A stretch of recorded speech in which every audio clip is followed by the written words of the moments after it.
of the jury.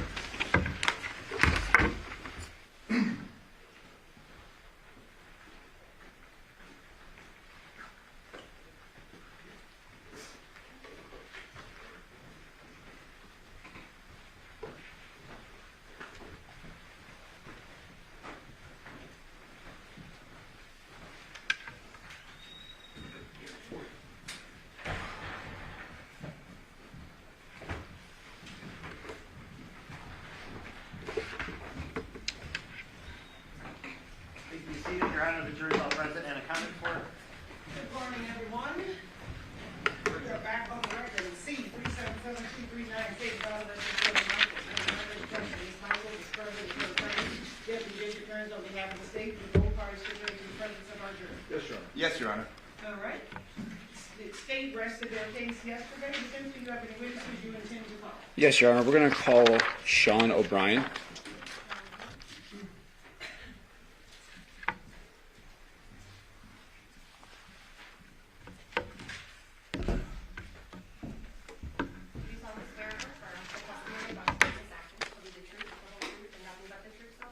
I do.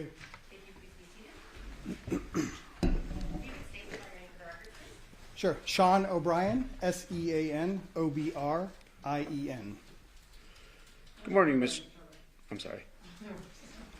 Good morning, Mr. O'Brien. How are you doing? Pretty good. How are you employed? So I'm employed with Roll-Off to Digital Forensics. Okay, and what's your position there? I am a digital forensic examiner.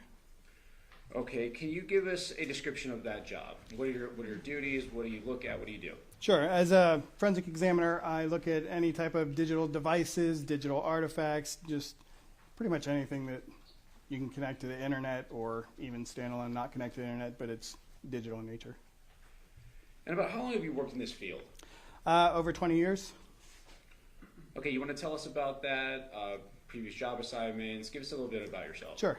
So I started off, I got a little intro to it whenever I was active duty in the Army. Got out of the Army, got recalled after 9/11. From there, moved on to the Air Force Office of Special Investigations Laboratory in Lithicum, Maryland. That's where I began my forensic journey, starting at the ground up from the basic taking a device and capturing it, as you saw earlier. From there, I got lots of training. I'm a Department of Defense certified forensic examiner. I also hold certifications with Cellbrite and Magnet and various other certifications related to the field. I worked there for about 9.5 years. I started off, like I said, it's technically called the imaging and extraction section. From there, I moved on to becoming a full-fledged examiner, and in that role, I was part of a child exploitation division that combated child exploitation and just all the different digital devices associated with that. From there, I went to the counterintelligence, counterespionage section and worked there as the deputy section chief. So I had a team of people under me that I mentored and taught how to do more advanced digital forensics. From that point, I went on like a little teaching circuit around the world to teach more stuff on like sexual exploitation type material. And then after that, I spent a little bit more time there at, it was called DCFL at the time. And then I switched over to Navy NCIS. I was offered a position to go start up a digital forensic lab, or restart a digital forensic lab in Naples, Italy. I was the sole digital forensic expert for Europe and Africa and backup for the Middle East. I covered all those countries.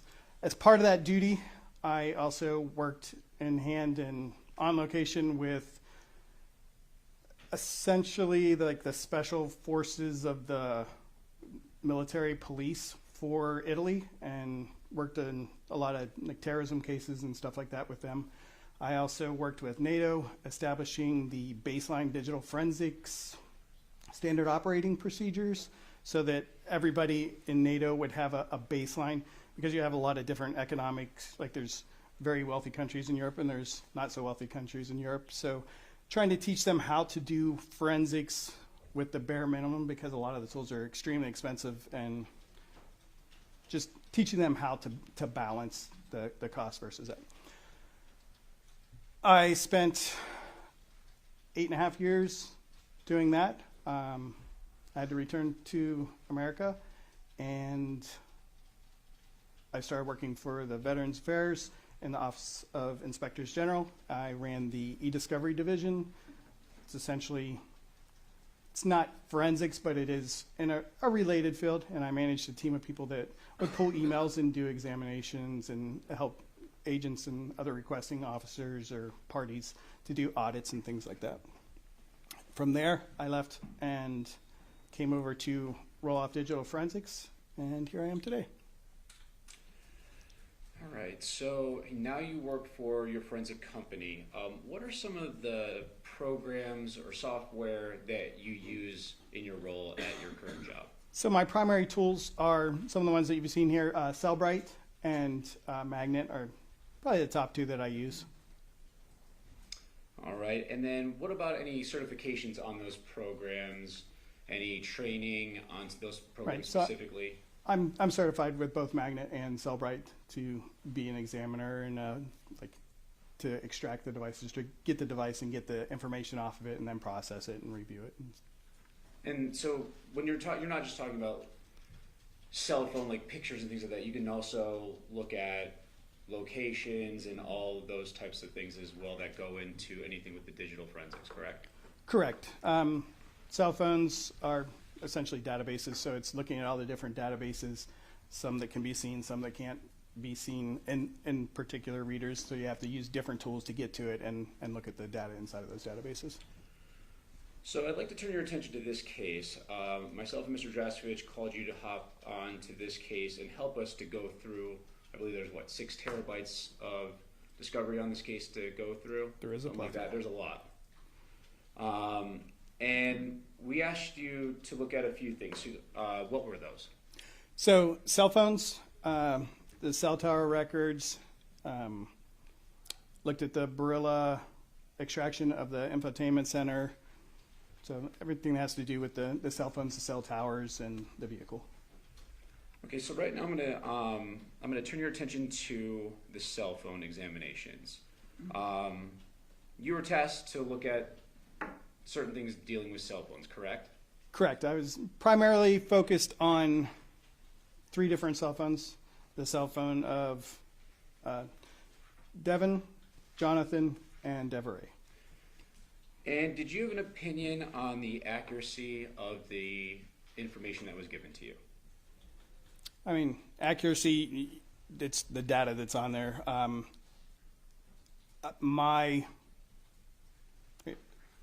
Are you asking more like, was there anything that stood out, or? Well, was it the accuracy of the extractions? Is there anything that was missing or that you would have liked to see more?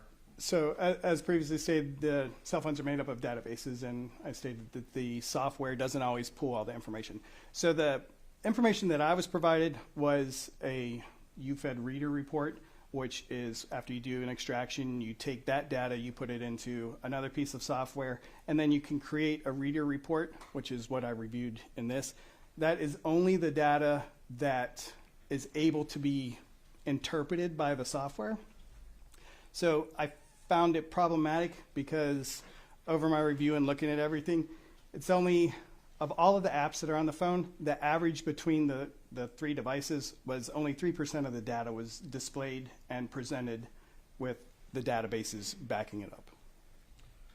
So would it be your opinion that this was incomplete as what was provided to you as a whole? Yes. And what's the basis for your opinion on it being incomplete? Years of experience and knowing that one tool doesn't do it all, and that whenever you look at that and you see something as low as 3%, like, okay, well, what else is there? What am I missing? Personally, if I pull up Cellbrite, I'm looking through it, I don't work off of reader reports. It's a bad practice because, again, you don't have all the information. I typically use Cellbrite as an initial tool. It's very good. It's accurate. It's accepted all over the world.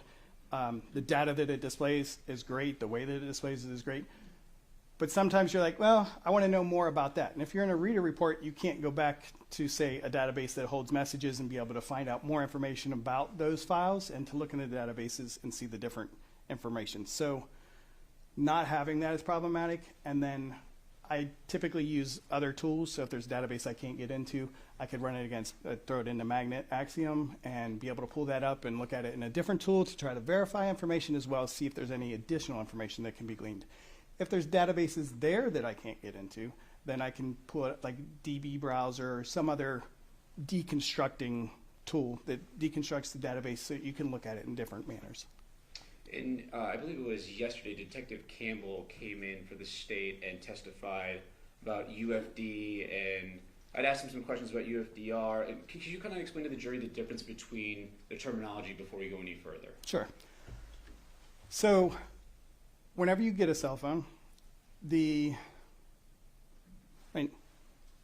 it's all right, I'd actually like to start prior to that, if that's Of possible. course. Okay, so whenever I've been to many crime scenes and was the person that collected the digital evidence and worked it all the way to trial, as you see today.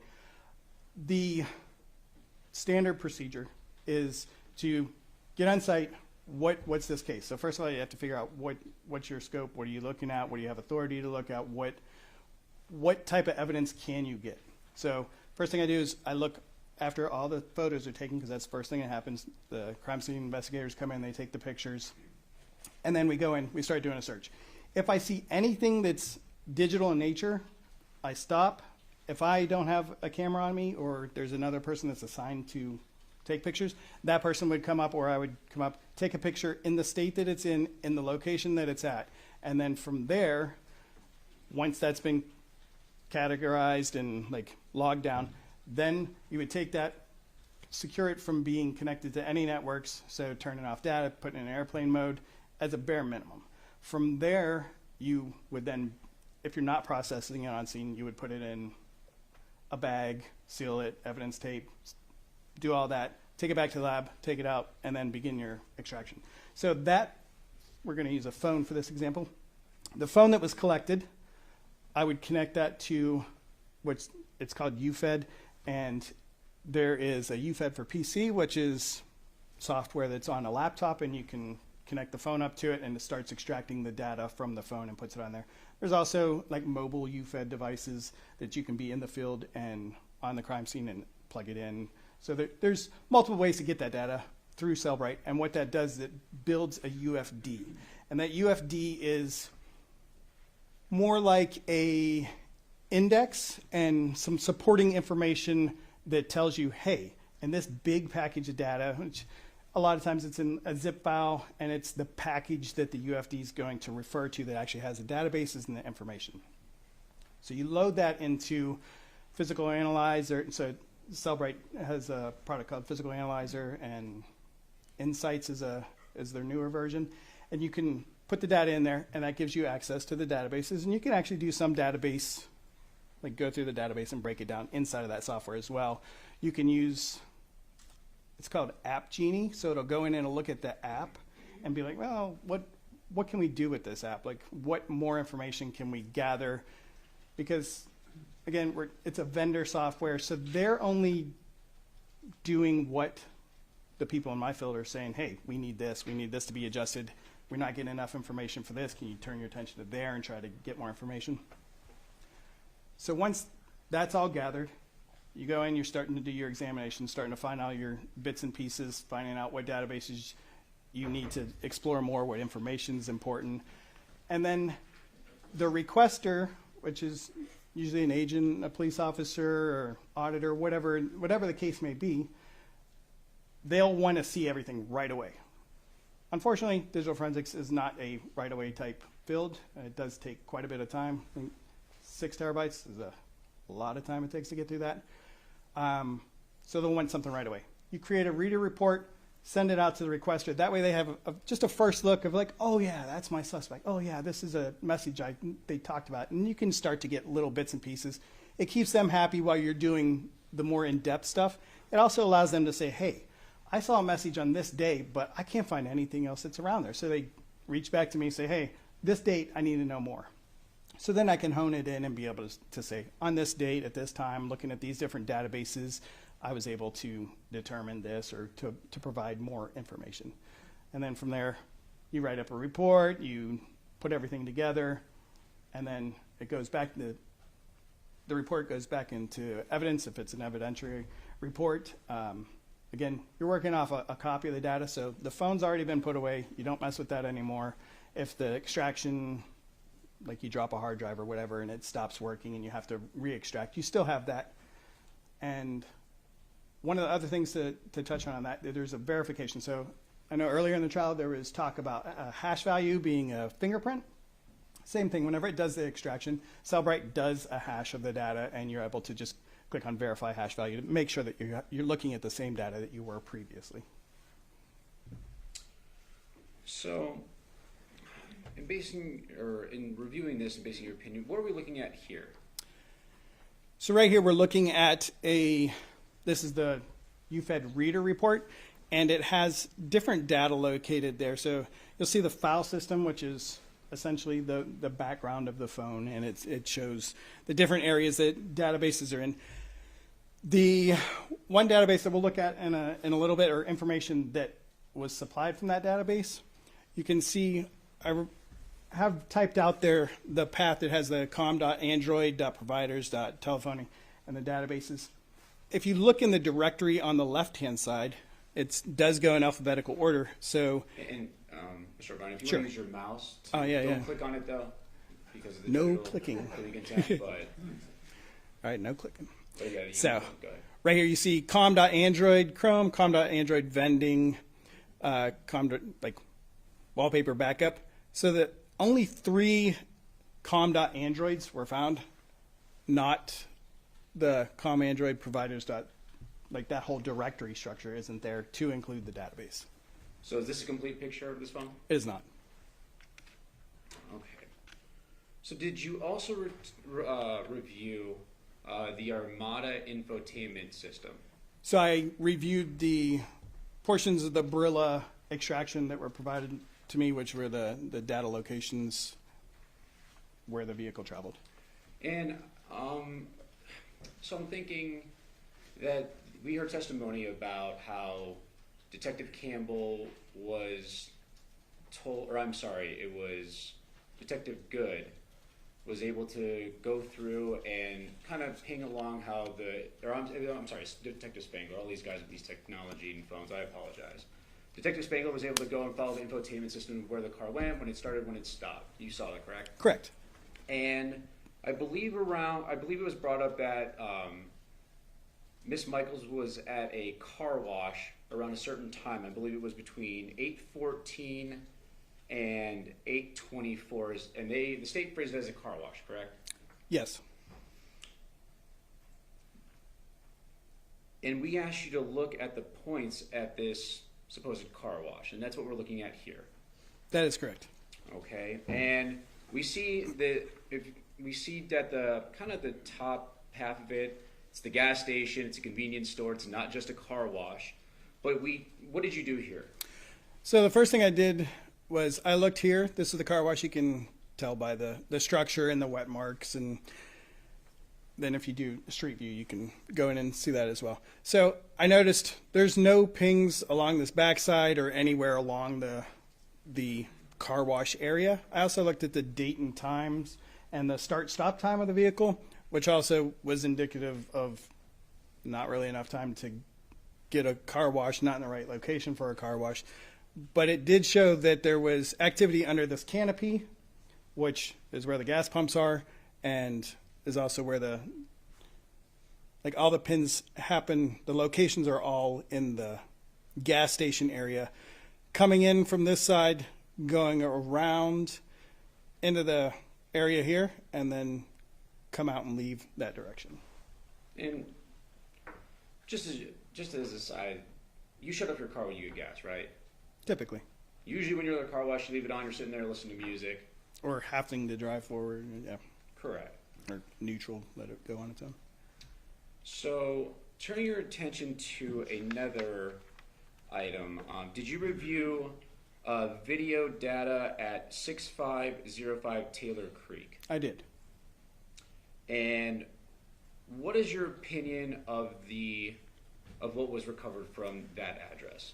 So again, I believe it to be incomplete just based upon the type of evidence that it is and the devices that it comes from. There are, as you can see on the screen, 2 of them are labeled ring video, and the other one just has what appears to be a date timestamp and a .mov.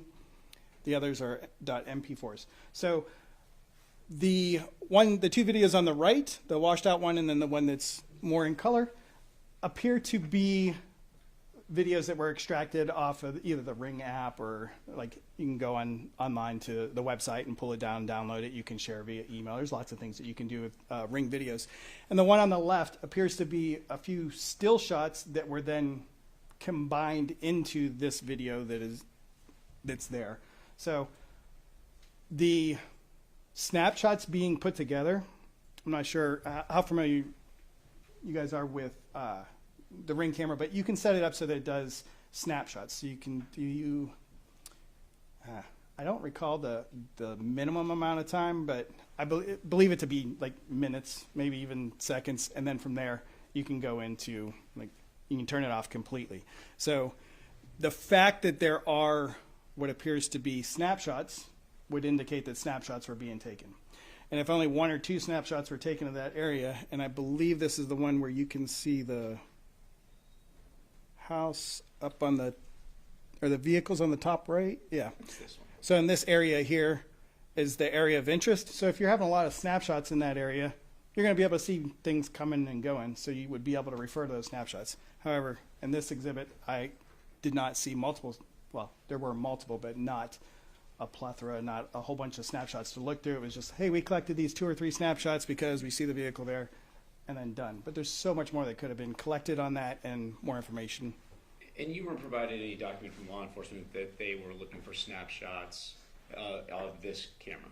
I was not. I didn't receive any reports or anything on this. Are you aware that any other videos that had been provided to you, anything else that you saw that was recorded except for what we saw here? So there were, I looked at a bunch of different videos that were collected. And let me, from Sure. this address. From this address? No. And that's because there could have been, but from what you saw, there wasn't anything done about the snapshots or anything. There was just that one. Correct. Now, I'm going to turn your attention to one of the phones we asked you to look at, and off of the information that was provided from the state. It was Devier's phone. Did you review that? I did. And I want to get to...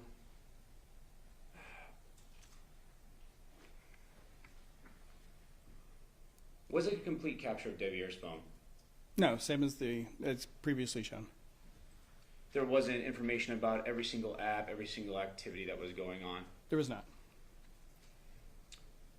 But even though we had an incomplete picture, you were still able to access some background information, some stuff from the databases that can tell you kind of what was going on. Correct. I was able to access the reader and what Cellbrite was able to pull out and look at those provided items. So what are we looking at here? So here we're looking at on 8/6/2023 at 10:36 at night, there is communications, an instant message that was outgoing from, we're looking at Devier's phone, so the outgoing would be the from, and then to the phone number related to the device of Devyn. So from Devier to Devyn, their devices. It says, see you when you get back, I'm going to sleep, girls. So it's part of a text message. And then there's an incoming call at 10:58, which appears to be from Devyn's device to Devier's device. And it appears that the call was taken and was 44-second long phone call. The last item is at 2:12 in the morning on Devier's phone. There was part of the Android messaging here. There was a icon, so whenever you save a contact, you can add a picture to it, and just so whenever you look at it, it pops up, has the picture. So this is a picture like that. And this is a little bit more information on that Correct. icon. Same one, it just different slide. Same Timestamp. same timestamp, date. same messaging, same area. And this is just a close-up of the photo of the contact. It is. So it shows that there may have been some activity going on at that phone around that time. Correct. Now, in your experience and investigation and the roles of your work, gaming systems and other devices, not just cell phones or computers, but anything with hard drives, anything that's able to be communicated over, that would be important, correct? Correct. You would be collecting those things as you go through and see what's at the scene. Correct. Depending on what the crime is, depends on what you collect. In a murder case, you're going to collect pretty much everything you can. You can do some field assessments and be able to look and say, well, you know, this device is dead. It's one of the examples was a really old like Nokia bar phone from in the early days. And if you're dealing with a crime right now, there's no power to it. It's stuffed in a box in the back corner and like in a storage unit or something like that. You might not necessarily take it.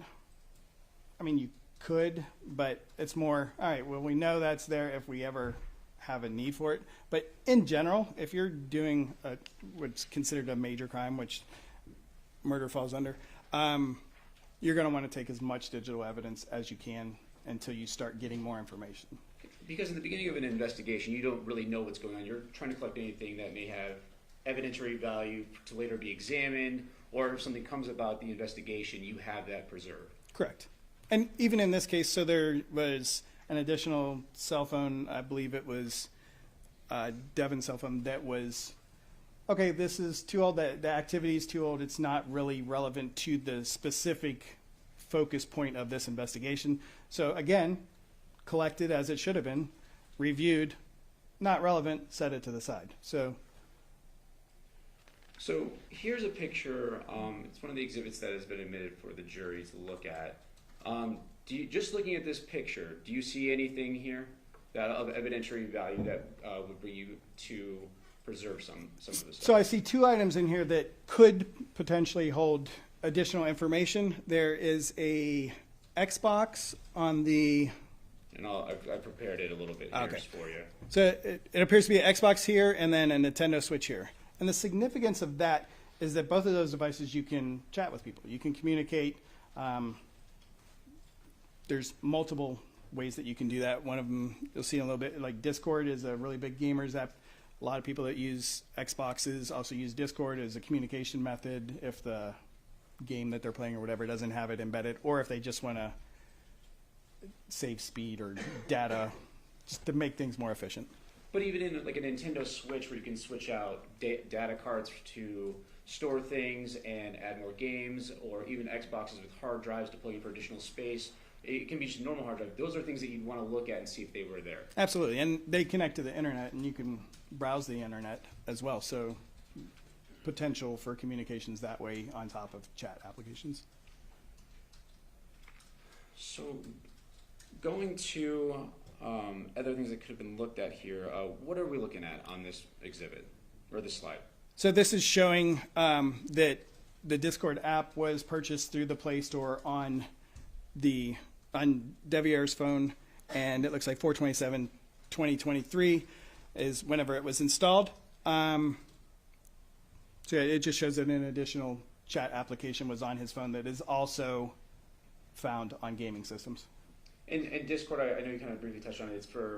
I'll let you explain that because you're more well versed in that. Can we just go through again for the jury what that is?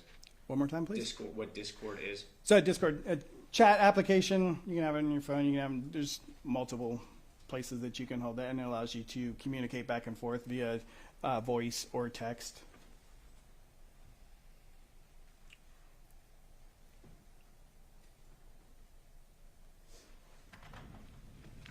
And what are we looking at here? So this is another artifact related. Nintendo Switch was also found there. So there's an application that's listed as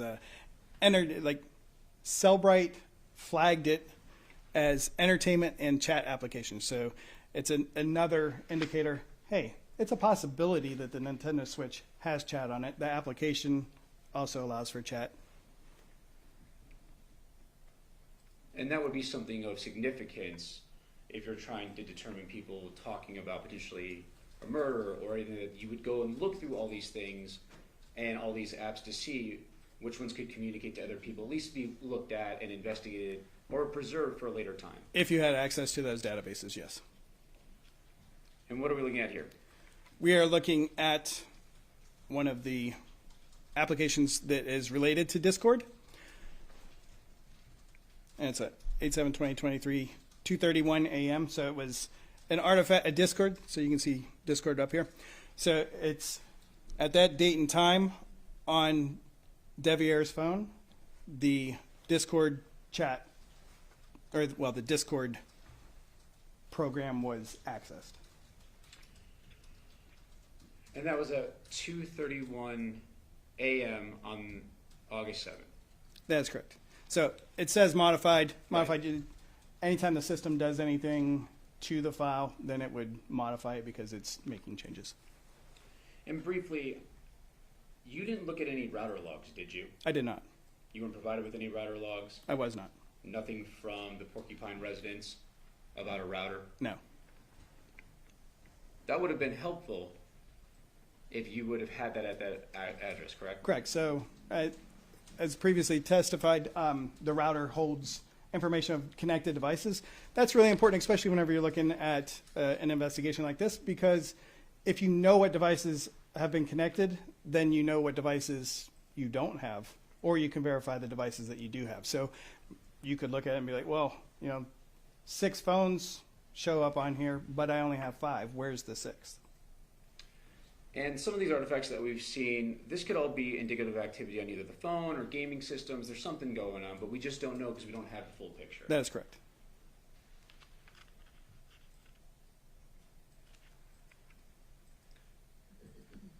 And now we're looking at slide 18 on our presentation for the jury. What are we looking at here? Oops. Okay, so you'll see in the next slide, it's the same slide as previously shown with the missing database. This lays it out a little bit more. So the native message here, which is found in this MMS-SMS database, which we've already shown is not located on the reader report, it has a message in it here that says headed there now. We don't have a to, a from, a date. We have no other information other than it was deleted, which let me clarify that also. So here you see like messages in white, and then you see it in red. The red indicates recovered deleted items. So if it's red or it has this little red X right here, it means that that item is deleted, but the software was able to pull that out of the database. But does it show a time or date or to and from? It does not.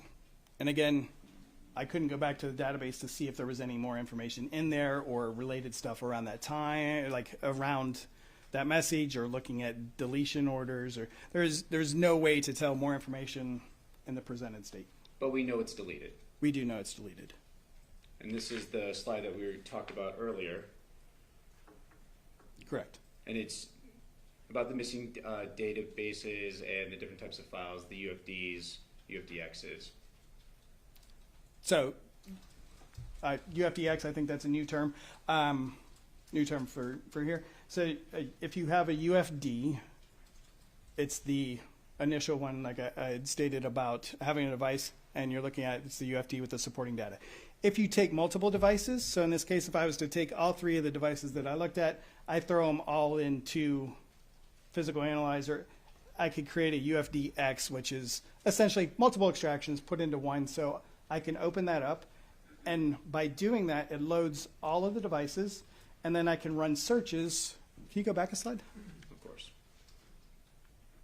Sure. So up here, I can type in a search, and then if I click on this little down here, it will display each device that's loaded in and how many hits there are, and then you can select which device, you can select all, and then you can work your way through it and see where all that search term shows up across all of the devices.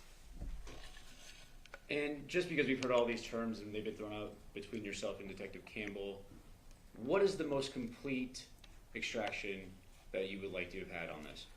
I would have liked to have the UFD with the supporting files so that I would have access to all of the data and not just the maximum 3%. And again, you weren't provided with that. I was not.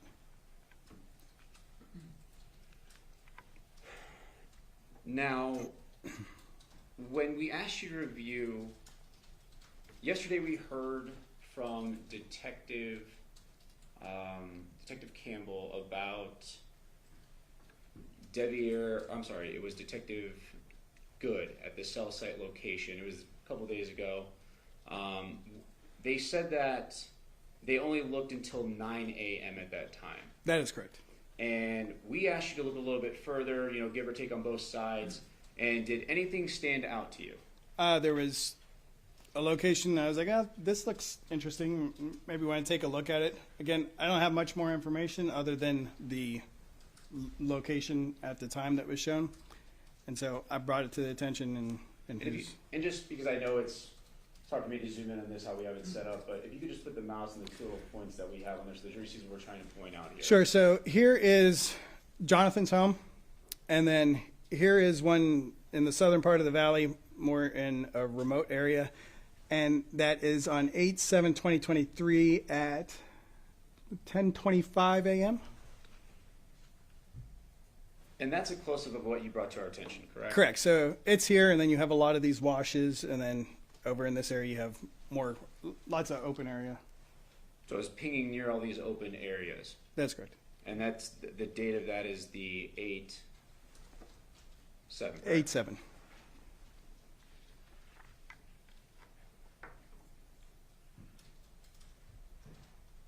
In your review of this, and I know I've hit this a bunch, but this is not complete. It is not. There's more out there that could have been done. Absolutely. And some of the things that we've brought up, these are things that we would have liked to know more about, we just couldn't get into. Correct. That could have helped us. Correct. Court's indulgence. Pass the witness.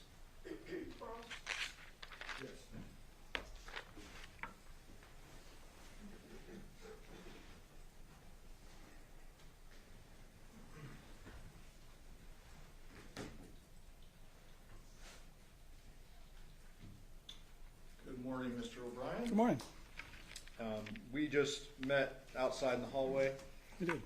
Thank you for your military service, sir. Thank you. I have a few questions for you, not too much. I just received these items that were shown this morning. You agree with that? Yes. So I'm just going to kind of go through a couple of the slides and try to make sense of, to clarify what we're actually seeing. Okay. So I'm going to start with the residential neighborhood, the slides you just put up. Mike, can I plug you to get that power thing back up? And you can click on it too if you need to just use it on here.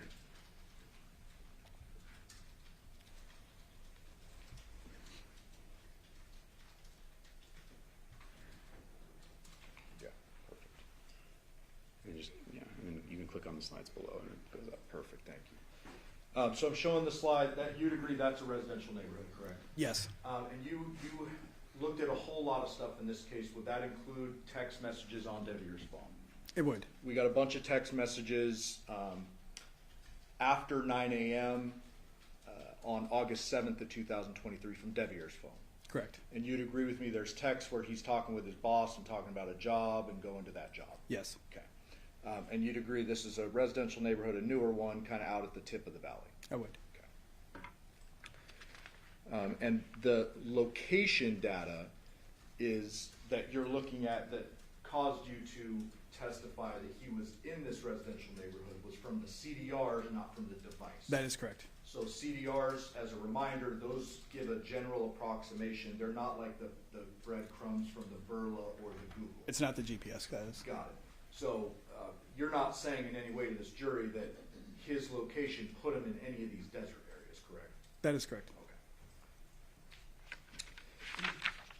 Okay. You indicated earlier that you reviewed not only the DFLs, which were the actual phone extractions, but you also reviewed the CDRs and the Burla, correct? That is correct. Did you also review the Google, I did. the geofence stuff? Yes, I Okay. did. You would agree that there's nothing in any of those sources of information that shows Devier's phone going toward or at the Paladura address between 10 p.m. on the 6th and 8 a.m. on the 7th?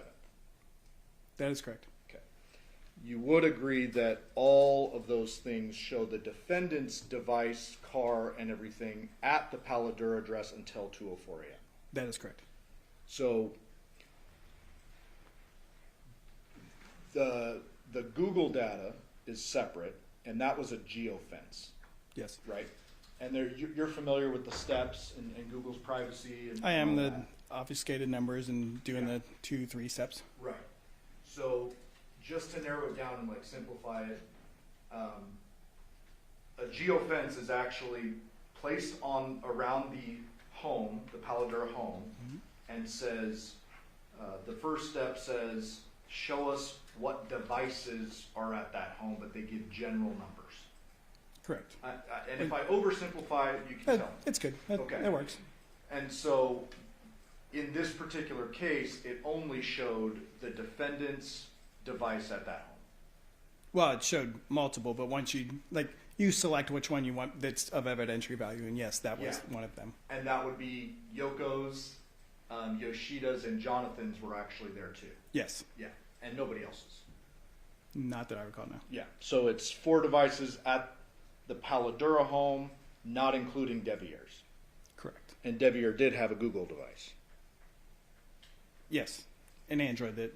Yeah, Android is a Google Yes, device. yes. Okay, so we're in agreement. Nothing at all that you went through suggests Devier was at the Paladura address between those time frames. That is correct. Okay. The Google data did show John's phone traveling from the Paladura address at around 2:04 a.m. in the same exact path as the defendant's car and phone. Yes.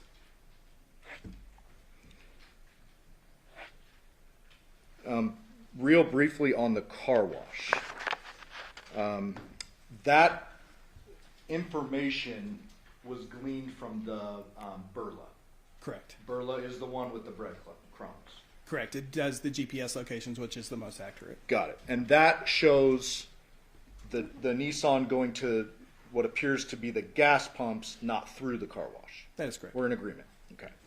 And that would have been about, correct me if I'm wrong, I think 8:30 in the morning? Yeah, I don't recall. Well- It's back a few slides. Okay. It's after the body's discovered. Yes. We agree there. You would agree that people can hand wash their cars, correct? Correct. And there were several hours before homicide detectives made their way to the Porcupine Rim address. Yes. So, doesn't look like she went through the Funnies car wash? Yes. Correct. Fair. Okay. Briefly on the ring videos. Were you here? Because I've seen you a couple times. Were you here when the detectives talked about those videos? I'm not sure if I was in the courtroom or if Okay. I was watching from another location. I'm not going to try to recite what they said about the videos, but simplifying it, they basically said, we got what the homeowner gave us. Correct. Okay. You're not suggesting to this jury in any way the cops lied about what they got. No. Okay. We're in agreement there. Correct. They got what they got from the homeowner, and there's 3 clips, one of which looks like it's like motion picture basically. It's like stills one after another. Correct. Which all video actually is, Technically, yes. right? And you would agree with me that homeowners or people who have ring cameras, they can change the sensitivity settings on their device. Yes. If they don't want to keep getting annoyed with every time a car drives by, they can lessen the sensitivity just to kind of encapsulate their driveway. You can set up boundaries. You can set up. There's lots of different Yeah, settings. that there's you a can ton change. of different settings. Correct. You would agree that in the videos from that same camera at night and in the morning, it appears Devier's vehicle is in the same exact spot. To the best of my recollection, that is Okay. correct. And on top of that, there is video from the only entrance and exit a vehicle could go at the Porcupine Rim address. To my knowledge, that is correct. And that is continuous record. That's not a motion camera. I'm not aware of the settings. Okay. There may have been testimony about that. Sure. Fair enough.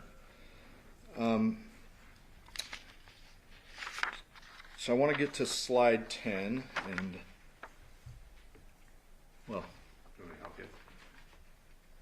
You just go to the bottom a little bit. okay. And slide it over. Thank you. Slide 10. So the 3 rows represent an instant message, row number 1, an instant message from Devier's device to the defendant, see you when you get back, I'm going to sleep, girls, correct? Correct. The second one is an incoming call at 10:58 p.m. from defendant's phone. Correct. And that one says 44 seconds. That is correct. The third one is an image that you brought up today on August 7th at 2:12 a.m. That is correct. And I believe the language you used was, I wrote it down somewhere.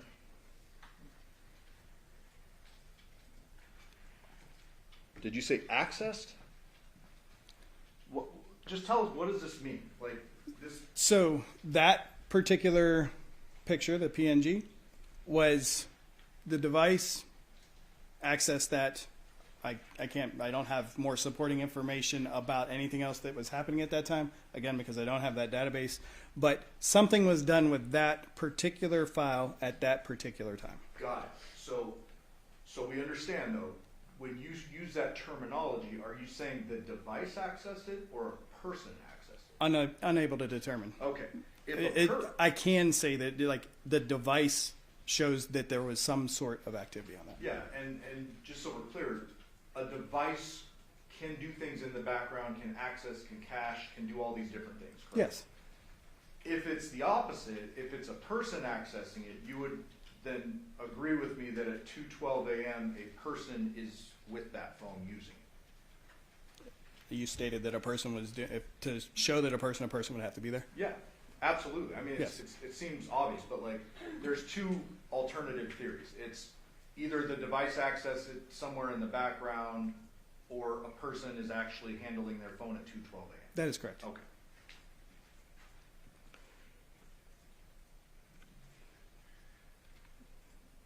Go to the gaming system.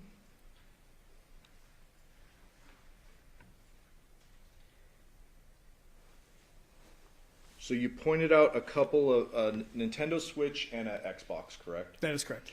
And there were, to your knowledge, no gaming systems found in the other home, the John's home. I am unaware. Okay. I guess the pictures of John's home will speak for themselves when it comes to that. Correct. You're not taking a position on that. Do you know if the defendant had Discord? I do not know. Did we get a full extract on defendant's phone? We didn't get a full extract on any of the phones. Okay. What is it that allows you to get a full versus a not full? So the initial extraction that I talked about, the UFD, is the extraction. What we've been presented with was the UFDR, which is after that extraction is done, then you can either select all or you can like handpick what you want and then create that reader report. Okay. But to clarify, when you're selecting all, it's all the data that piece of software at that time is able to interpret and put into a report. Got it. And so are you suggesting to the jury that the detectives picked and chose what they took? Or are you suggesting that... I'm not really suggesting anything other than the full set of data was not provided and I was unable to do a full examination based upon the lack of data. Okay. And in prior cases, you have a bunch of experience. I have some experience with phones, not nearly as much as you, but there are many, many times in which you cannot get a full extract out of a phone. Yes. Right? That's not abnormal. Correct. And you're again not suggesting the detectives like only pick certain things out of the devices. I have no knowledge what Okay. actions they took, but Okay. So with the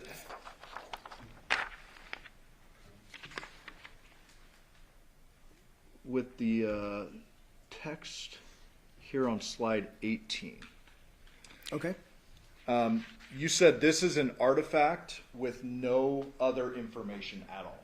No other information presented in this manner on the reader report. Right. So you would agree that there are text messages, call history, all that from Devier's phone, because we've seen a bunch of them, Correct. right? There's also that same type of information from the defendant's phone. Yes, all Right. the phones. Correct. Okay.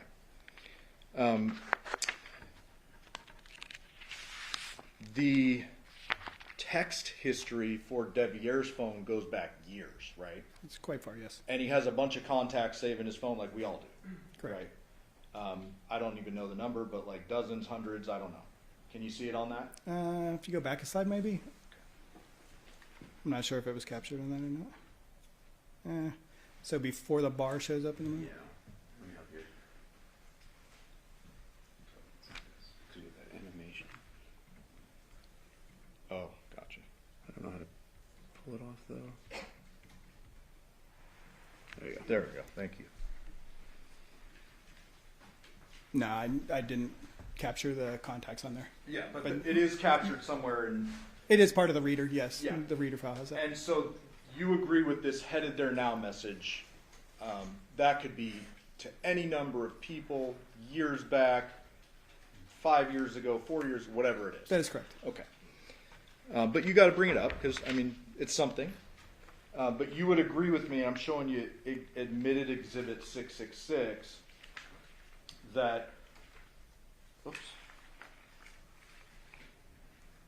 that with, It's not playing because I've got the HDMI cord. gotcha. Can I approach? Yes. Does this appear to be to you one of the text string that the parties admitted between Devier and defendant? That is correct. Yes. And this shows a relationship text 8523. 8-5 at 1 a.m. already adjusted from UTC. Yes. This next one is from voicemail to Devier, So voicemail being the owner of the phone. and it says, "Where the WTF are you? You obviously ain't home, but you ain't cheating!" Exclamation points. That is correct. I see that. And August 5th.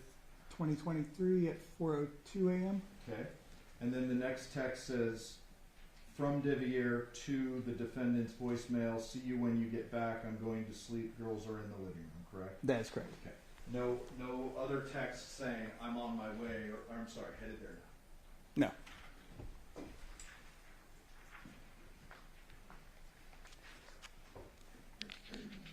The CDRs are completely separate from the device. That's the phone company That keeping is correct. record. And you would agree with me that there is absolutely no record of a text message after the one where he says, "I'm going to sleep," going to the defendant's home between whenever that was,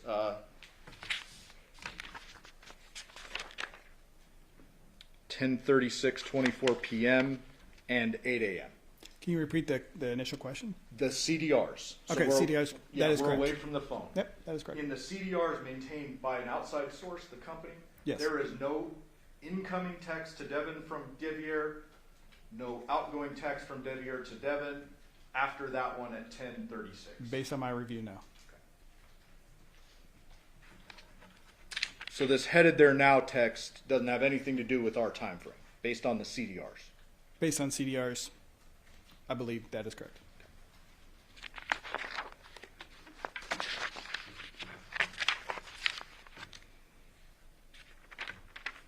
Just make sure I got through all of them.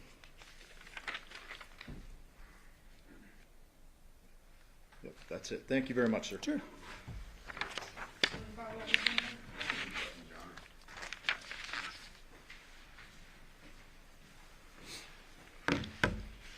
Just to touch base on the picture being accessed and the gaming data of, I think it was, what's that, a Discord?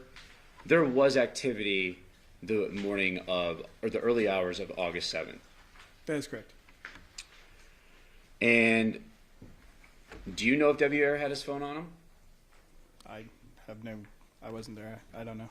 Yeah, we don't know either. Now, the state brings up the Funny's car wash. Let me pull this back on this slide.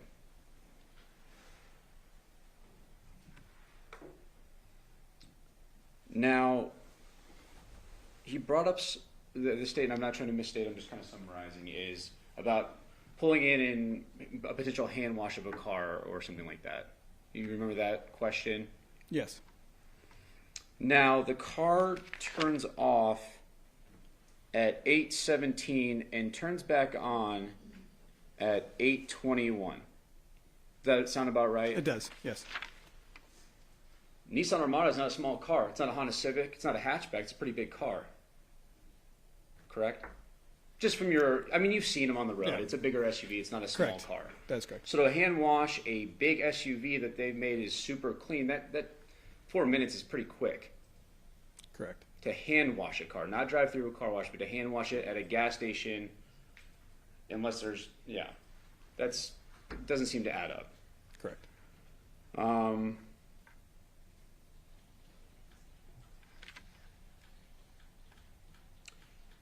When he asked you about the Ring cameras at Porcupine, Mr. Giordani asked you about the cameras in and out of the development. Remember that line of questioning? I do. But we don't know if any person was walking around, say, hopping a back wall on a side of the house. We don't have any of that, right? I did not see any of that, no. There's other ways to get into a neighborhood besides just a car coming through the main gate or the main entrance Correct. or leave a neighborhood. That's correct. Now, there was a call. Just to clarify, you said car or person? I'm sorry, there's other ways for a person to get out of a neighborhood besides a car. That's through what I the thought main you were gate. saying. Yeah. Okay. And thank you for clarifying. Sure. And we do see that there was a call at 10:58, right? That's correct. And that was Devyn to Devier. Yes. Well, to the devices. Correct. Now, we went into the UFD, UFDR. Like I said, I always confuse these, so I'm glad you're here. We were not provided, you were not provided with the full downloads or extractions. That's correct. And from Detective Campbell, yesterday he testified that he got his extraction and gave it to Detective Ozawa. It's kind of what you remember, because you've looked at the reports, you're familiar with the case. Yes. Do you remember seeing, or do you remember being handed any kind of information from phones that there was a follow-up from Detective Ozawa to get more information on the phones? I did not see any more. You were just given the initial or UFDR of the phone. I have no idea when those, I can look up the time that it was created, but I don't know what order, if there were other extractions done. I have no further information other than I received these reader reports. So from what you received, it is just, I have this one download, and that seems to be the only thing that was done. From Correct. what you've been From given. what I've seen, yes, that is correct. Now the headed now text, it was deleted, wasn't it? It was.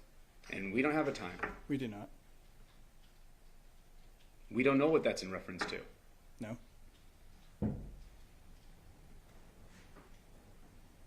And going back to the Ring cameras at Porcupine, or from the address, there's so many.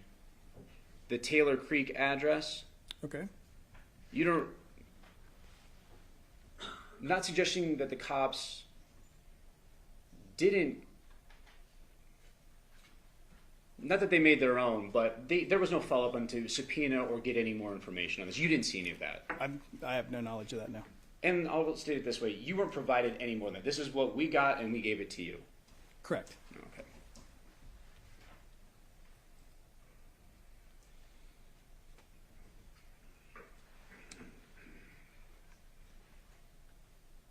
And just going back to this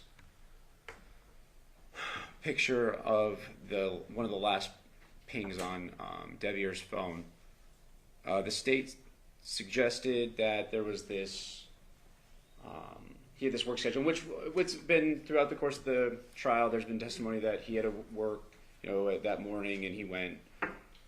But were you able to confirm that by any text message you looked at through the phone?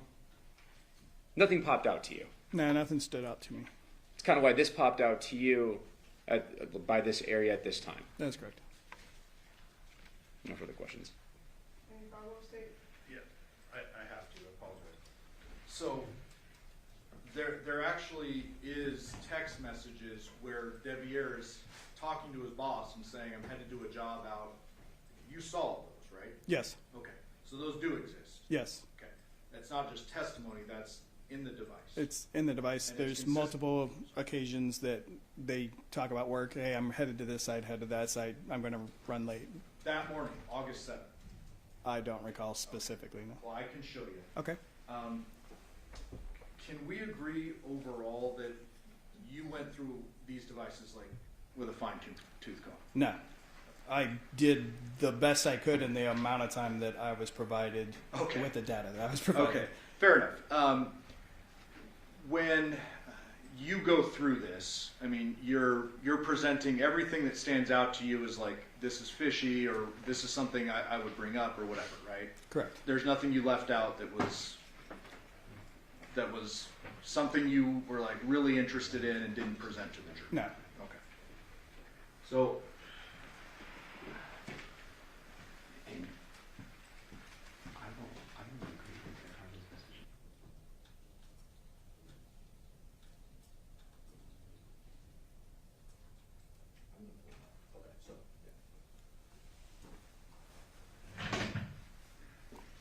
so I'm showing you already admitted Exhibit 4. And I want to kind of show you this just in context of the timeline you just provided to the jury. So we agree that there is an incoming call to Devier's phone at 10:58 from defendant's phone. Correct. 10:58 p.m. on the 6th. 10:58 p.m. on the 6th, 44 seconds. And this is already admitted earlier by us. Well, let me back out so you can verify. You would agree that this appears to be stuff from the defendant's phone, correct? The Z fold? Based on the naming, Yeah. yes. And then I'm going to go into the call log timeline.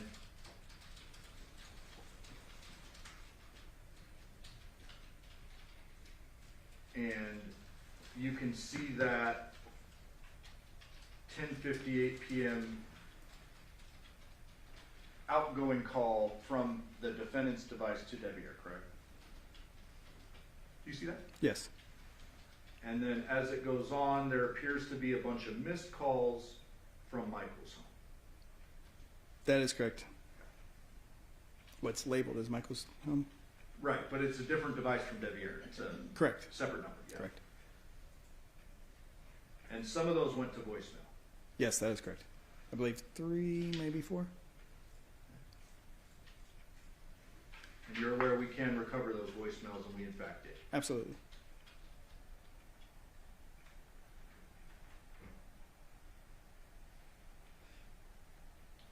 Opening the folder entitled Audio.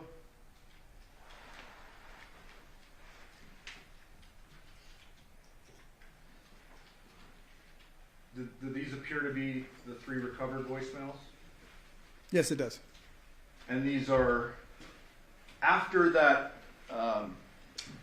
10:58 p.m. call from the defendant to Devier, correct?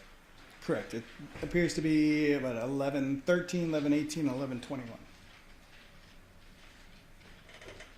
And if I click on this, is that going to play the audio? I hope so.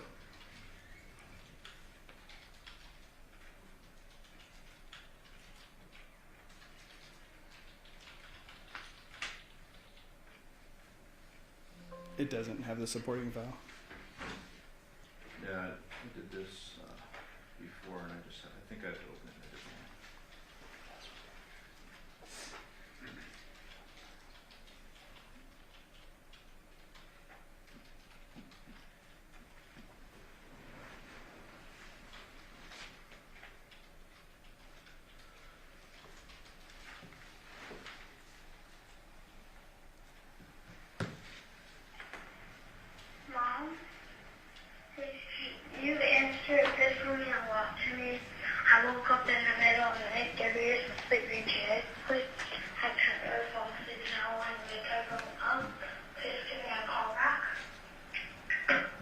Did you hear that? I did. You familiar with that? I am. That's sounds to be a little girl's voice, It does. and she's saying, "Mom, Devier's asleep. I woke up in the middle of the night." Correct.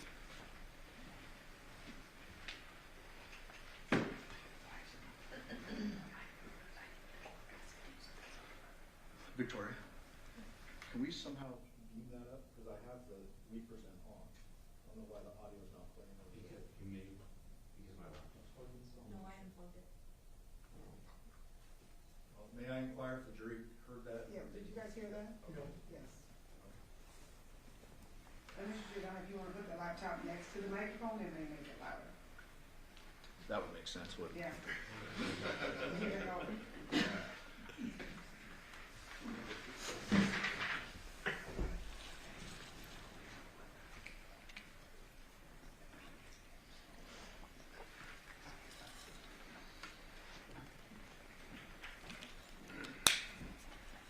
Mom, I've been waiting for you to come home, and I haven't seen you anywhere.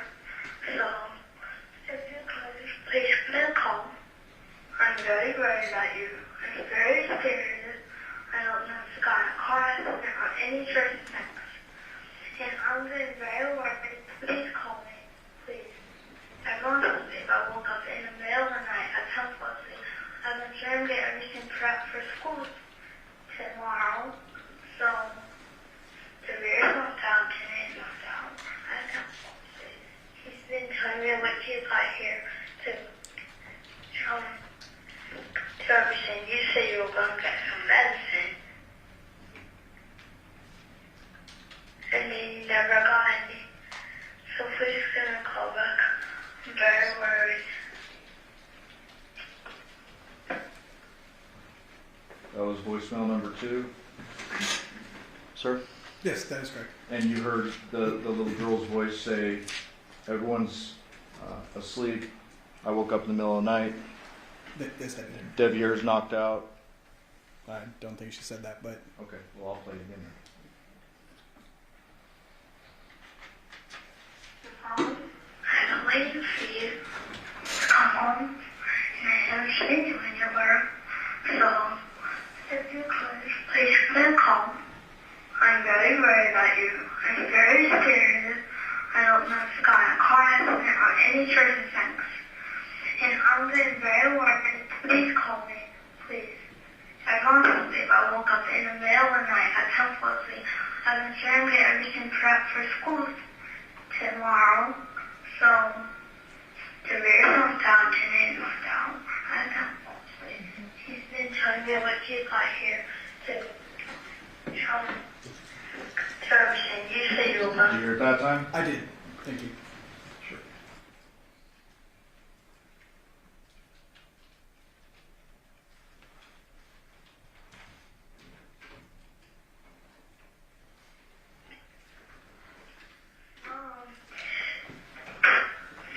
I've been waiting for you to come home. You never came home. I don't think you don't come home. I just heard you hear them. But I'm getting very worried. Please call me. I'm very worried. You know how you're worried about me sometimes? I'm kind of worried about you scared and everything. I'm really getting worried. I'm like, are you in a car accident or something? That's not worried. So please can you call back? I see a car in the neighborhood and it stops in front of our house. I'm not sure if it's you. If it is, could you call me back?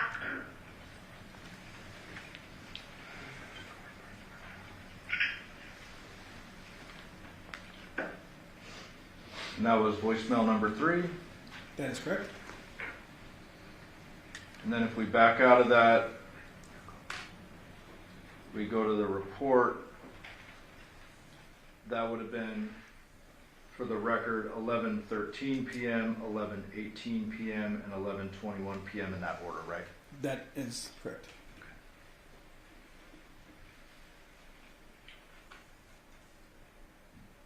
I'll pass the witness. Oh, is yours on?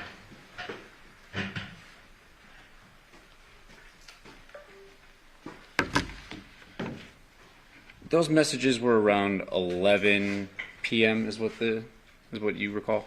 That's correct. There's activity on Devyn's phone around 2 a.m. That's Correct. On 8/7. That's correct.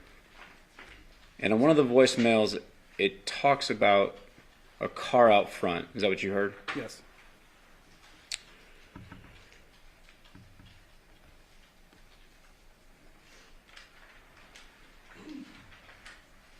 Now, going back to the wash,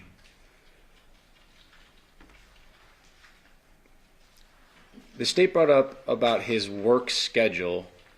Do you remember reviewing any messages between him and his boss regarding that morning? I really wasn't focused on anything that late. It was just over my review of like going through, like, oh, that's kind of weird. I didn't really do a lot of investigation around that because there was a whole lot of stuff, other places that I was focused on. Anything about him running late? Not that I recall.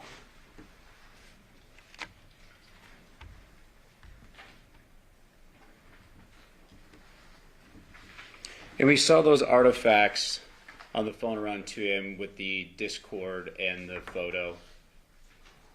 Correct. And we can't. The photo, yes. I'd have to see the Discord one again to verify that time. Pull it up. Looks like Discord was 2:31. Is that? Am I? Sorry, I have it's no not plugged reason in. to dispute I'm that. sorry.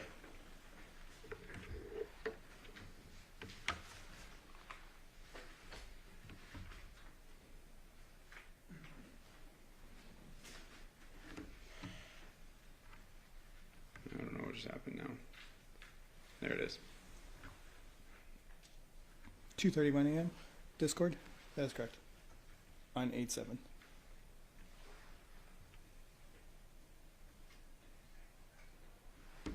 Court's indulgence. There are no further questions.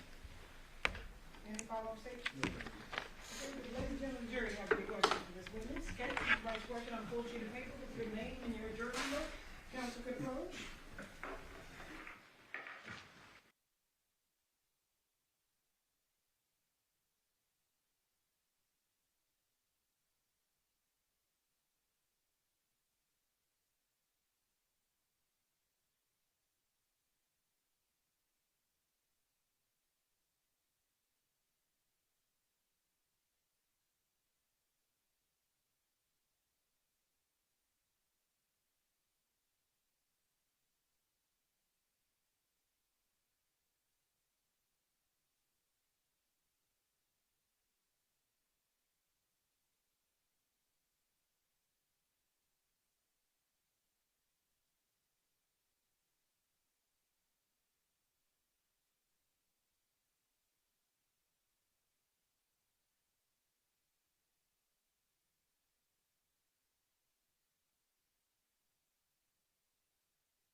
Does the Discord photo at 2:31 a.m. show someone accessed it from the Porcupine home?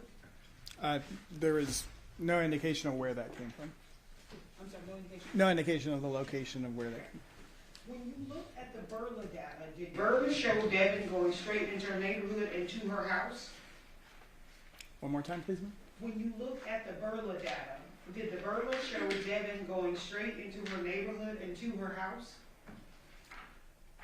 I believe I need further clarification, like what time frame, or if that could be clarified more. I have to read it directly Okay. as they look. Was there any stops in her neighborhood? None that stood out to me now.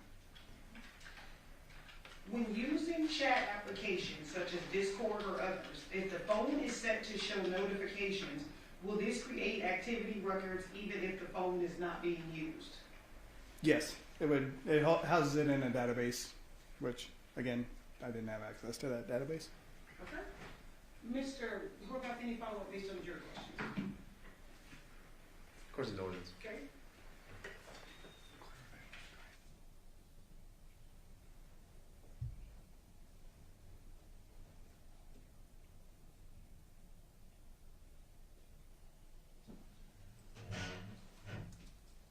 Your Honor. So my only question at 2:04 when the Armada leaves Paladura, it goes to the pharmacy, correct? That's what you reviewed? Yes, that is correct. And then it goes straight home. Yes, That's it. that is correct. No other stops. Not that I saw. Stood up. No. No further questions. State any further questions based on your question? Just briefly, you'd agree with me that the Nissan Burla data is specific to the car, correct? Yes, that is correct. Nothing about that or the phones is going to show whether the defendant got out of her car with a basket, with a head in it, walked over to the neighbor's house and dumped it in the trash, correct? Potentially, Barilla could pull information about weight distribution and like, you know how if you're in your car and it says, hey, there's something in the back seat, make sure to check it. Potentially that could be there. I didn't see any. Only information I got was location data. So human head weighs about 8 to 10 pounds, would you agree? Sure. If a doctor testified to that, we can agree. Sure. Are you saying that the Burla would show an 8-pound differential? Or I'm not really sure. I mean, it's dependent on the car, so I don't know what the setting is on the car, but it's possible. okay. So you have nothing to suggest that the defendant's car stopped anywhere else? That's correct. We've already talked about CVS and then Yeah. correct. And she can, whatever she did after she got out of the car, you have no evidence of that. That's correct. Thank you. Pass it. Any follow-up, Mr. Just real quick. In cars, seatbelts. In the newer cars, this car looks like it's a newer car. Sometimes when someone is less weight, it says buckle the seatbelt or they shouldn't be there. You've seen those at mornings, right? That's correct. Do we know if this car had this? I don't know. I was not Didn't have provided the the full information. And then just like the car, if you don't have your cell phone on it, you can't track that person. If it's that person's phone, if they're supposed to have it on them, Say one more time, please. you can't track a person by their phone if they don't have their phone on them. That's correct. Thank you. No further questions. Any follow-up statement? No, thank you. Do ladies and gentlemen, do you have any further questions for this witness?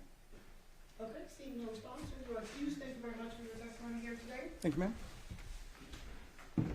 All right, ladies and gentlemen, we are going to take one brief recess for the morning. During this recess, you must not discuss or communicate with anyone, including fellow jurors, in any way regarding this case or its merit, either by voice, phone, email, text, internet, or other means of communication or social media. You must not read, watch, listen to any news or media accounts or commentary about this case. You must not do any research, such as consulting dictionaries, using the internet, or using reference materials. You must not make any investigation, test the theory of the case, recreate any aspect of the case, or in any other way investigate or learn about the case on your own. You must not formally express anything regarding this case, so it's fine to you. Ladies and gentlemen, 10:25 will be a recess to 10:40. All rise for the jury.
Please be seated. Your Honor, the jury's all present and accounted for. We are back on the record at C-377-239, State Development, Devyn Michaels. May the record reflect that Ms. Michaels is present as attorney, deputy district attorney on behalf of the state, and both parties stipulated in the sponsor. Yes, Your Honor. Housekeeping matter, we have stipulated medical records. If I can make part of the record. Okay, what are the exhibit numbers? Okay. There's C4 and D4? Okay, C4 and D4 will be admitted to the stipulation. Defense, you may call your witness. Thank you. The defense calls Dr. Larry Sims.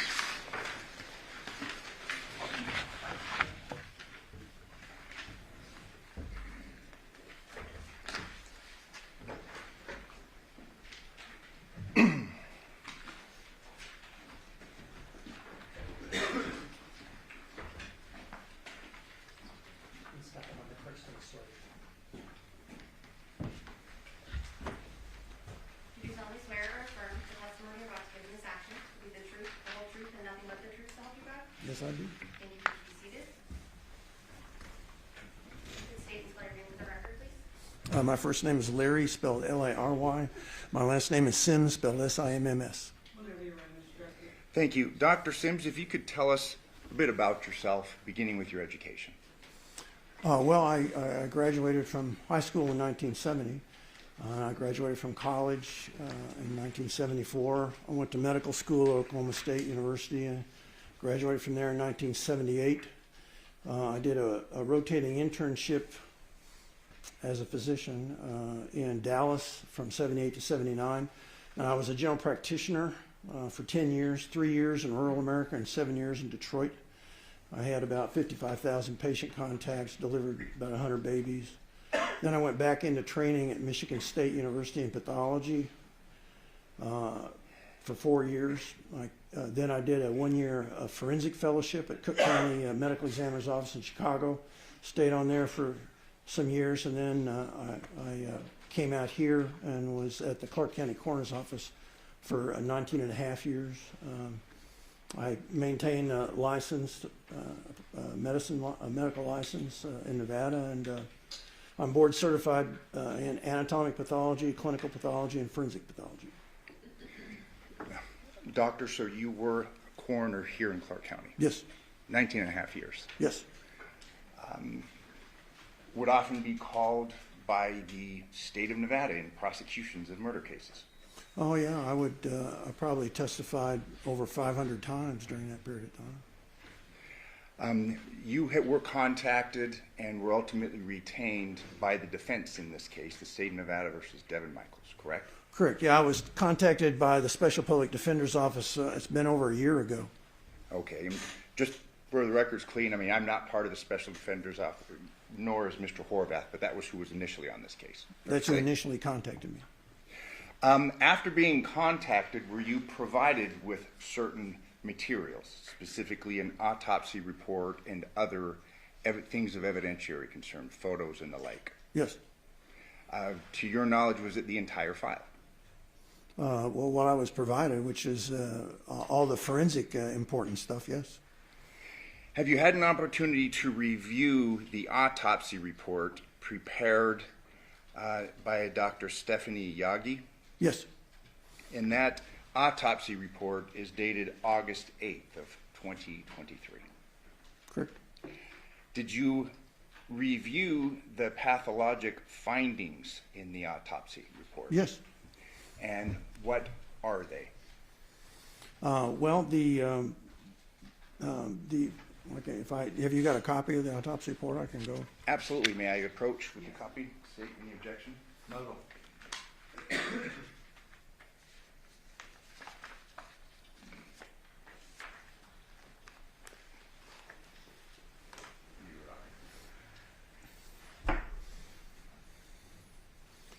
So the main two findings is she classified the death as homicidal violence, and then she noted that he had a fatty liver. And those were the two findings? Correct. Now, are there certain standards of practice that are employed by pathologists, specifically coroners? Yes. And what are those, and if you could please describe those to the jury? Well, there's a number of practice standards, but there's a specific published practice standard in relation to using homicidal violence without any specific cause. It was published in 2010, and it has 5 separate criteria that all 5 have to be present before you use a non-specific cause of death, such as homicide by unspecified means or homicidal violence. And Doctor, what are those 5 criteria, and if we could just have you break them down, please? Well, one of the important ones is that there can't be any other cause of death present. In other words, there can't be any natural disease present. There can't be any toxicologic explanation of death. There can't be any environmental explanation of death, such as drowning or cold. And there has to be an indication that the body was altered in some way. And there's one other criteria. I can look at the paper. I can't remember what it is. Okay, if I may approach the witness.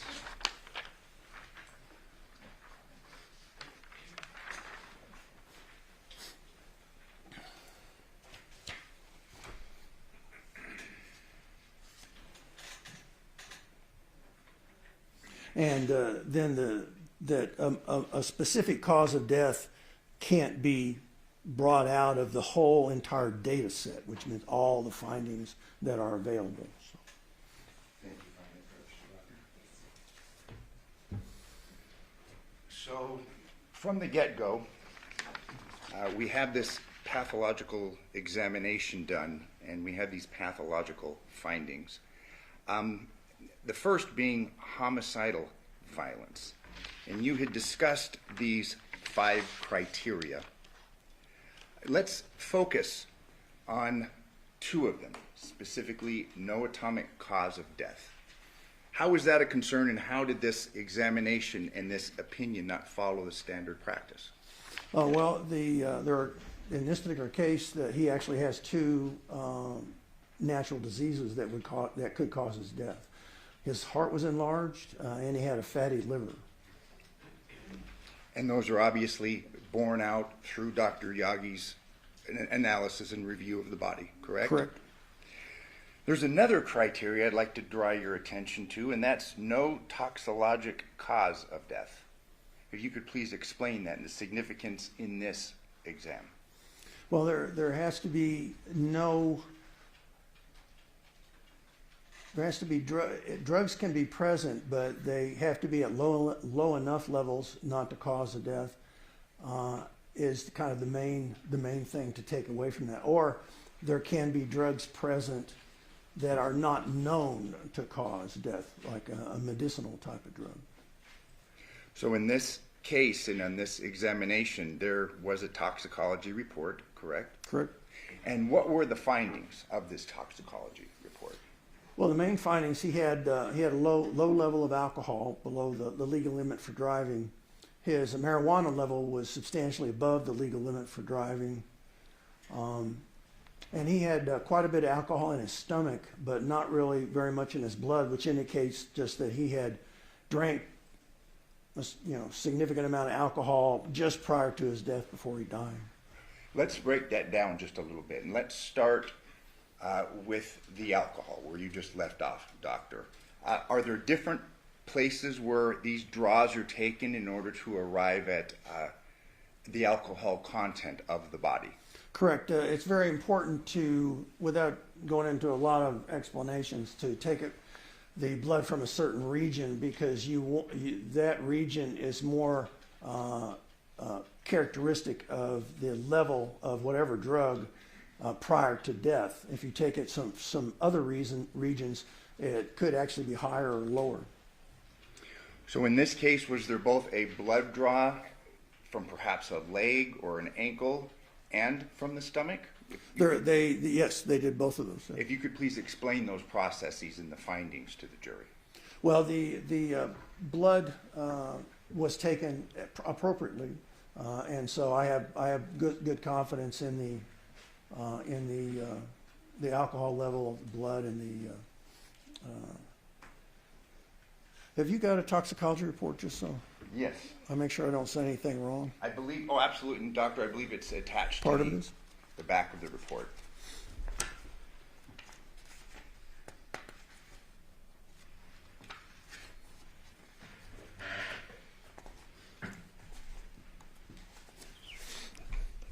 So the alcohol and marijuana was done on peripheral blood, which is the appropriate thing. They also took urine and gastric fluid, and they did take heart blood,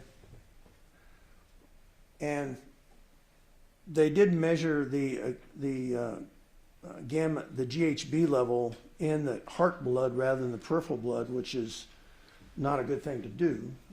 It should have been done on the peripheral blood. Those are the main things. And focusing in on the alcohol content, you had testified that in the blood it was not particularly high, correct? Correct. But then you made reference to the alcohol in the stomach. If you could please explain the significance of that. Did that denote recent drinking, heavy drinking? What would that indicate? Yes, he had. It was about 30 times higher in the stomach fluid than in the blood. So he had drank, a couple of, some significant alcohol that had not been absorbed yet into his blood. Now, if the THC content, it was significantly above the legal limit, correct? Correct. Yeah, the legal limit is 2, and his was 26. So over 10 times the legal limit for Correct. THC. So if an individual were to have ingested alcohol, as we have evidence of, and smoked marijuana, could you opine, was that person intoxicated? Oh, definitely, yes. If we had heard testimony that this person had gone to sleep or shouldn't be driving, a family member was concerned about him driving, would that be consistent with the findings of this pathological report? Yes.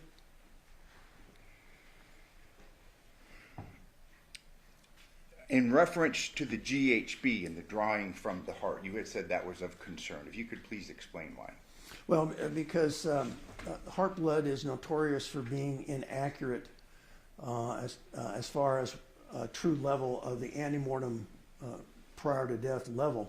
I'm not saying it's completely inaccurate, but it would be better to do that on the peripheral blood, which is what the other toxicology was done on, than the heart blood. But even given that, the DHB level wasn't into any significant toxic range.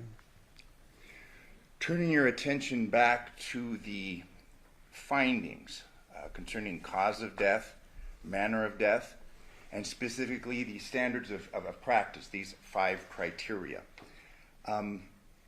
Is it fair to say that homicidal violence is an incorrect designation? Yes. What should it have been? The practice standards are clear about this. If those 5 criteria aren't met, then you classify the death as undetermined. As we've covered cause of death, manner of death, it states homicide. Is that incorrect? Correct. Yes, it's not correct, no. What should it have been? It should also be undetermined. So based upon the science, the examination of the body, fair to say that this was an inaccurate pathological conclusion, homicidal violence. Yes. Finally, I'd like to address there's an issue concerning obviously a missing head. Fair to say that that complicates matters. Definitely. And how so? Well, if you have incomplete remains, it's very risky to make conclusions about something that you haven't examined. You don't really know. Worst case scenario is the head turns up and there's no cause of death with that either. So in this particular situation, that would preclude you from scientifically, objectively assigning a cause or manner of death. Now, obviously, one of the criteria concerns death under suspicious circumstances. Correct. And I don't know if you have had an opportunity to review the file because we haven't discussed it all that much, but obviously we have some fairly suspicious circumstances surrounding this death, correct? And is it fair to say that Dr. Yagi perhaps relied upon that outside the practice standards, but relied upon that in finding a cause of death and a manner of death? Probably so. Okay. I mean, we're humans. We make mistakes, fair to say. Oh, definitely, sure. In a strictly scientific sense, okay, doctor, and based upon the data, the empirical data, is it possible that this gentleman died of natural causes? It's definitely possible. That's why you would classify it as undetermined. Before you come to a conclusion, especially one of homicide, which is going to have significant effects, you want to base it on provability. You want to be able to prove it. And in this particular situation, he actually had, in the body that was examined, he actually had causes of death that could cause his death. And the fact that the head is gone precludes you from making a scientific determination. And again, we've discussed somewhat in this jury's heard for a week and a half, perhaps substantial, suspicious circumstances, but from merely the science, he could have died. Correct. Natural death. Correct. As a forensic pathologist, that's the role that we're talking about. That's the role I played. You have to base your conclusions on objective evidence, not just suspicion. Finally, in reference to the decapitation, you obviously reviewed the photos, you reviewed the examination of the body. It was clear that this body was decapitated. Correct. Any opinion was it post-mortem? Does he indicate that this happened after death? Definitely. It was examined by an anthropologist or an anthropology team, I guess it was, and they concluded that it was a post-mortem decapitation, which I don't disagree with. Based upon the circumstances, you read the evidence, fair to say it probably happened close in time of death and decapitation. That's an excellent question. It might be very, very difficult to say that. There's no doubt that the blood was still liquid, but that would be liquid for a number of hours. So it's more likely that it was, but as far as being able to objectively prove it, you'd have to do a substantial number of kind of uncommon tests to do that. And in reviewing Dr. Yagi's report, in fact, she enlisted an anthropologist to do further analysis on C2 and C3, correct? The findings of that anthropologist was that the head was severed using two instruments, correct? Correct. A handheld knife and a mechanical powered saw. Correct. Do you take issue with those findings? Well, after reviewing all the pictures and looking at them, there was an area in the skin that had, in my experience, the characteristics of a chainsaw. But it was only in an area of the skin, which that would be enough for me to be concerned that was part of what was used. A chainsaw. Correct.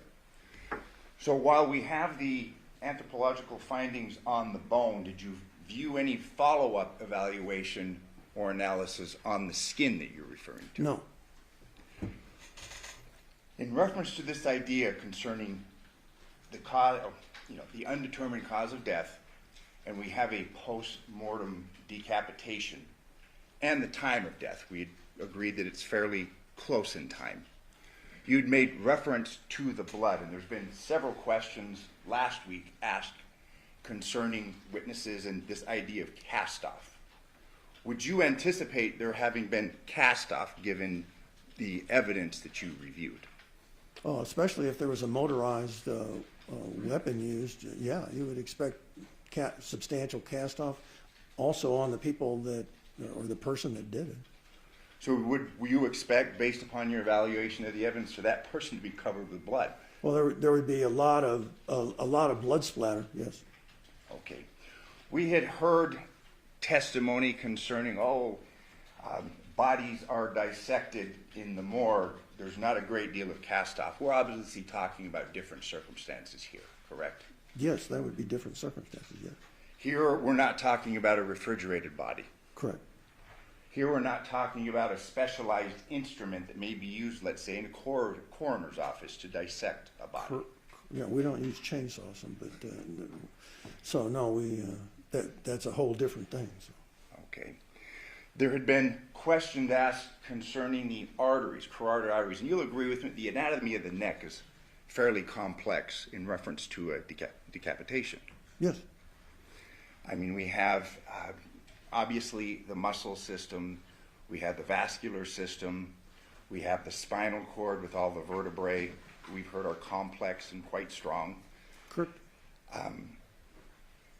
We have the thick ligaments, cartilage. Would it be, can you give an opinion as to would it be difficult to effectuate a decapitation? Oh, yes. Especially if you're just using a handheld knife, would be very, very difficult. And in this case, we've made reference to a handheld knife and a mechanical powered saw. Again, it's an undertaking. Correct. We would expect to see cast off and blood, correct? Correct. Would you expect to find cast off and blood at the scene where this had occurred? Wherever it occurred, yes. Unless somebody cleaned it up or something. But yeah, you would, during using a motorized type thing, you would expect a large amount of blood splatter. So we're not talking about a morgue, we're talking about perhaps in a bedroom, correct? Correct. Yeah, I've never even considered a morgue anything near a scene of a crime like that. So that would be inappropriate to make comparisons to what happens in the morgue as opposed to what happens at perhaps the scene of a crime. Well, I've never done that. I've never heard about that because it's a completely different environment, and so I don't even. There's not even an analogy there. No.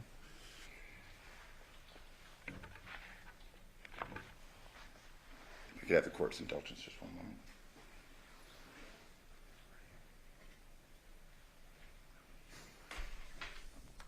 Thank you very much for your testimony, doctor. I pass the witness. Yes. How are you, Dr. Sims? I'm okay. How about yourself? Good. Good to see you, sir. I'm not going to disagree with you too much. I just want to clarify a couple things. We're in agreement, sounds like, that it's difficult to determine cause of death when the head is missing, correct? Yes. We're in agreement that it's a postmortem decapitation. Yes. We're in agreement you weren't at the scene, nobody here was at the scene, well, maybe except one person, right? That is. Yeah, I definitely was not at the scene. No. Yeah. So you don't know if someone covered it up while they're doing the sawing with the knife or the saw. We can agree there. That's a good point, and I was not at the scene, nor did I. I've never visited the scene, Yeah. And so no, I don't know that. Fair enough. And you mentioned cleanup goes without saying. You can't say whether the person may have gotten blood on them, took a shower, any of that. That's correct. Use chemicals to clean up or anything like that. That's correct. Okay. Are you familiar with the term hesitation marks? Yes. What does that mean? So those are primarily in relation to sharp force injury, and they can occur in somebody trying to kill themselves or when they're going to kill somebody else. And it's a mark where you're considering making a cut and you become afraid, or there's some reason that you don't, and so you leave just a superficial injury. And you mentioned some of the cuts to the back of John's neck. Correct. You're not telling this jury that it was, in fact, a chainsaw used, correct? No, I just talked about one area that was that I picked out, seeing the photographs, that was concerning to me. Sure. But you'd agree there are hesitation marks. Definitely. It looks like somebody who went to do it was like, oh my God, I can't believe I'm doing this kind of thing. Definitely. There were multiple hesitation marks, yes. And with regard to the tools, that was sent out to a forensic anthropologist, and there's tool mark experts, et cetera, right? Correct. Yeah, that is a specialized type of analysis, and I thought they did a pretty good job. Okay, and that was going to be my next question. Are you calling into question Dr. Burns and her associates' work? No, I read it. They took very good photographs. They made the proper, in my opinion, the proper descriptive statements. So if that report would have came back to me, I would have adopted the report. Sure. And it's a report. You didn't prepare a report, I've been told, in this case. No, I didn't. I was never asked to prepare a memorandum or an email or anything about anything. I was just, The reason I was originally contacted with this from the special public defenders, they were puzzled about the cause of death. They didn't quite understand it. So We are in agreement that the decapitation is not the cause of death. that is correct. You would agree with me, we've had cases together before back in the day. You would agree with me that a single blow to the head with a large blunt object can kill a man. Yes, they can. And you've probably seen lots of those cases. Blunt force injury is a common mechanism of death, yes. And there is a difference between the terms homicide and murder, correct? Definitely. Homicide is a medical legal definition, and you know it better than me. I think it's death at the hands of another. Correct. It basically talks about a mechanism. Murder is a legal conclusion because there can be justified homicides. Sure. Or unjust. Murder is an unjustified homicide. Right. Gotcha. My point is you're talking about whether or not it's a homicide. You're taking issue with Dr. Yagi's terminology. Based on the published practice standards, it did not follow that. I wouldn't have came to this conclusion at all. Okay, fair enough. And I'm not arguing with you about that. I'm just trying to say you're not saying to this jury that John was not murdered. I don't know. Okay. Murder can be proven by other means, not just your narrow medical legal determination. Oh, definitely it can. The jury can come to whatever conclusion based on all the data. Yeah, phones, video, even confessions. Correct? Murder and homicide, two different things. Correct. Pass the witness. Thank you, sir. Any follow-up, Mr. Justice? Yes. Suffice it to say that based upon the evidence available, you could not say this person died of a blow to the head, could you? No. That would be reckless. Yes. There would be no evidentiary basis for that, so I wouldn't say that.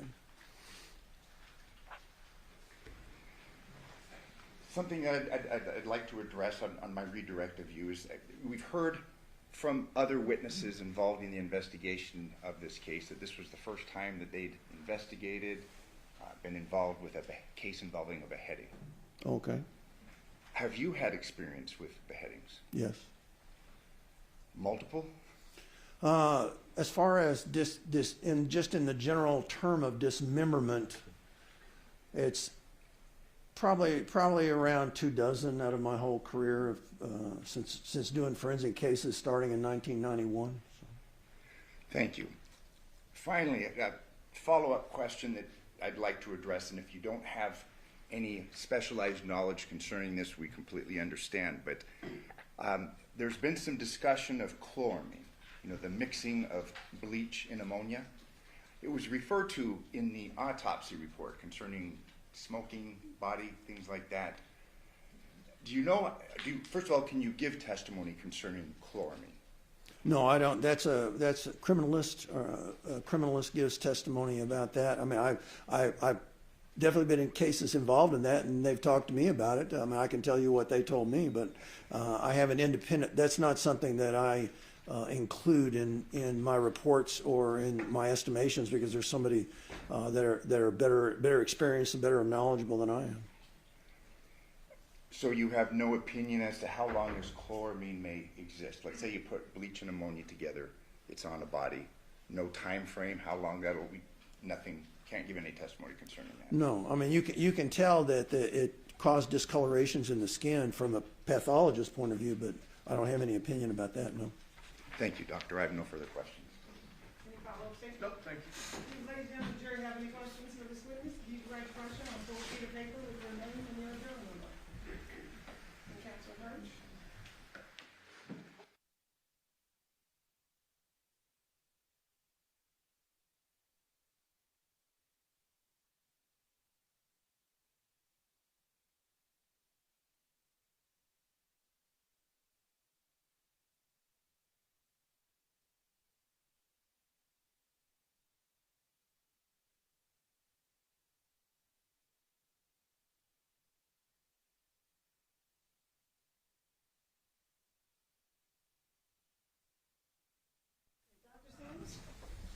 If the handheld knife were described to you as a meat cleaver, would it be better to understand that the head could be removed easier than using a knife?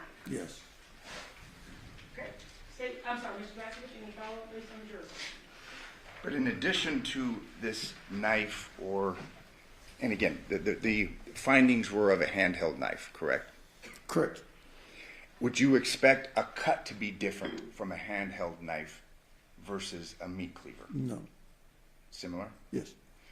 However, in addition to a blade, based upon the findings, we're to understand that a mechanically powered saw was used. That is correct. Yeah, whether it was a reciprocating saw or a rotary saw or whatever, they didn't go any further than that. But it was some kind of powered instrument. Thank you. I have no further questions. State, any follow-up based on your question? No, thank you. Ladies and gentlemen, any further questions for the witness? Yes, if you the right question, I'll share a sheet of paper with your name and your journal number.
Okay, Dr. Sims, is it a regular practice for the medical examiner to call in a criminologist when chemicals are used? It would be if that is an issue, a recognized issue in the case. It's not some just minor finding, and that is correct. Yeah. If alcohol is in the stomach and not absorbed in the bloodstream, does it affect the person's ability to function? No. When you talk about natural causes, would you expect to see physical signs of a heart attack or cardiac enzymes? That's a very excellent question. Because there was no microscopic analysis of the heart, there was no microscopic analysis of the liver to actually fully assess the amount of pathology and whether there was something acute or longer, which should have been done in this particular case. In terms of the liver, if fatty liver disease progresses, would you expect to see signs of jaundice or bad enzyme levels? That's also an excellent question. So in his particular case, it had not progressed to cirrhosis as yet, but without getting into a lot of pathology, the storage of fat in the liver disrupts the liver's ability to function, and the function is the main metabolic organ that takes care of all toxins in your body, whether they're drugs or anything else. And so when you lose that, then you allow a higher level of those toxins to be in your bloodstream, which can cause death. And that's how it operates. Mr. Pastor, do you follow up based on the journal? Yes, just briefly in reference to the question, the alcohol, based upon your test in the stomach, based upon your evaluation of this person was clearly intoxicated. Well, the marijuana was really high, and it also worked with whatever little alcohol was present. Both of them are central nervous system depressants. So there's what's called a synergistic effect. So we would expect then alcohol in conjunction with the THC, this person was pretty loaded. It was definitely under the influence of marijuana for sure, yes. Finally, in reference to this cast-off post-mortem, you'd expect under the circumstances of this case for there have been significant cast-off. If there was a motorized, there can be cast off even with a handheld knife, depending on how the person is using, but it's going to be very small compared to the cast off from any kind of motorized cutting instrument. Thank you. I have no further questions. Any follow-up statement? No, thank you. Do the ladies and gentlemen of the jury have any further questions for this witness? Okay, seeing no response, sir, you are excused. Thank you very much for your testimony here today. Thank you.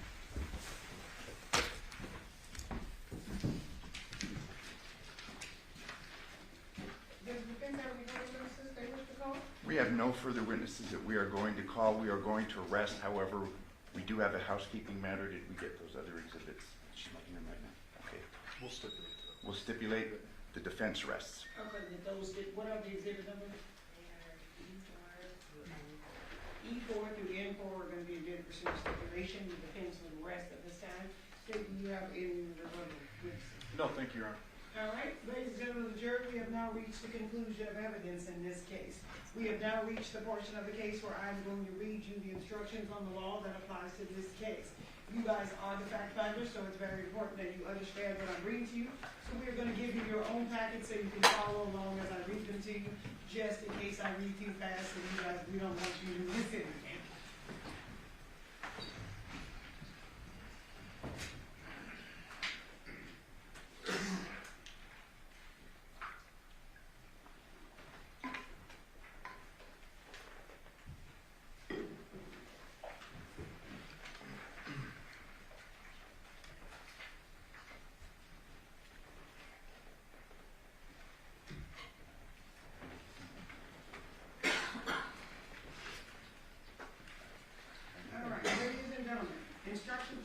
Instruction number 1, members of the jury.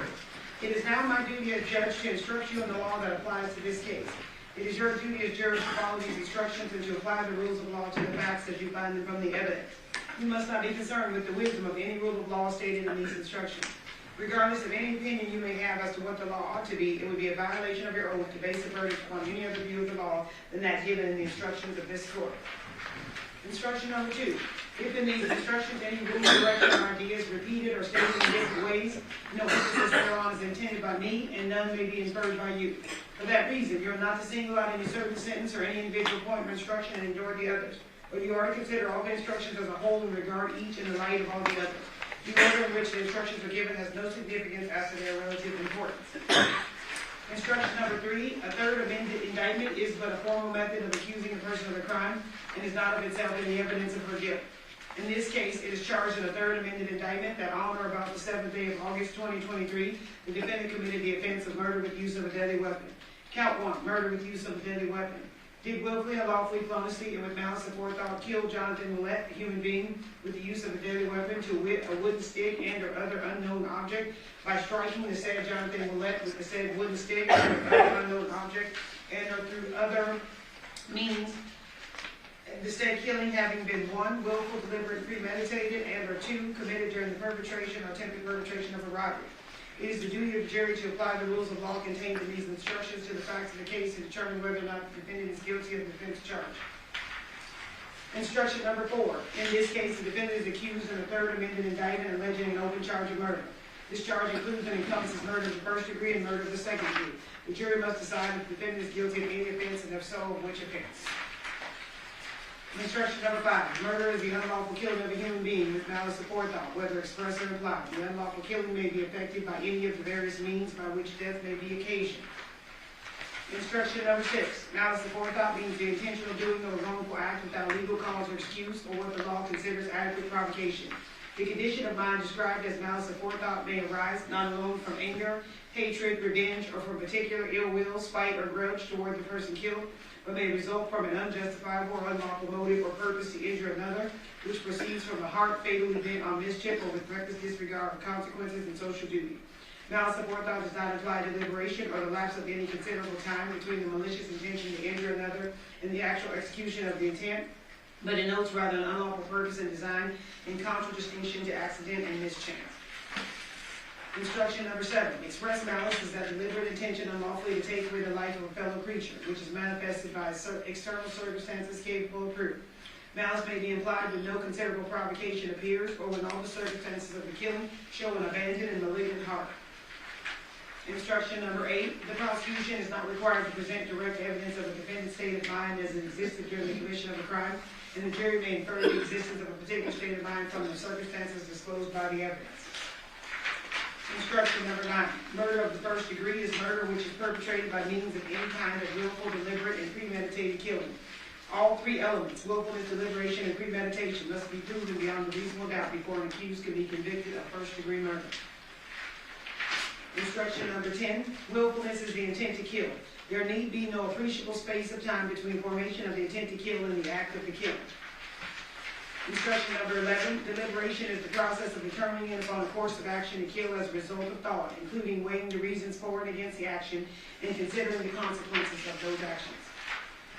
Instruction number 12. A deliberate determination may be arrived at in a short period of time, but in all cases, determination must not be formed in passion, or if formed in passion, it must be carried out after there has been time for the passion to subside and deliberation to occur. A mere unconsidered and rash impulse is not deliberate, even though it includes an intent to kill. Instruction number 13. Premeditation is a design, a determination to kill distinctly formed in the mind by the time of the killing.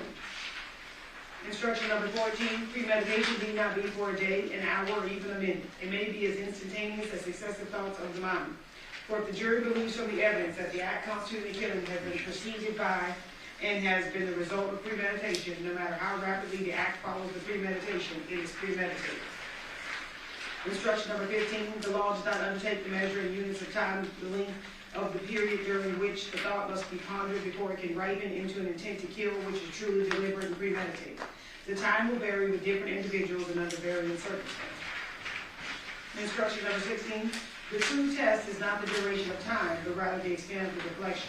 A cold, calculated judgment and decision may be arrived at in a short period of time, but a mere unconsidered and rash impulse, even though it includes an intent to kill, is not deliberation and premeditation, as will fix an unlawful killing as murder of the first degree. Instruction number 17. There are certain kinds of murder which carry with them conclusive evidence of malice aforethought. One of these classes of murder is murder committed in the perpetration or attempted perpetration of a robbery. Therefore, a killing which is committed in the perpetration or attempted perpetration of a robbery is deemed to be murder of the first degree, whether the killing was intentional or unintentional or accidental.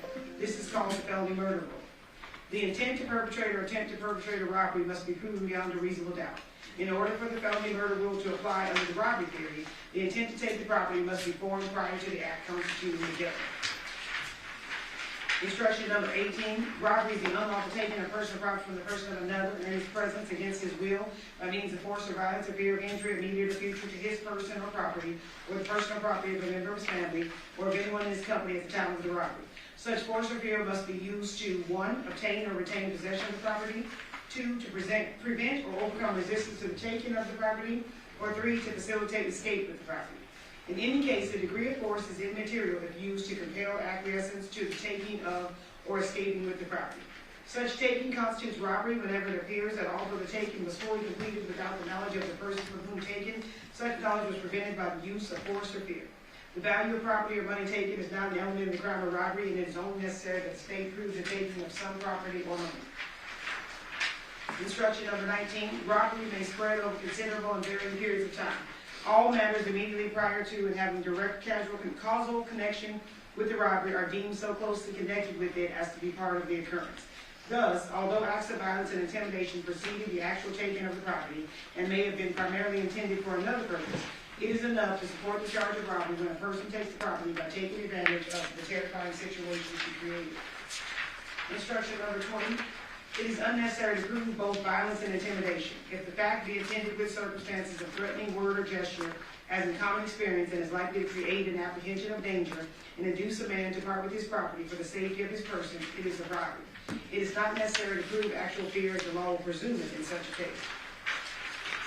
Instruction number 21, while a verdict must be unanimous, you need not be unanimous on the means or the theory of first-degree murder in arriving at your verdict. Instruction number 22, murder of the second degree is murder with malice aforethought but without the admixture of premeditation and deliberation. All murder which is not murder of the first degree is murder of the second degree. Instruction number 23, when it is impossible to commit a particular crime without committing at the same time and by the same conduct another offense of lesser grade or degree, the latter is, with respect to the former, a lesser included offense. If you are not satisfied beyond a reasonable doubt that the defendant is guilty of the offense charged, she may, however, be found guilty of any lesser included offense, if the evidence is sufficient to establish her guilt of such lesser offense beyond a reasonable doubt. The offense of murder, which actually charges the defendant with first-degree murder, necessarily includes the lesser offense of second-degree murder. If you are convinced beyond a reasonable doubt that the crime of murder has been committed by the defendant, but you have a reasonable doubt whether such murder was of the first or second degree, you must give the defendant the benefit of that doubt and return a verdict of murder of the second degree. Voluntary manslaughter is a lesser included offense of both first and second degree murder. Thus, you may only return a verdict of voluntary manslaughter if you first rule out both first and second degree murder. Instruction number 24. Voluntary manslaughter is the unlawful killing of a human being without malice aforethought and without deliberation or premeditation. It is the killing upon a sudden quarrel or heat of passion caused by a provocation sufficient to make the passion irresistible. The provocation required for voluntary manslaughter must either consist of a serious and highly provoking injury inflicted upon the person killing, sufficient to excite an irresistible passion in a reasonable person, or an attempt by the person killed to commit a serious personal injury on the person killing. For the sudden violent impulse of passion to be irresistible, resulting in a killing, which is voluntary manslaughter, there must have been an interval between the assault or provocation and the killing sufficient for the voice of reason and humanity to be heard, or if there should appear to have been sufficient time for a cool head to prevail and the voice of reason to be heard, the killing shall be attributed to deliberate revenge and determined by you to be murder. The law assigns no fixed period of time for such an interval, but leaves its determination to the jury under the facts and circumstances of the case. Instruction number 25. The heat of passion which will reduce a homicide to voluntary manslaughter must be such an irresistible passion as naturally would be aroused in the mind of an ordinarily reasonable person in the same circumstances. A defendant is not permitted to set up his own standard of conduct and to justify or excuse himself because his passions were aroused unless the circumstances in which he was placed and the facts that confronted him were such as also would have aroused the irresistible passion of the ordinarily reasonable man and likewise situated.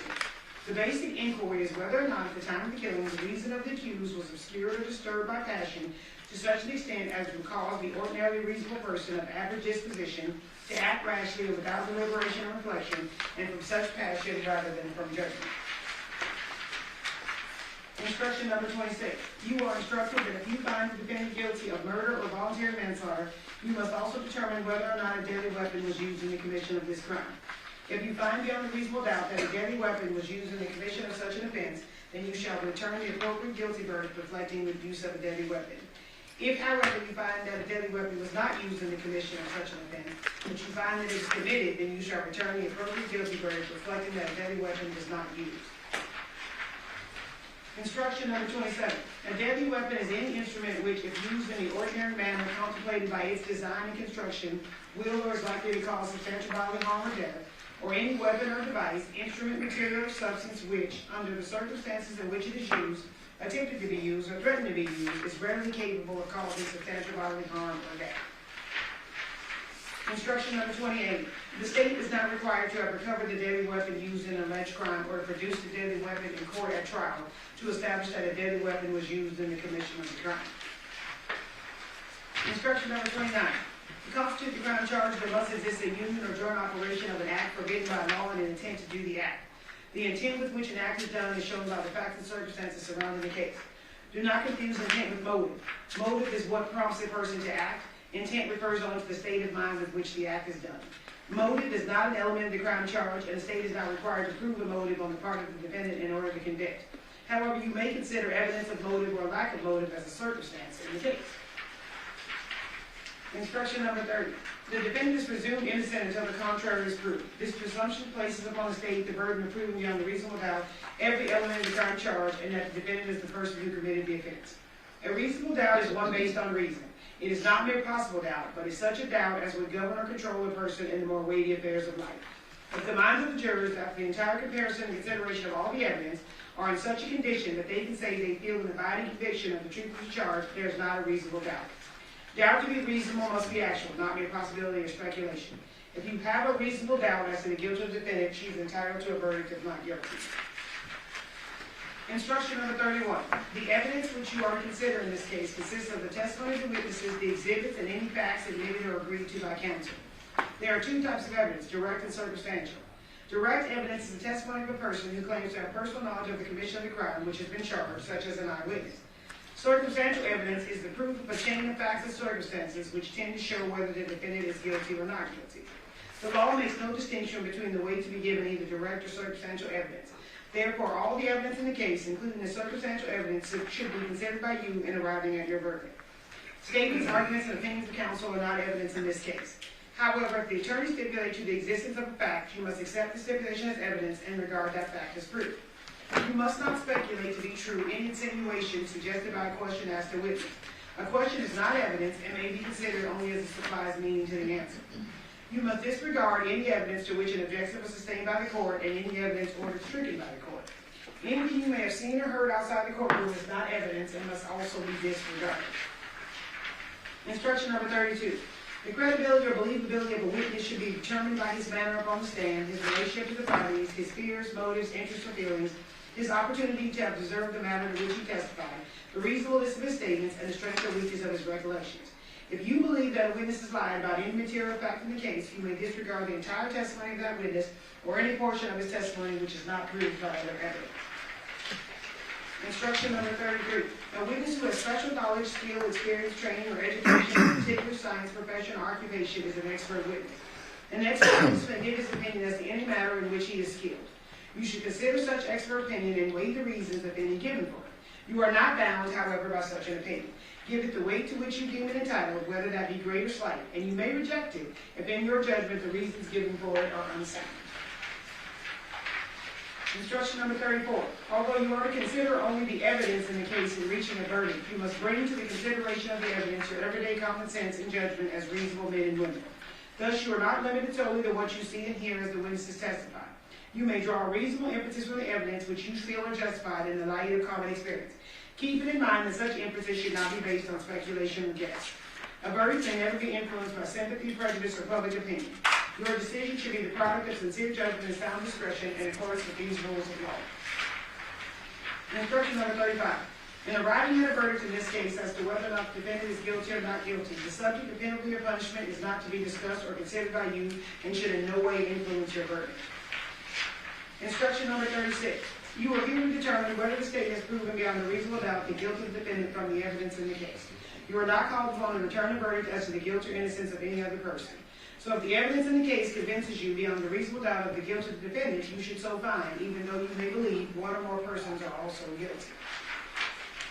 Instruction number 37. You have seen trial exhibits that have been redacted. Those redactions have occurred either by agreement of the parties or by court order pursuant to Nevada law. You are not to consider the fact that an exhibit has been redacted for any purpose whatsoever. Instruction number 38. It is a constitutional right of the defendant in a criminal trial that she may not be compelled to testify.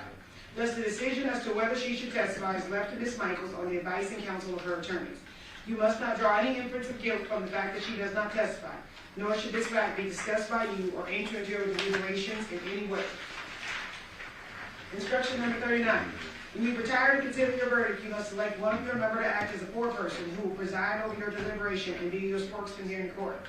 During your deliberation, you will have all the exhibits which were admitted in evidence, these written instructions, the forms of verdict which have been prepared for your convenience. Your verdict must be unanimous. As soon as you have agreed upon the verdict, have it signed and dated by your foreperson and return with it to this room. Instruction number 40. During the course of this trial and your deliberations, you are not to, 1, communicate with anyone in any way regarding this case or its merits, either by phone, text, internet, or other means. Read, watch, listen to news or media accounts or commentary about the case. 3, do any research such as consulting dictionaries, using the internet, or using reference materials. 4, making investigation, test the theory of the case, recreating an aspect of the case, or in any other way investigate or learn about the case on your own. Instruction number 41. If during your deliberation you should desire to be further informed on any point of law, or hear again portions of the testimony, you must reduce your request to a writing signed by the foreperson. The officer will then return you to court where that information sought will be given to you in the presence of and after notice to the district attorney and the defendant and her counsel. Playbacks of testimony are time-consuming and are not encouraged unless you deem it a necessity. Should you require a playback, you must carefully describe the testimony to be played back so that the court reporter can arrange her notes. Remember, the court is not at liberty to substitute the evidence. Now you will listen to the arguments of counsel who will endeavor to aid you to reach a proper verdict by refreshing in your minds the evidence and by showing the application thereof to the law. But whatever counsel may say, you will bear in mind that it is your duty to be governed in your deliberation by the evidence as you understand it, remember it to be, and by the law given to you in these instructions, with the sole fixed and steadfast purpose of doing equal and exact justice between the defendant and the state of Nevada. All right, ladies and gentlemen, we do not want to break up the closing arguments for you, so we're going to take our lunch recess now, and then when you guys come back, we will have the closing arguments by the parties when you return from the lunch recess. During this recess, you must not discuss or communicate with anyone, including fellow jurors, in any way regarding this case or its merits, either by voice, phone, email, text, internet, or other means of communication or social media. You must not read, watch, or listen to any news or media accounts or commentary about the case. You must not do any research, such as consult dictionary, use of the internet, or use of record materials. You must not make any investigations, test the theory of the case, recreate any aspect of the case, or in any other way investigate or learn about the case of your own. You must not express any opinion regarding this case that was responsible to you. Ladies and gentlemen, it's 11:40. We'll be in recess until 1 o'clock. All rise for the jury.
Your Honor, the jury's all present and accounted for.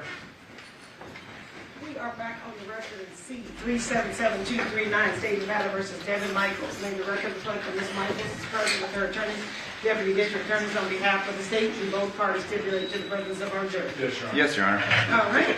Ladies and gentlemen, we have now reached the portion of trial where closing arguments will be given. Since the state has the burden of proof, the state will get to begin and close the closing argument. State, are you prepared to give your closing argument? Yes, Your Honor. All right, whenever you're ready.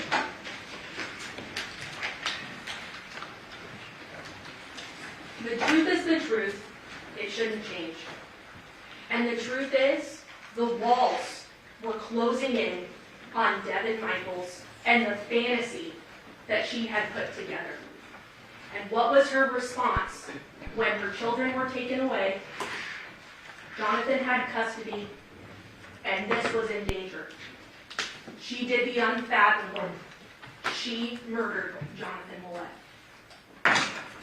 The crime charged in this case is murder with use of a deadly weapon. We heard from the judge. She did read that to you folks prior to our break.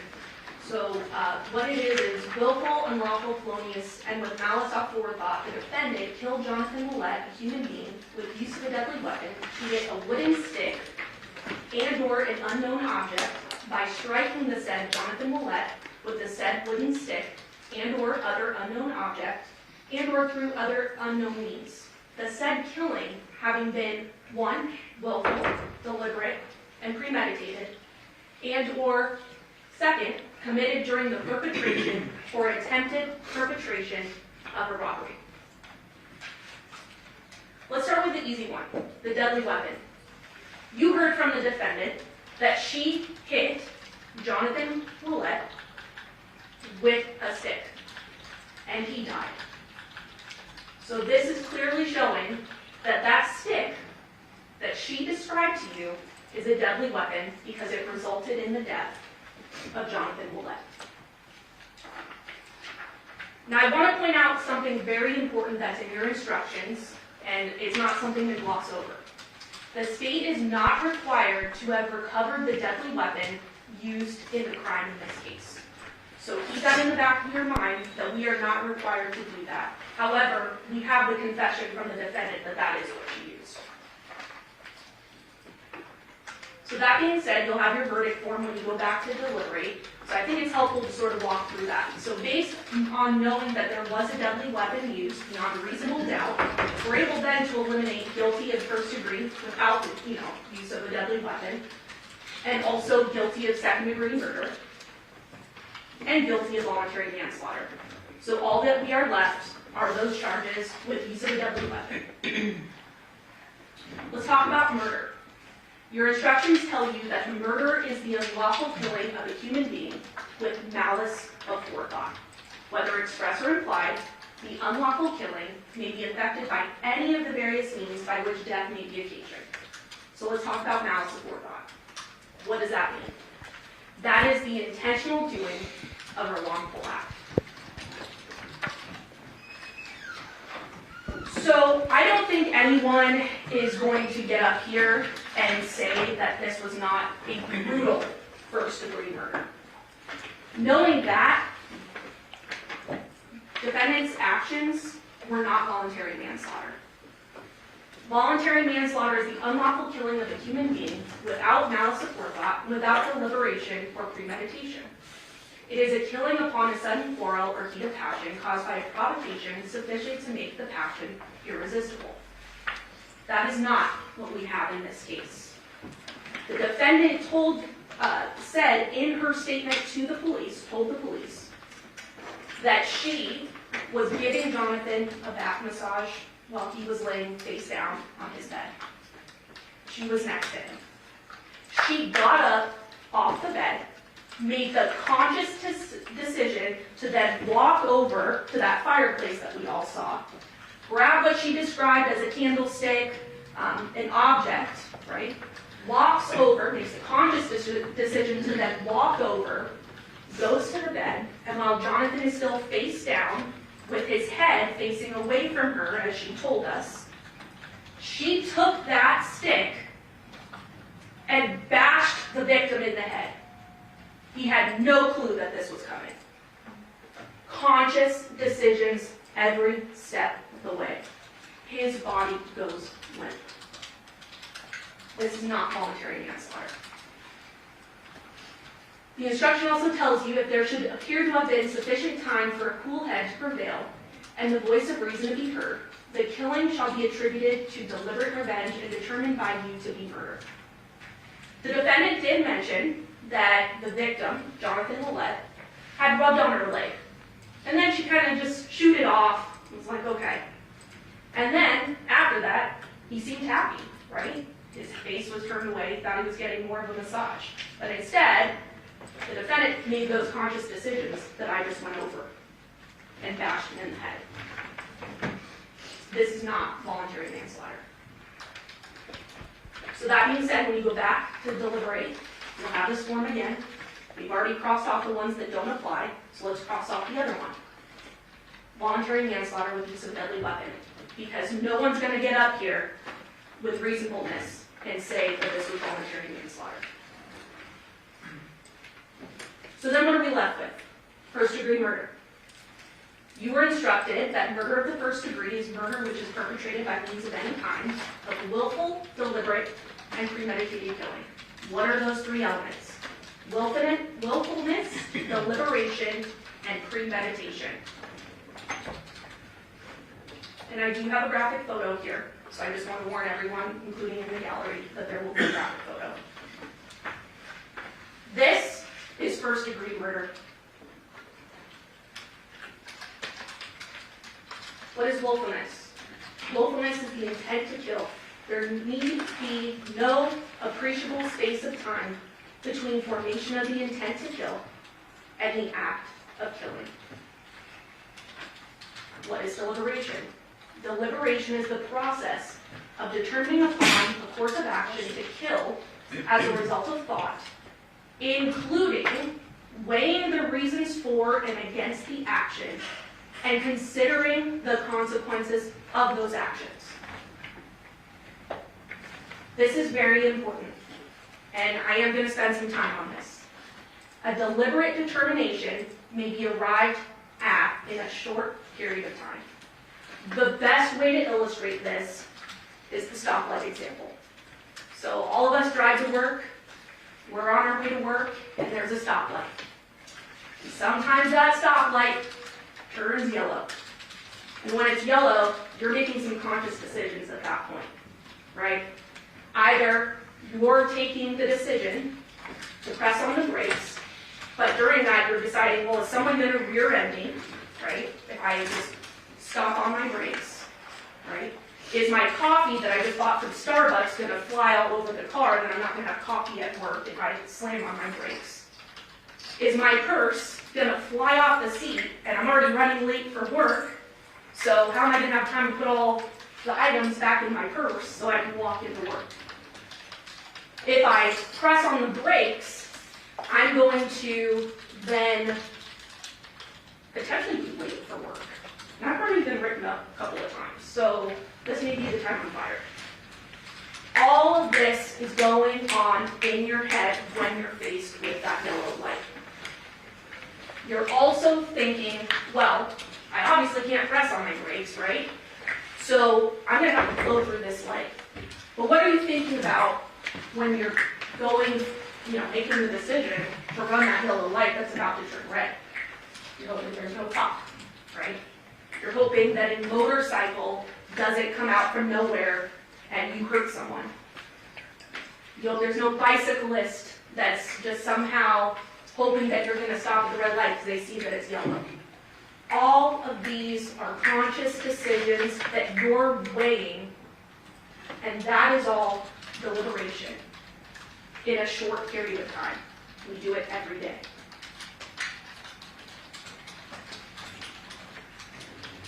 Again, it need not be for a day, an hour, or even a minute, this premeditation, this decision making. It may be as instantaneous as successive thoughts of the mind. The stoplight example. No matter how rapidly the act follows the premeditation, it is premeditated. That is what happened in this case. When the defendant made each conscious decision ending Johnathan Willette's life. We also have another theory of first-degree murder. That's called felony murder. There are certain kinds of murder which carry with them conclusive evidence of malice aforethought. Therefore, a killing which is committed in the perpetration or attempted perpetration of a robbery is deemed to be murder of the first degree. So what is a robbery? You are instructed that robbery is the unlawful taking of personal property from the person of another, or in his presence against his will, by means of force or violence or fear of injury, immediate or future to his person or property, or the person or person of property of a member of his family. Such force or fear must be used to 1. Obtain or retain possession of the property, 2. To prevent or overcome resistance to the taking of the property, or 3. To facilitate escape with the property. We heard a lot of evidence over the past 2 weeks, which is why I'm slowly going through this today. We have evidence that the defendant took multiple items of Johnathan's belongings. Social security card, a wallet, his only set of car keys. Why did she want those things? How was she going to enroll the girls at school without having Johnathan's documentation? This all goes into her motive. The defendant obtained Johnathan's property by means of force or violence, i.e., she killed him, and took his wallet, his only set of keys, and his social security card. This is another easy one. That being said, you'll have your verdict form. And between both theories of murder, we are confident that you'll be able to check that first box and at this point eliminate the second-degree murder. But that being said, any way you look at this case, this is first-degree murder. And this is important to note, because when you go back there, you're doing an important thing. But what is also important is that while a guilty verdict must be unanimous, you need not be unanimous on the means or the theory of first-degree murder in arriving at your verdict. What do all those words mean?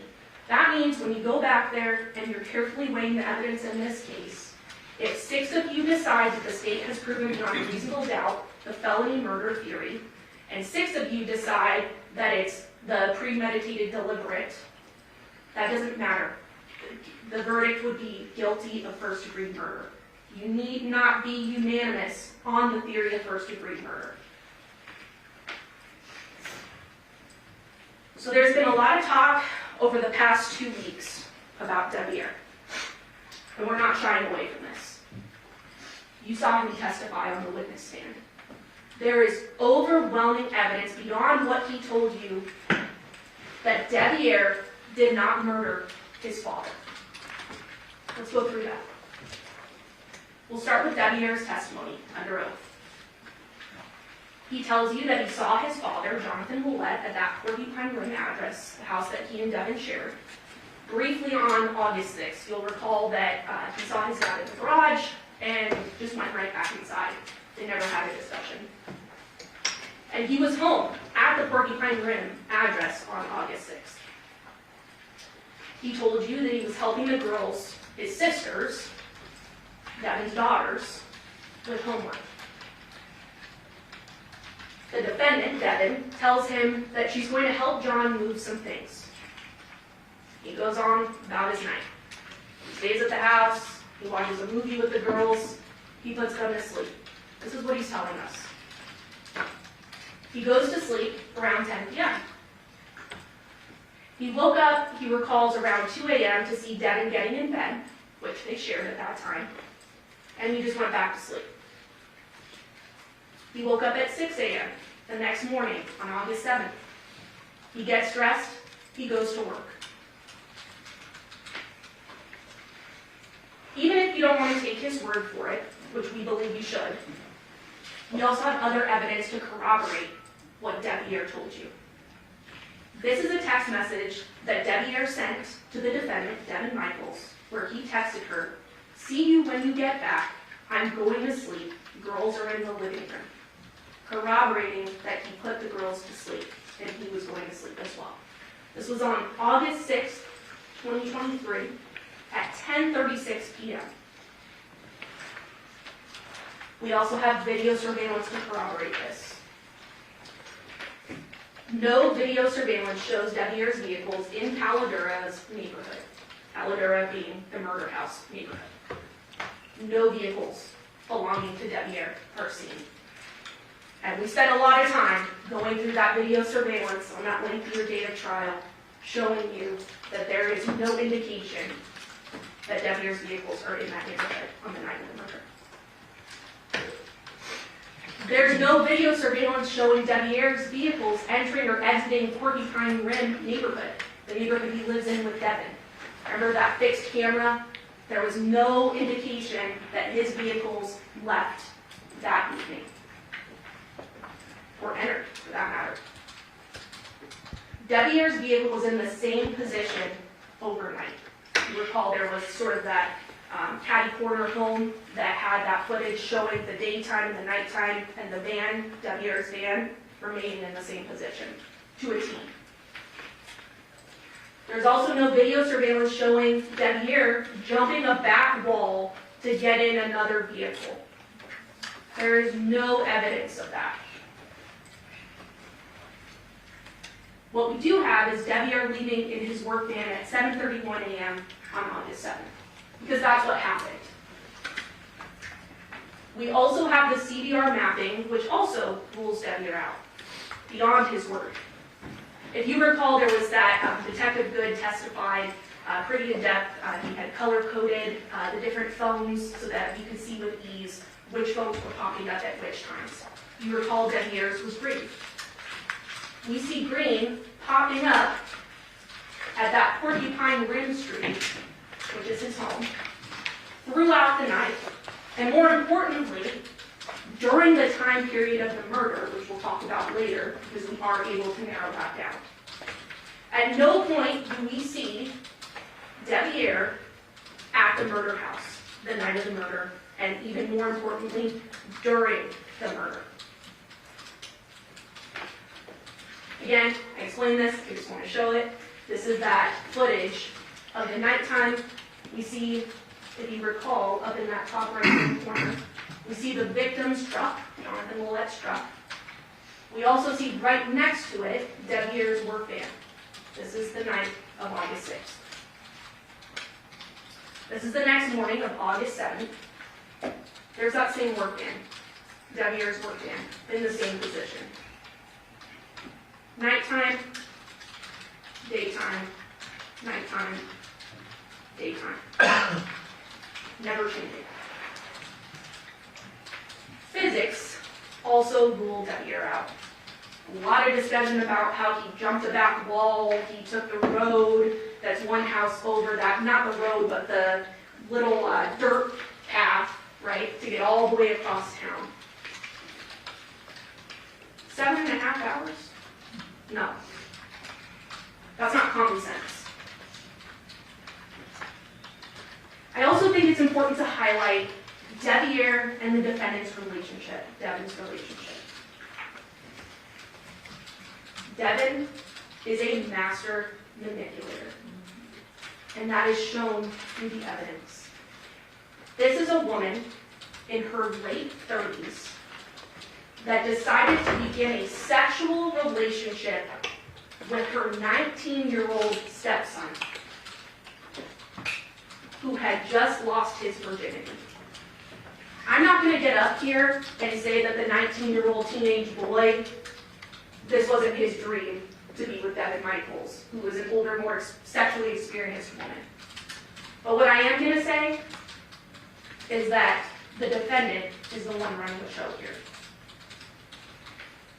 This was her fantasy, and he went along with it. For a while, though. Because remember, he tried to move away to California on multiple occasions, and somehow she was able to spin her web and bring him back. The most glaring portion being when she uses a supposed pregnancy against Devier to bring him back to Las Vegas. When she threatened him, I will have this baby and tell everyone whose baby it is if you don't move back to Las Vegas. So what does young Devyn do? He moves back to Las Vegas. He doesn't want a kid at his young age, and even complicate his relationship with his family that doesn't know about their relationship or their sexual engagements. There's also messages that show that Devyn was in charge of this relationship. He tried to get out multiple times. So now that we've talked about this could not be W, let's talk about who's on trial today. Devyn Michaels, the defendant, and how there is overwhelming evidence that she committed first-degree murder. I'm going to go over a roadmap of all the different evidence that you heard in the past 2 weeks and sum it up as much as I can. We'll start with Yoko and Yoshida's testimony, Devyn's inconsistent statements, so her own words, the scene, the DNA, the burlap, which we heard about today again, CDR mapping, video surveillance, the phone contents, and we'll also talk about the custody case and those witnesses we heard yesterday. I think it's very important to start with the timeline because, as Mr. Giordani said, this one's a wild ride and we have to buckle up. So let me start with the timeline here. The timeline starts August 6th of 2023.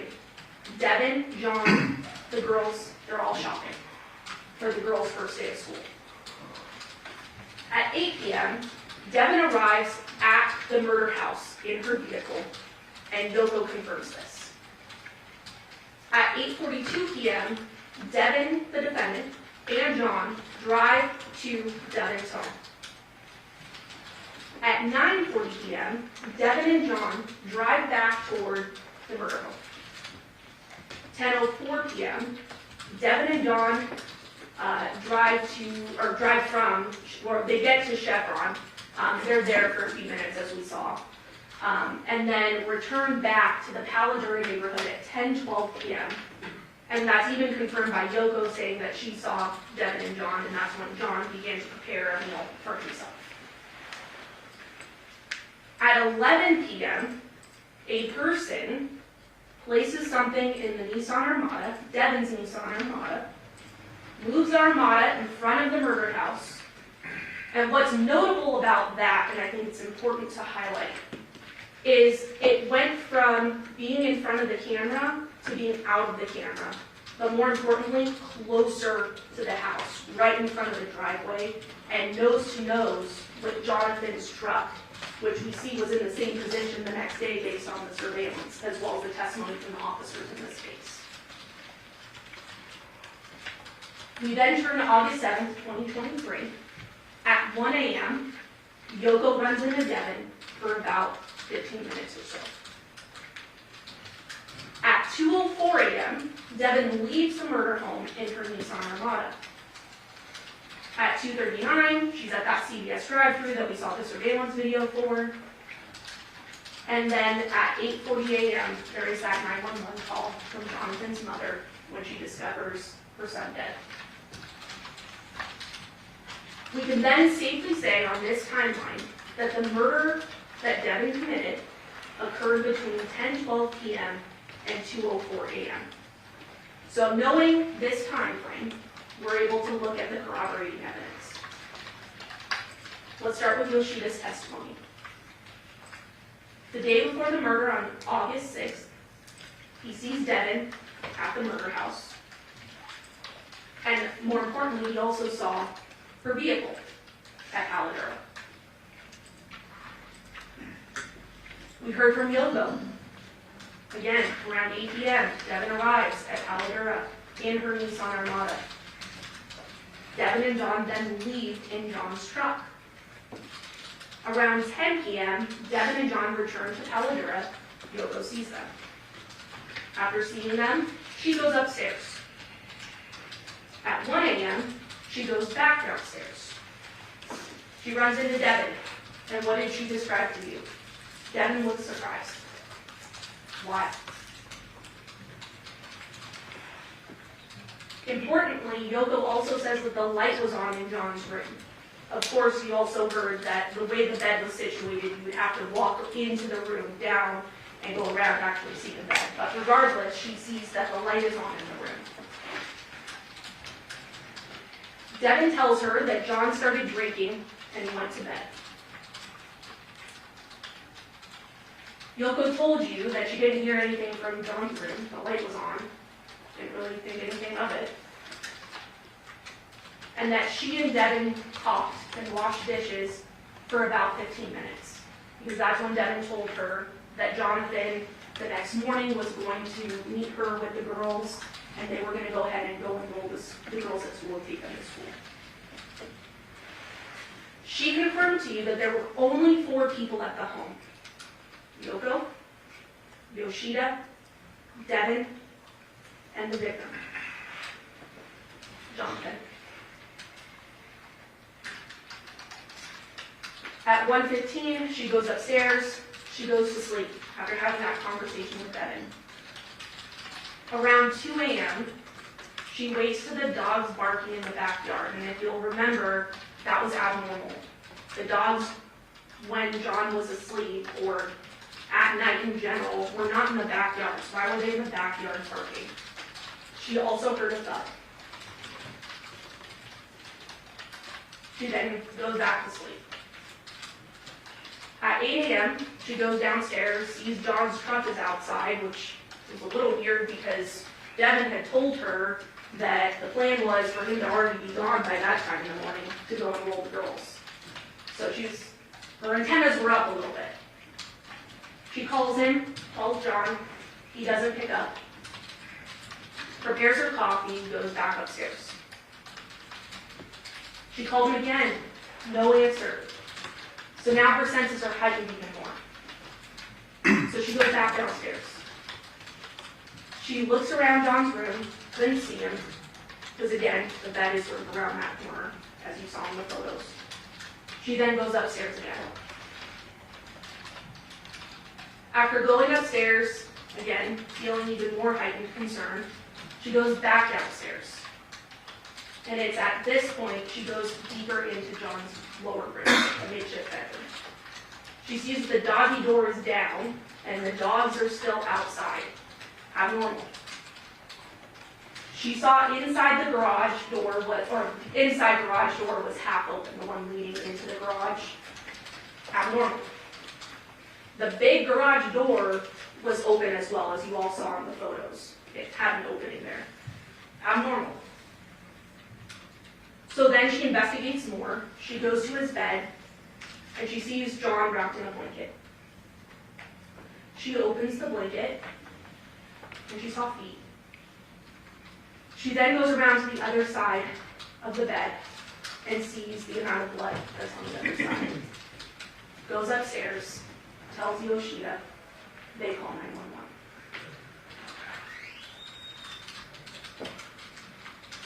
Devyn also made several inconsistent statements. The truth is the truth, it shouldn't change. What were those inconsistent statements? The first one, Johnathan's engagement ring. If you recall in interview 1, Devyn tells the officers, we threw his engagement ring in the trash last night. Okay. Interview 2, threw away John's engagement ring. We kind of made a joke of it, 2 points, threw it in the trash type thing. So it should be in the trash, right?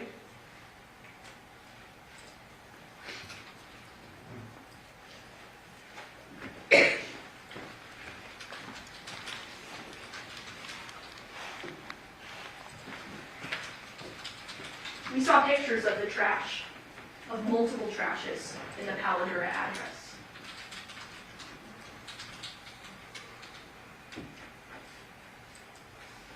Not just one, but multiple. 1, 2, 3, 4, 5. None of them containing a ring that were searched by officers. Ladies and gentlemen, there was no ring that was thrown in the trash. Inconsistency 2. her marriage to Devyn.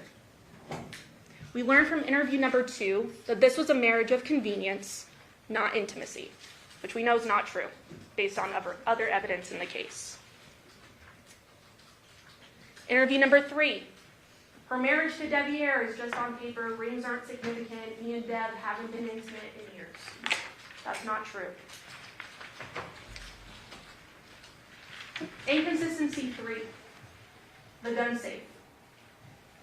In interview number 1, Devyn tells officers, "We took the guns last night, but we didn't bring ammunition because there's no safe at my home for them."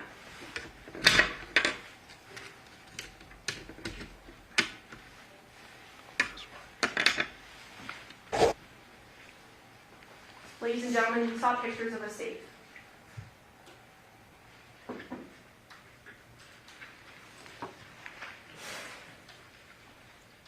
There was a gun safe in the home.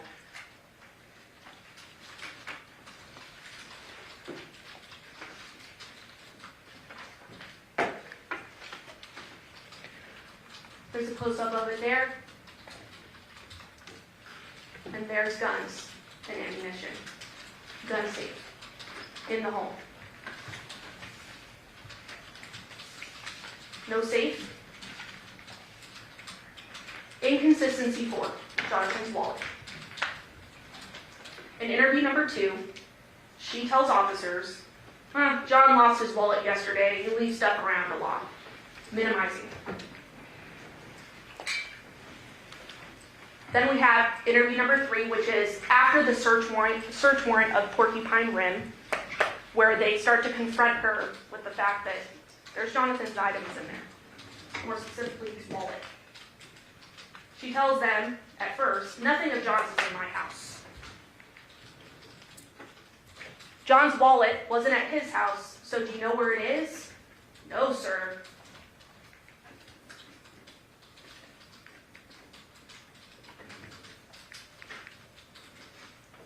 I have all of his old driver's licenses.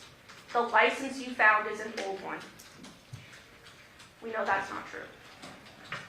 I tucked the wallet away in bags. I knew, but how would she know that the wallet was wrapped in bags in her underwear drawer? She wasn't confronted with that.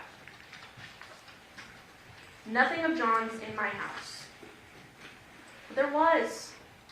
His only set of car keys. His current driver's license. His wallet. And what was found inside her purse? Johnathan Willette's Social Security card. Why would she have those things?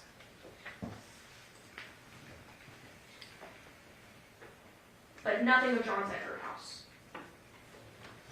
Again, the license you found is an old one. And if we look here close up, it expired November 7th of 2025. The murder happened August 7th of 2023. This was his active driver's license. His old one? I tucked his wallet away in bags. Remember, ladies and gentlemen, this wasn't one bag.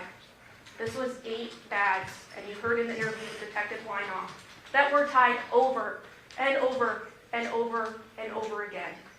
Not just one bag. What was she trying to hide?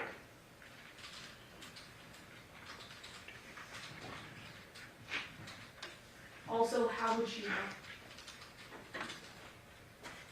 Inconsistency 5. Where was John?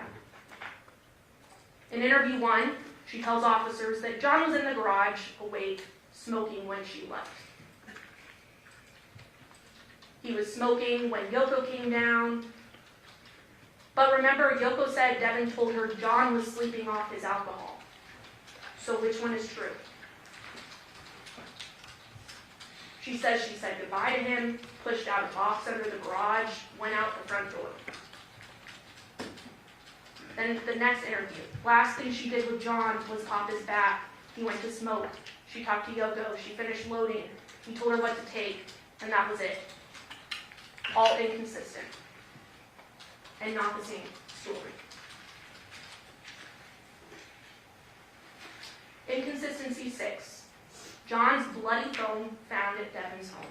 There's a lot of discussion about this during the trial because it's important. And it shows that Devyn committed the murder. And why? First of all, she told us in interview number 3, he told me he cut his hand. Okay? He said he was moving a table and one of the parts fell and took a chunk of his hand. She offers this to police. I didn't see it, but I do know he mentioned bleeding on his hand. Very descriptive.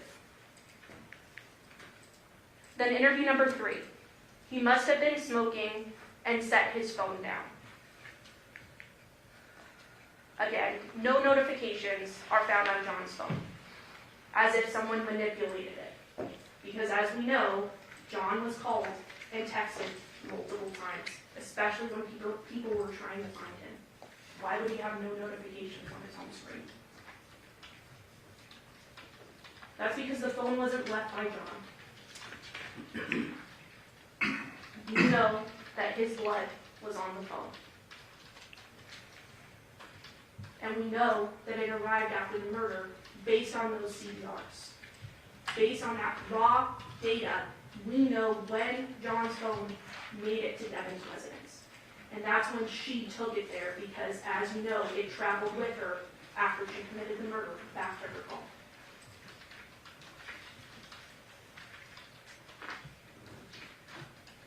This is also an important one. She tells detectives that it was dark in the room and she couldn't see when she committed the murder. In interview 4, we finally get her confession. She hit him. And that's when we get the details. But she tells us that she couldn't really see what she grabbed off the fireplace because it was dark, but she could see him breathing. She tells the detectives, because they're a little confused by that statement, because she can't describe the object in her very hand, but she's able to see Johnathan breathing. She tells him, well, your eyes can adjust.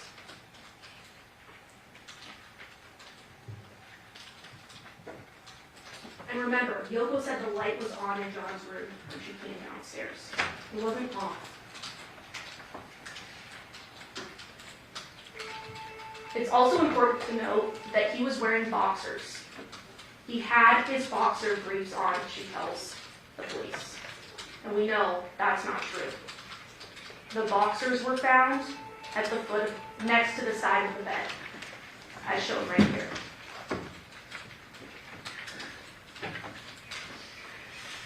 She also can't really account for the time after seeing Yoko at 1 a.m. And this one's really important.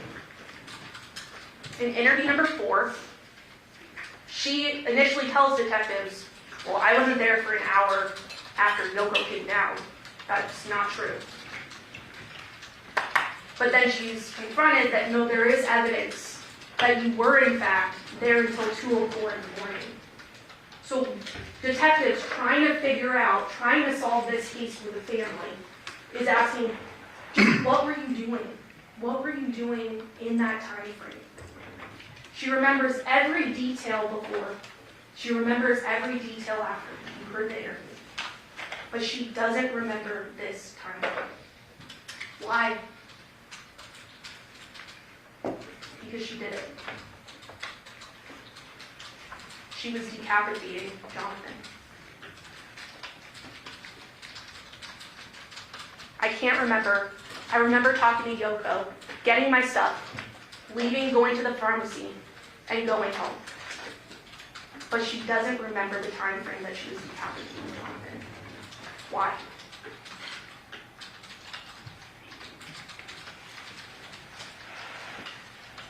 She's told this has got to be eating you up. And this is why videos are so important. This is her response. This has got to be eating you up. This has got to be eating you up. She's nodding. This has got to be eating you up. This is eating her up. This has got to be eating you up. Ladies and gentlemen, she admitted to the murder. She said in her interview, when she confessed, that she took that object, the stick, the wooden stick, and bashed Johnathan in the head. That is the murder. But there was a head missing, and that was important to the detectives to give closure to the family. So what about the decapitation?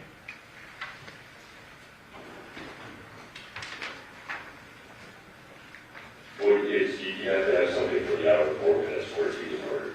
That you were in the house. That's it. That's the only time you don't remember.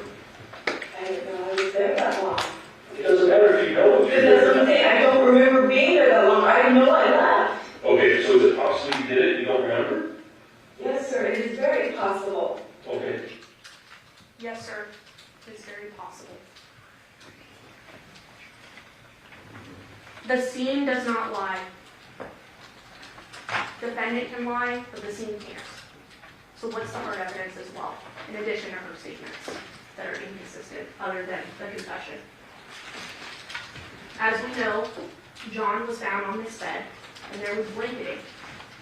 And we also noticed that there were 2 blood spots specifically on that sheet that he was wrapped in. One on one side and one on the other, as you can see in that right-hand photo. She rolled him to the edge of the bed to complete the decapitation after she had realized she murdered him by hitting him, as evidenced by the 2 blood spots that we see there. In that last interview as well, there was a drawing, there was a diagram, there was a sort of a back and forth a little bit with the defense talking about that the detective was the one drawing, but I will leave it up to you to sort of see how that was going down. Devyn drew that line there, and the detective told her multiple times, correct me if I'm wrong, is this where you were, where the X is? Yes, that's where I was.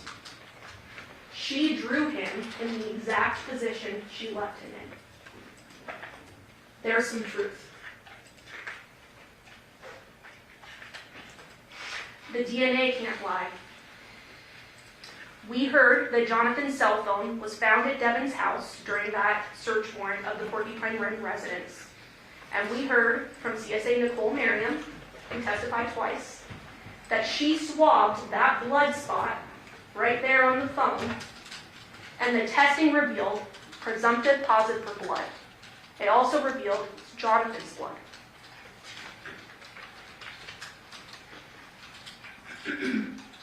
It's also important to note that Johnathan's blood was found in the driveway of the residence.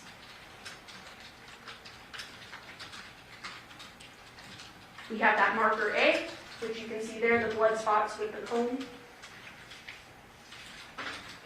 And we also have marker B, which was that Johnathan's bed frame, where they saw those droplets of blood.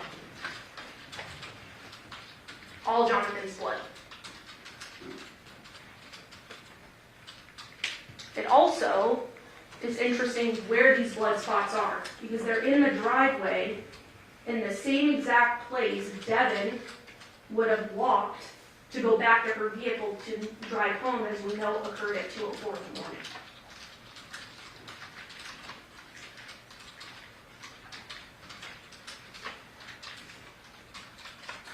Devyn's DNA is on that knot of the plastic bag containing the wallet and John's only car keys.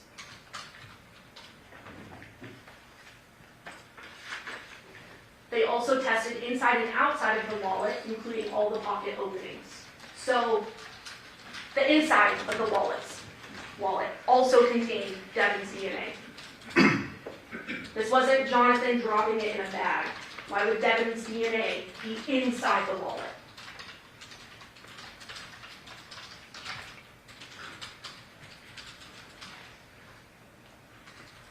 Devyn and John's DNA are on his Social Security card swab. Not shocking that Johnathan's DNA is on his Social Security swab, or Social Security card, I should say. But remember, this is Devyn's bag. You see her wearing it in the surveillance video with the chevron. She also described it to police during one of her interviews.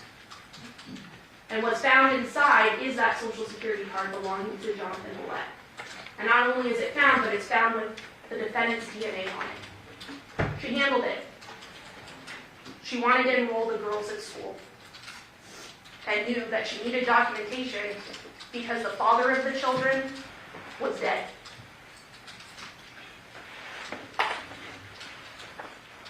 We also heard from the coroner, Dr. Yagi.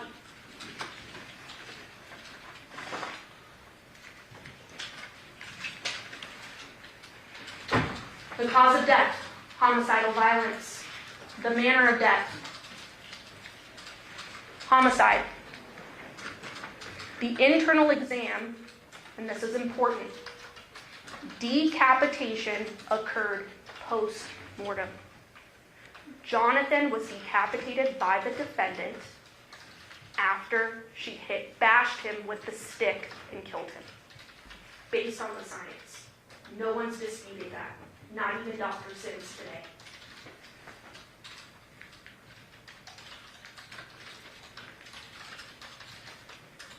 This is also important. No bleeding injuries on John's hands were found. None.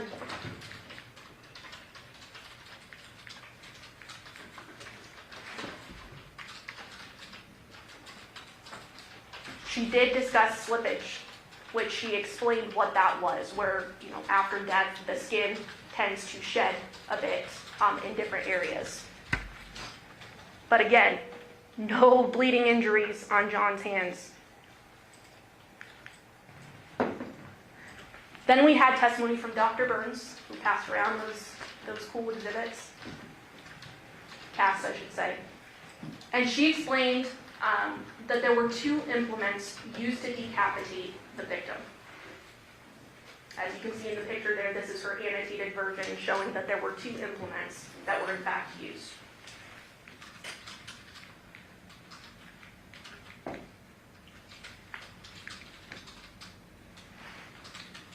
A hand-powered serrated or non-serrated knife was the first.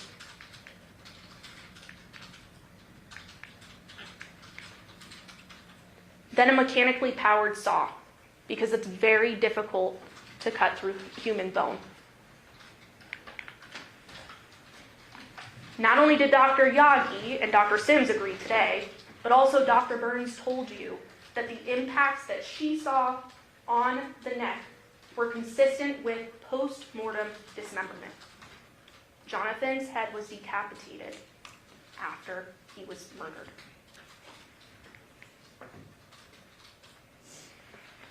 There's a lot of discussion during trial about whether it's possible for a woman to do this. I think it's important to note, as Dr. Burns highlighted, a mechanical saw is made for anyone. Women can do anything, especially ones that have a clear motive.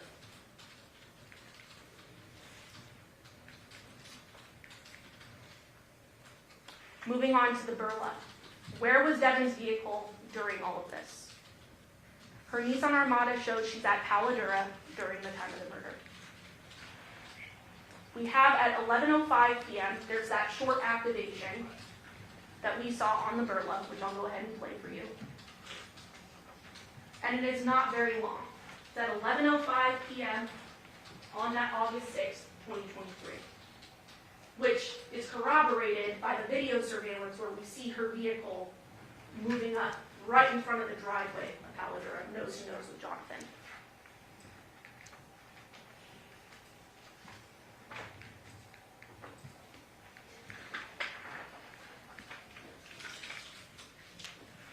Then we have 2:04 a.m. This is when Devyn's Nissan Armada leaves. And we saw that in the burla. She goes from the Paladura address, she goes to CVS, then she returns home to the Porcupine Rim address. I won't play this all for you, you'll have this back at evidence. You've seen it during the trial. We also have that call detail record mapping. Where was everyone's phones during all of this? More importantly, where was Devyn's phone during this? And we had Detective Good testify that the defendant's phone was at the murder scene when the murder was occurring. And what's also interesting to note, which you kind of have to get close to see, but there's sort of this blue dot that is now traveling with Devyn's red device all the way back. And this was at 2:04 in the morning. So that's how we know that the victim's phone was taken by Devyn back to her home, because we have that Google geofence highlighted by that blue dot there of Jonathan's phone, showing when it actually got to Porcupine Rim, and that's when Devyn got there.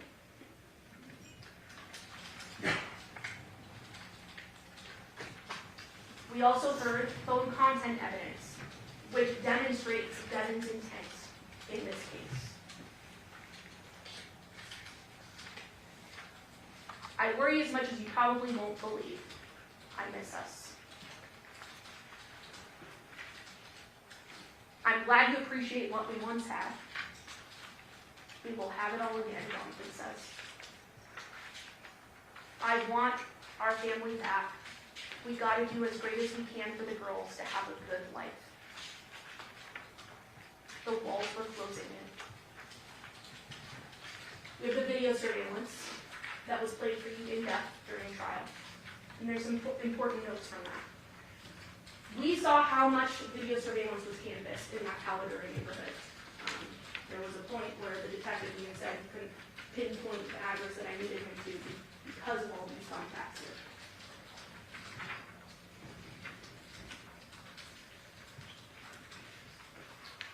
Then we have that next door residence to the murder house, that 2696 Caladura Drive. Again, next door. And this is that video I talked about earlier where we do see the Nissan activated and we see it move in front of the driveway of the murder home, 2698 Caladura. We also see in this vantage point of the video when Devyn and the victim returned home from that trip from Chevron. When they were coming from Porcupine Rim, stopped at the Chevron, got some items, then came back, and we actually saw those shadows of two figures, which would be Devyn and Johnathan, getting out of his truck to go inside of the Caladura residence. This camera gives us that as well. And again, 11:05 p.m., we get that activation, and we see that the Nissan Armada is moved up closer to the residence. Why would she want to move it closer to the residence? She's concealing her crime.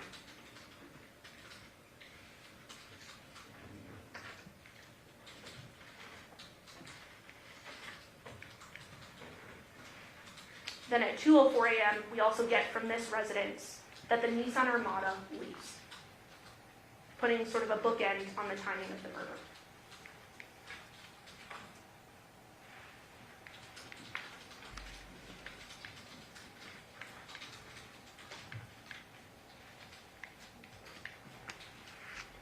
We then have the video surveillance from the Chevron.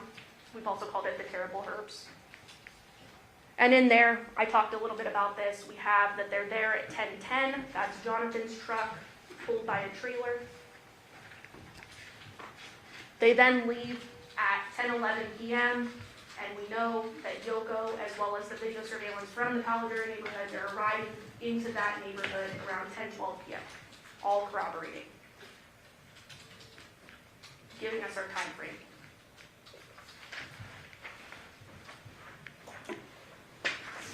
We have the video from the CVS pharmacy, the drive-thru, 2:28 a.m. on August 7th of 2023. This is after the murder, where she's at CVS. Again, giving us a time frame. There's no one in that vehicle but Devyn. You can see with your eyes.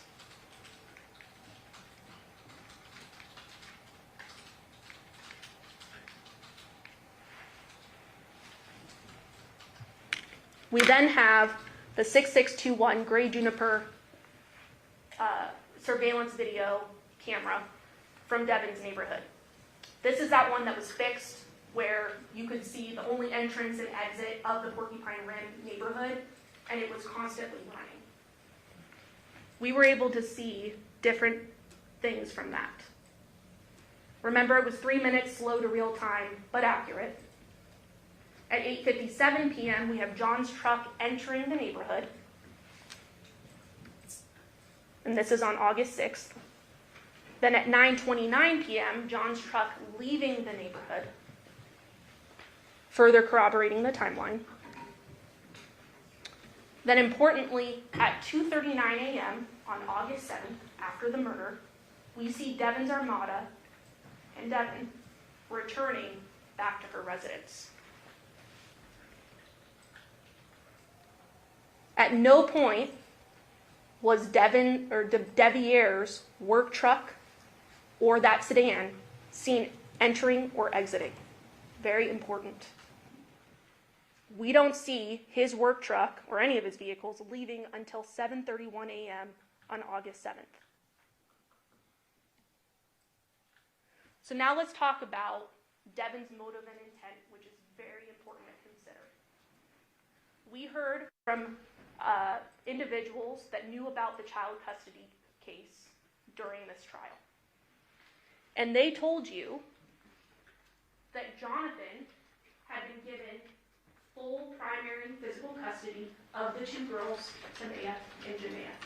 And this happened on October 27th of 2022. So at the time of the murder, Johnathan technically still had full physical custody of the girls. He had something he could hold over Devyn's head. The walls were closing in on her. We also heard from Elizabeth Lemons Woods, who also had worked on the child custody case and sort of the placement of the girls after Devyn was arrested. She meets with Devyn on August 17th of 2023. She wants to tell the defendant, hey, heads up, I just want to notify you, the girls are being placed somewhere else because you're not there, and their father is no longer around. And what Elizabeth Lemons Woods testified to is that defendant then started giving her more information, more than the scope of what the original conversation was supposed to be about. And what I think is notable is that Elizabeth says that throughout the conversation, Devyn appeared that she was trying to cry. Why would you try to cry?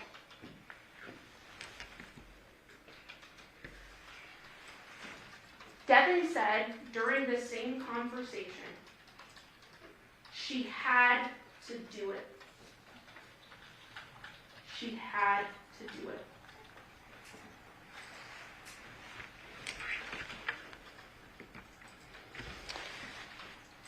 Now, ladies and gentlemen, it's very important, and you're in fact instructed on this, to use your everyday common sense and judgment as reasonable men and women. Do not check your life experience and what you know to be true at the door. Bring that with you when you deliberate. The evidence in this case is overwhelming.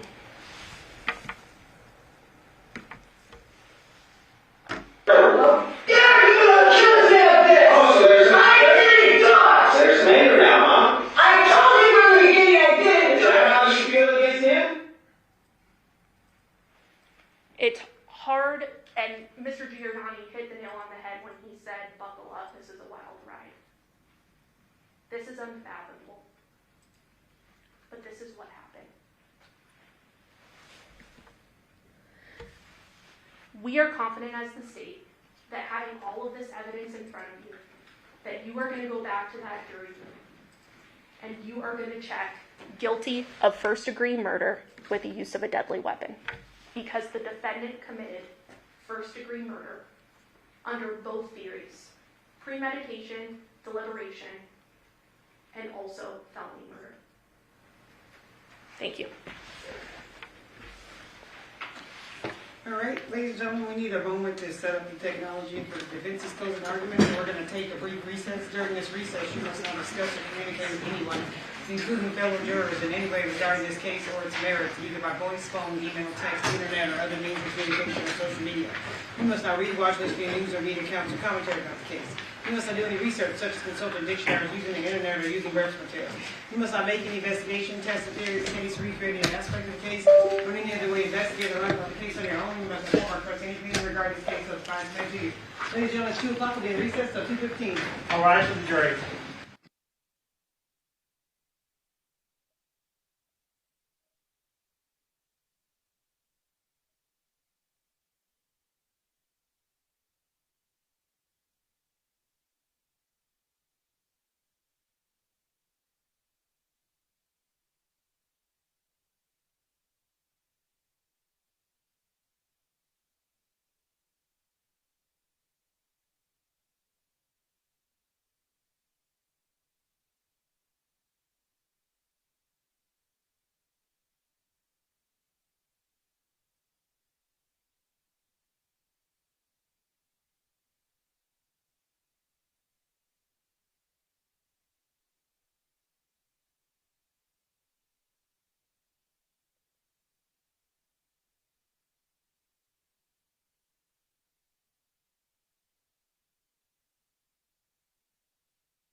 All rise for the jury.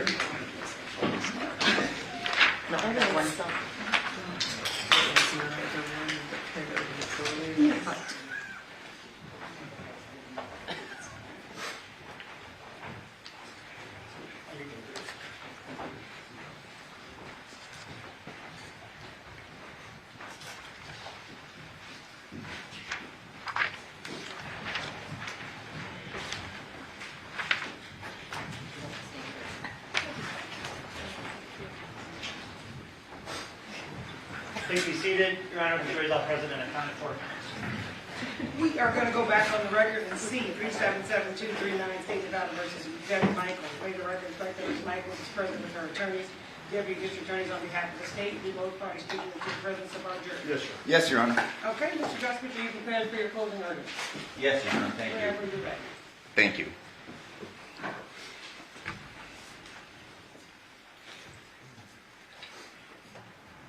This case is entitled The State of Nevada versus Devyn Michaels. Proof beyond a reasonable doubt is the highest standard in the American justice system. It shows an adoption of a belief that we took from the old common law from England, that it's better to let 10 guilty men go free than to wrongfully convict an innocent person. I would also submit to you that it shows a belief and an understanding from the Founding Fathers that very few people have the resources, the opportunity, or the ability to prove their innocence. You've seen that through the course of this trial. You have officers come in, collect evidence, and officers are people. I'm not going to stand before you and say this officer's a bad person. We talked about it through jury selection. But officers make mistakes. People are subject to biases, to confirmation bias, where they reach a conclusion first and then kind of work backwards. And I would submit to you that that is what happened in this case. And our Founding Fathers understood that. And that's why they placed the burden upon the state, and the state alone, to prove its case, each and every element of its case, beyond a reasonable doubt. I'd like to talk a few minutes about the jury instructions. We had a few technical difficulties, but you all have the same packet. I'd like to discuss just a few of these instructions. I'm not going to tell you which boxes to check. You're smart. You paid attention, very close attention throughout the entirety of this trial. You are the sole judges of the facts. You alone will decide what will happen to Devyn Michaels. Instruction number 3 talks about murder with use of a deadly weapon, and that's what the state wants you to convict her of, first degree with use. But the pleading document is telling. Instruction 3, it states, murder with use of a deadly weapon did willfully and lawfully, feloniously, with malice aforethought, kill Johnathan Willette, a human being with use of a deadly weapon, to wit, a wooden stick and or other unknown object, by striking the said Johnathan Willette with said wooden stick and or other unknown object, and or through other unknown means. And then it lays out the mental state. It has to be deliberate, premeditated, or, of all things, committed during the perpetration or attempted perpetration of a robbery. The following instructions in this packet lay out, after you've assumed that Devyn has killed somebody, her mental states. Instructions 6 through 16 talk about all the different mental states required. That's after you've determined that this person did the killing. There's even a number of instructions concerning robbery. It's instructions 17 through 20. You see, in the state of Nevada, we have what's called this felony murder rule. It's a shortcut. It's maybe basically getting to the shortest distance between 2 points to convict her of first-degree murder. There are, however, other instructions that I would like to spend a little more time on. And again, you are the sole judges of facts. You will review these instructions. But unlike us, who had this case for some time, this case is new. You were introduced to this case when we all met and began talking at the beginning of last week. There is an instruction concerning expert testimony, instruction 33. Please look at that. There's a common sense instruction. And I'm going to flip to that. It's kind of telling. Both parties generally point to this idea of common sense. Again, shows the wisdom. Instruction number 34. Although you are to consider only the evidence in the case in reaching a verdict, you must bring to the consideration of the evidence your everyday common sense and judgment as reasonable men and women. Thus, you are not limited solely to what you see and hear as the witnesses testify. You may draw reasonable inferences from the evidence which you feel are justified in light of common experience, keeping in mind that such inferences should not be based on speculation or guess. A verdict may never be influenced by sympathy, prejudice, or public opinion. Your decision should be the product of sincere judgment and sound discretion in accordance with these rules of law. As I go through my comments, and trust me, I'm going to leave things out. It's inherent in the process. Please use your common sense. You've taken good notes and you've paid attention. Please review the exhibits and don't take my word or that of the state of Nevada. Reach your own conclusions. Review the evidence. There is an instruction that I think is of paramount importance in this case, and it's instruction 32. It concerns the credibility or the believability of a witness should be determined by his manner upon the stand, his relationships to the parties, his fears, motives, interests, or feelings, his opportunity to observe the matter to which he testified, the reasonableness of his statements, and the strength or weaknesses of his recollections. If you believe that a witness has lied about any material fact in the case, you may disregard the entire testimony of that witness or any portion of his testimony which is not proved by other evidence. I read this instruction to you with Devyn in mind. We started this case talking about motivations. Motivations dictate actions. Devyn is not on trial. This case is not going to be, well, did we prove our case against Devyn better than they proved their case against Devyn? Devyn is the only person that's on trial. We have gone through the evidence in good faith, and I'm going to discuss that a little bit with you today in my summation, that there is evidence to believe that Devyn committed this crime. But you don't have to believe that to acquit my client. But I would submit to you that you should take that into consideration. The ultimate determination that you will make is the sole judgment of the facts is whether the state has proven this case beyond a reasonable doubt. Through the course of this case, and as you know, and we talked about it, we wouldn't have to ask a single question, present a single line of testimony. If the state fails to prove their case, she's entitled to a verdict of not guilty. But as this evidence has unfolded, I would urge you to see that perhaps the detectives in this case, the Henderson Police Department, were basically trying to choose the shortest distance between 2 points. Hey, we knew, and we all know, and we're not making issue that she was with him on the night in question. It's easy to reach a judgment like they did. She's guilty.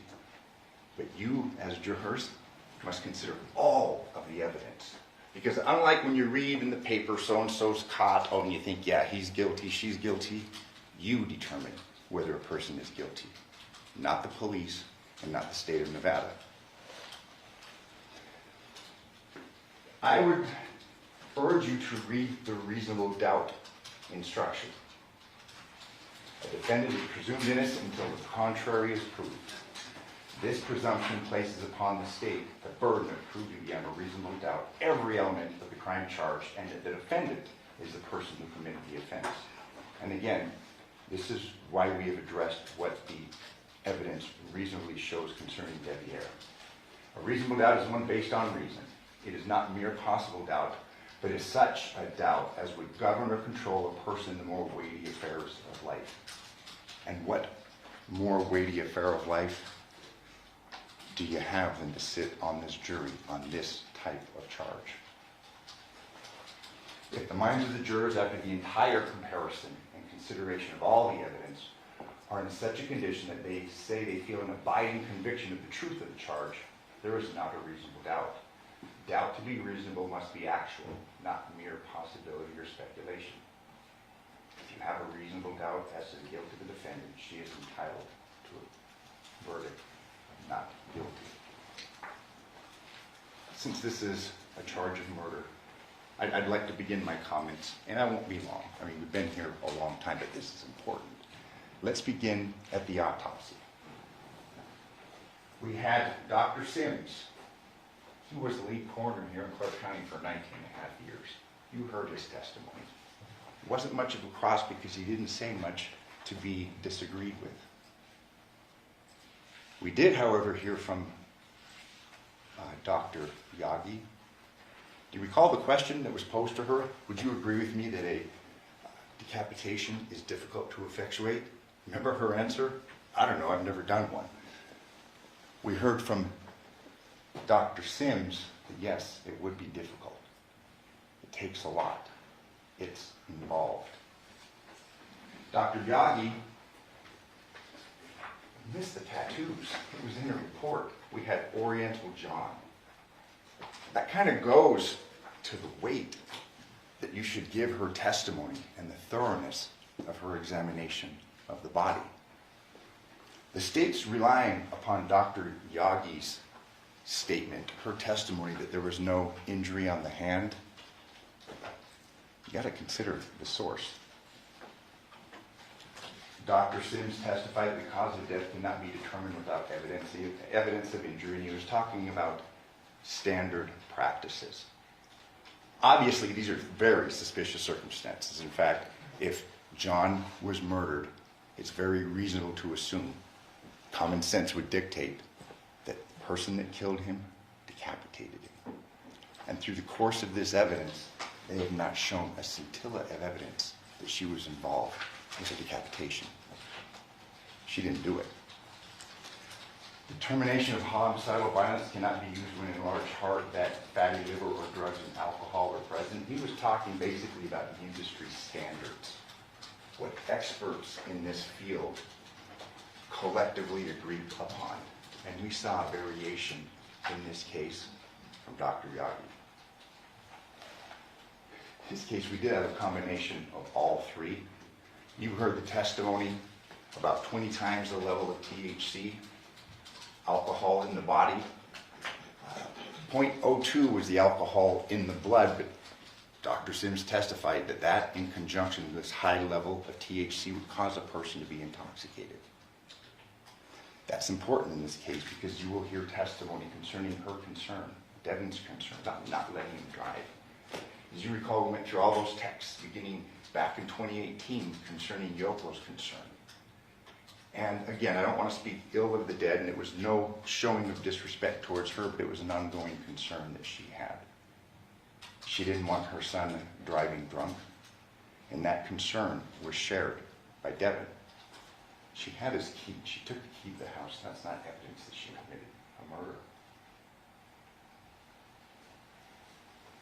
This is extremely important, and there's been a great deal of issue made concerning this video evidence. As you recall, through the course of Devyn's testimony, I read it to you at the beginning of the trial and read it to him, where basically we had a detective, it was the 12th of September, telling him, you're under the radar. We're here to clear you.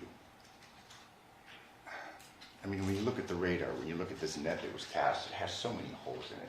The state would have you believe that both homes were under 24-hour surveillance. It's just not true. The evidence of Detective Lippish and the other detectives showed that. The state expects you to accept representations made by Detective Lippisch regarding the true time of the videos from this residence, and I want to start there. This concerns the state's timeline, which I would tell you flies in the face of common sense, but it's important to take into account how this evidence was gathered.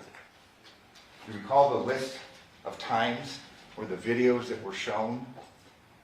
He supposedly didn't, it was on a neighbor's cell phone. We saw no logs. We saw no indication of the veracity or the accuracy of those times. The state's basing this idea that she's pulling up in front of the Paladera residence and is somehow moving her car at 11:04 to avoid detection. You have to take this detective at his word. And again, I'm not necessarily saying he's lying, but he did a sloppy job of collecting that evidence. And this is the video evidence that I'm referring to.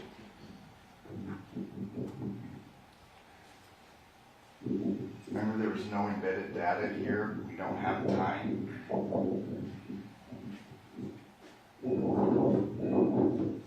He would have you believe that the vehicle is moved at 11:04. We don't know what time this is occurring. We do know that the vehicle perhaps was moved from the Burla, but we don't know the sequence of events. As you recall, and you will have the evidence, there was various blue lines showing triangles, and we heard that through the positioning of the GPS, you have movement, even if a vehicle is in one place. We don't have specific times, and we really don't know the order of how things occurred. We would urge you to believe and to consider that common sense would dictate that this was when Devyn left the residence at 2:04.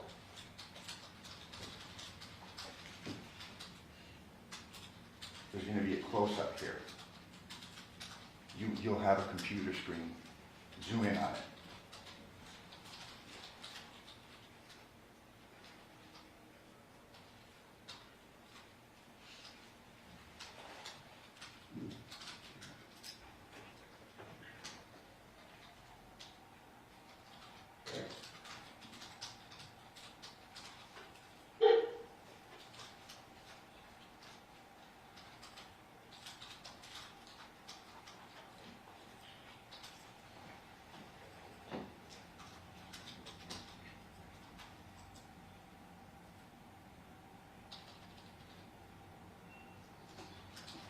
There you see the interior of the vehicle. You see Devyn getting in. You see a bag on the passenger seat.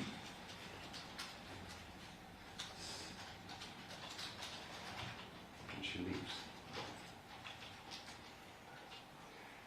Please pay close attention. And again, not that I'm trying to tell you to do it. We've had this case for much longer time than you have.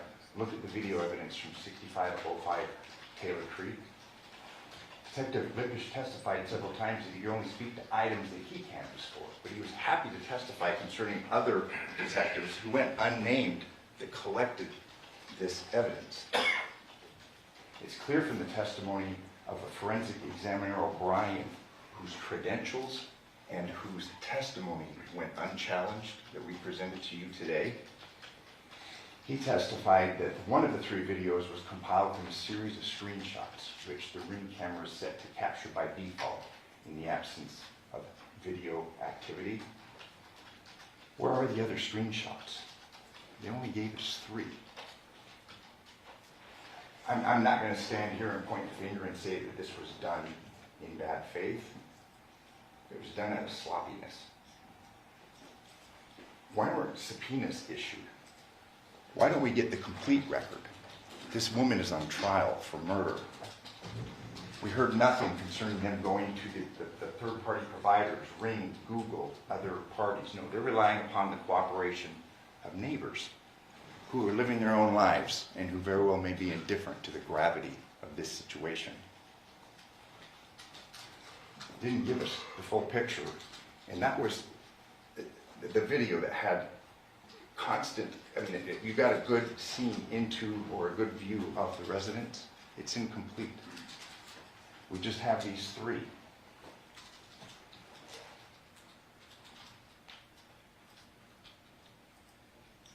And again, this is at the new residence where it's been referred to. Porcupine here, we've got the truck.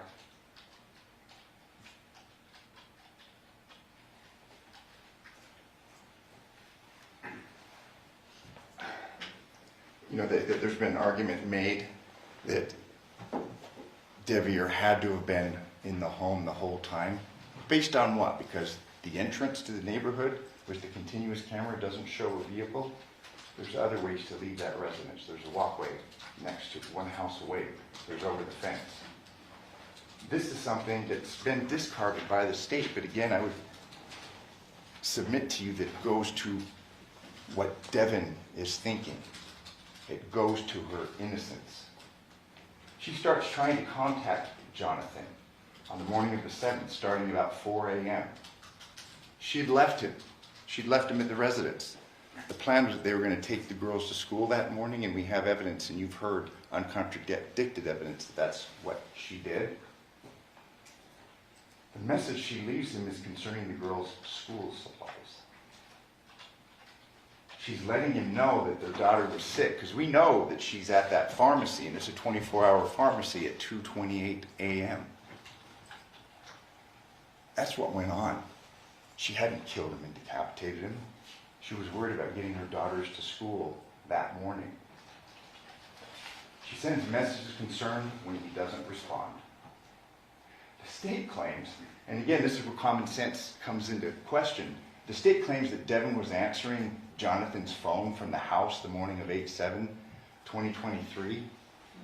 You heard the argument concerning the notifications. We did hear from Detective Skinner that they didn't put it on airplane mode. Those notifications wouldn't have shown up. That evidence, like so many other pieces of evidence, were mishandled. But the state's going to have you believe that she purposely took the phone from Paladera to Porcupine Rim and leave it out on the driveway, and at the same time be calling it and answering it and leaving it on the driveway. That flies in the face of common sense. She took it and left it there, and then is answering it and calling it to provide some sort of an alibi. She's lucky that in this very slipshod investigation that she has as much evidence that she does to present to you that she didn't commit this crime. Crime scene, the footprints. There are footprints in the backyard. And we have, and I'll show you the photos, we marked them and had them admitted. We have this, the Henderson Police Department documenting these footprints, but then trying to basically throw shade on that, saying, well, they could have been there for some time. They weren't important. When you look at the photo, you can see that they're fresh. They wanted to argue that they're male or female. They didn't do any follow-up. There was no footprint comparisons to anybody's shoes in this case, much less Devier's. You recall Yoko's testimony, there were 4 dogs in the backyard. If that footprint had been there for very long, common sense would dictate that the dogs would have walked through it. They would have been sullied. They weren't. They were fresh. Again, they were not analyzed or tested. And there it is.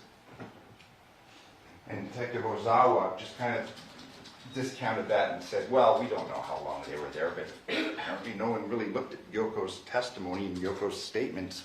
4 dogs were out there for most of the night. This was a big point of contention. And again, these aren't red herrings. These go right to the very heart of the case. There was no blood cast off in the bedroom. In spite of evidence, uncontroverted evidence, that a mechanical powered saw was being used to decapitate Johnathan. You recall, Coroner Yagi went so far as to try and compare a beheading by a mechanical tool there at a crime scene, and Dr. Sims took issue with this. She tried to compare that. These crime scene analysts tried to compare that to the dismemberment of a body under controlled conditions by specialized tools in the morgue. Bodies that have been refrigerated, but nonetheless, she testified that they still wear protective goggles and aprons to protect themselves from this cast-off. Luminol, we heard no testimony whatsoever that luminol was used by the crime scene analysts. That would show indications of blood or attempts to wipe it up. Nothing. What's clear, and it was kind of laborious at the beginning of this trial, was Yoko's testimony, because her testimony was so crucial to the timing of this case. There were some difficulties with the interpreter. However, I'd submit to you, she speaks pretty good English. It was important to memorialize what she told officers the morning of in the 40-minute conversation, as well as what she testified to the grand jury. She testified that she saw Devyn at 1 a.m. and Devyn didn't have any blood on her. If you follow the state's timeline, sometime around then, and it's unclear, she's involved in this murder and decapitation. She stated that no gloves were worn by Devyn when she met her at 1 a.m. And you recall the testimony concerning the dishes and the alcohol bottles. And there were some issues concerning Jonathan's level of drinking. 15 minutes. She testified that the light was on.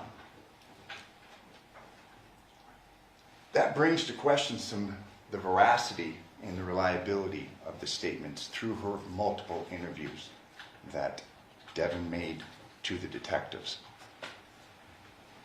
There was no blood visible on Devyn's shirt at the CVS drive-thru pharmacy. And thank God that she stopped there. Because again, we have real time. We have real evidence that shows that she didn't commit this crime and not some detective's opinion. There's another issue concerning this, the mixture of ammonia, bleach, the stench. Remember that? We heard that the first responders, that they said that the smell got worse the longer they were there. If we're to believe the state's timeline, this is smoking for 9 hours. That flies in the face of common sense. Ammonia evaporates quickly, and again, your common experiences. The state never, and one of you posed a question to Dr. Sims. Again, it's the state and the state alone that bears this burden. Where was the expert to talk about that? That was important. This case was out of the ordinary. It's clearly gruesome, but because it's gruesome doesn't make that woman guilty. It isn't evidence that she committed this crime. Here we are, 2:27 in the 24-hour pharmacy, and you'll have this. Look at her.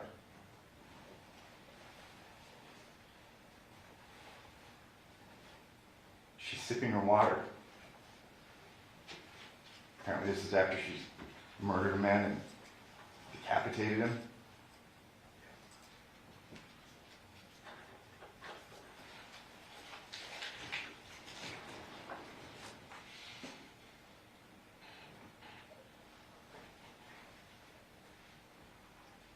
She's reaching out of the vehicle.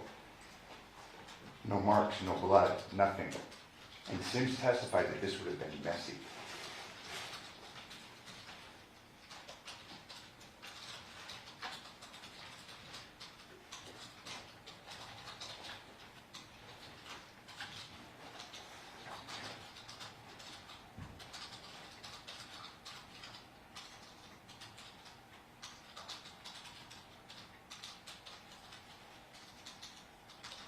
So she's just decapitated. She's murdered and decapitated Johnathan. And she's making sure that she picks up her daughter's medications on her way home.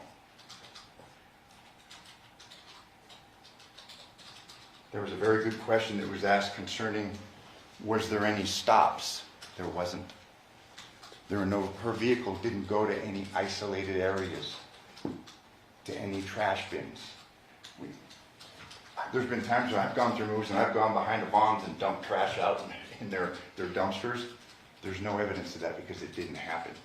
the state will have you believe that there's this bucket of blood that's the reciprocal of all this blood that's squirting out when she's sawing his head off. What did she do with that? If she did, the car didn't go anywhere. She went home. There's no rags. There's nothing in that vehicle. We do know that they recovered, and this is based in part of the video that we saw from the terrible herbs. Again, I don't want to point fingers, but her life is on the line. They didn't do their job. There was no direction of what to get and when to get it. We heard from Detective Lippisch that he got that video evidencing her clothes around the 11th of August. That warrant was served on the 7th. And we didn't hear much about what they picked up on the 15th. They made a big deal about the shoes, the swoosh, but we showed you evidence in the photographs, and it's in evidence of the black shoes with the white soles. I mean, she gets arrested on the 15th. Game over. It's done. According to Yoko, and this is important, and I read the statement to her because it was so dispositive. She said Johnathan's room was a mess. And there's this kind of a feigning of not understanding, and I said, man, these are your own words. And I read her own words to her. During her initial interview, she stated that there were 2 chairs flipped upside down. That's evidence of a struggle. But then we don't see that on the body cam. What happened? We don't have that in any diagrams of the crime scene. But when she spoke to police, and thank goodness it was recorded, she talked about 2 chairs being flipped upside down. And obviously her memory would have been far better at that time than it would be now. But again, there were some questions by the state. You were traumatized, things were terrible. I'm sure it was. But the veracity of the statements and the accuracy of the statements shine through. She was trying to help law enforcement and give them clues concerning who committed this murder. There's no reference made in Devyn's statements about chairs, about a struggle. Johnathan was killed after she left. What's kind of weird is that there were 2 belts tied together on the ground near the bed. There's been no explanation by the state, and we can't give you one, but something's going on in here. Crime scene GPS. Devyn's car is trackable. We know that she didn't stop. She was there that night, and that's why she was charged. Her phone is trackable clearly. No deviation is made to some remote location. She went to the pharmacy and went home. There's no anomalous stops, and this was brought up by you. She gets the medication and gets home because her girls have school early the next morning. The timing, and this is obviously where timing is very, very important. We do know when they leave the terrible herbs. You see 22:11. We know that when they got home, they spoke to Yoko.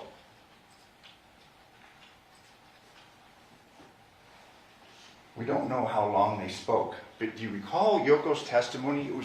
Her words were, it was a very good day. She'd known for months that they were getting together.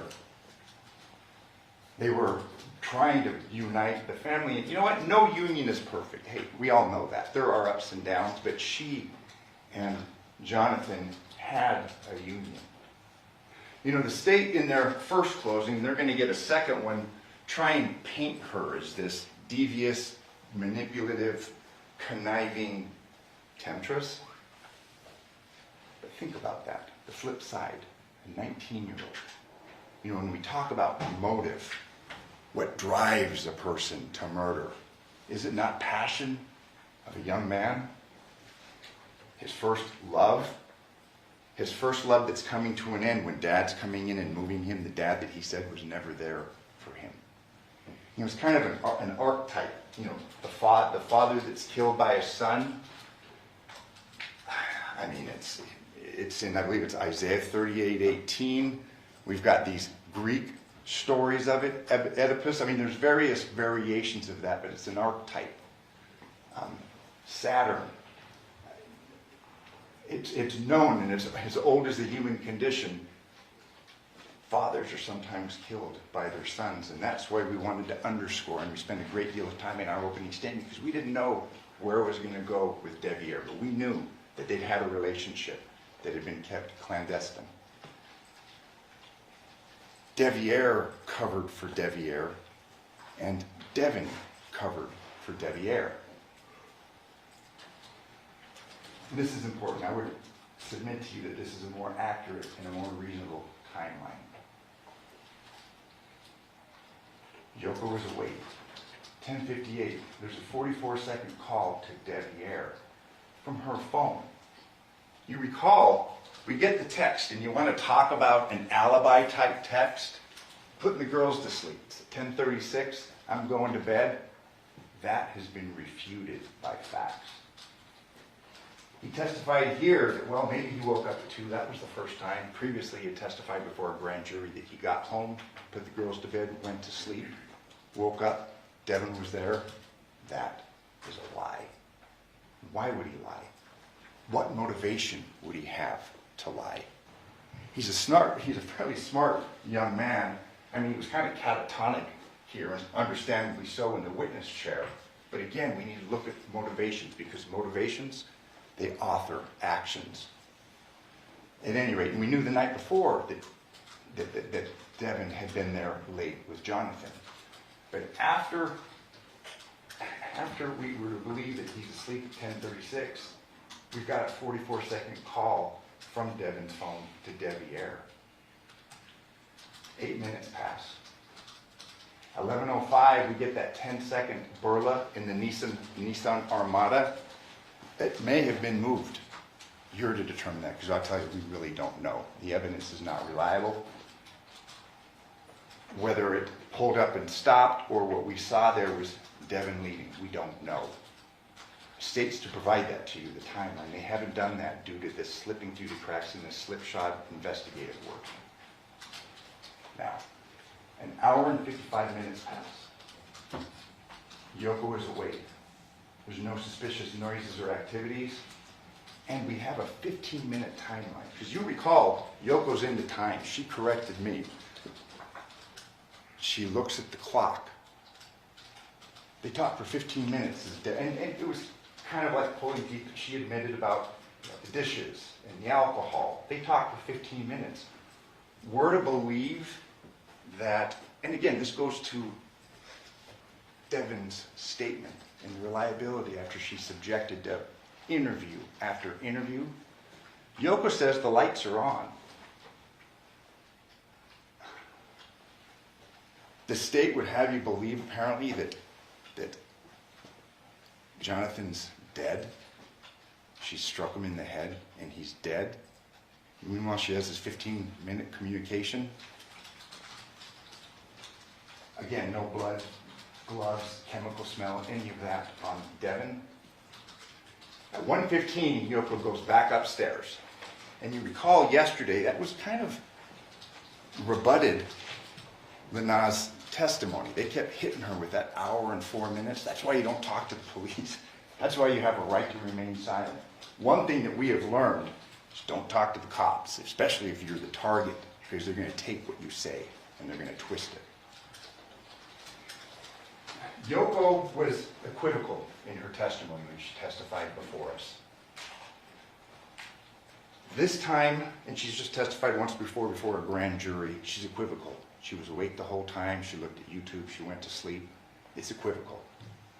But at 2 a.m., for the first time here, she says she hears the bang. And I think we had the prosecutor bang his hand. She'd never talked about that before. But still, may have happened. 2:04, Devyn's leaving. Maybe it was the door closing. We don't know. That's her testimony. But you have to evaluate her testimony. But again, this is really kind of shedding light on this timeline. She previously testified that she heard dogs at 3 a.m.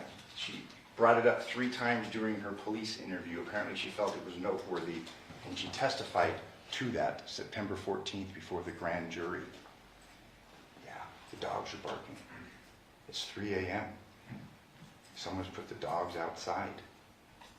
The facts, taken as a whole, and not this little piece here and this little piece there, show that this murder, and you know, it's silly to say a murder didn't occur. Obviously it did.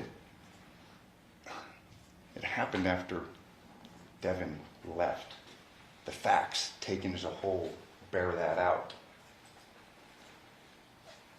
Again, you've heard, and it's uncontroverted, Devyn leaves at 2:04. You know, what's of note is that presumably Yoko went to sleep after she went upstairs.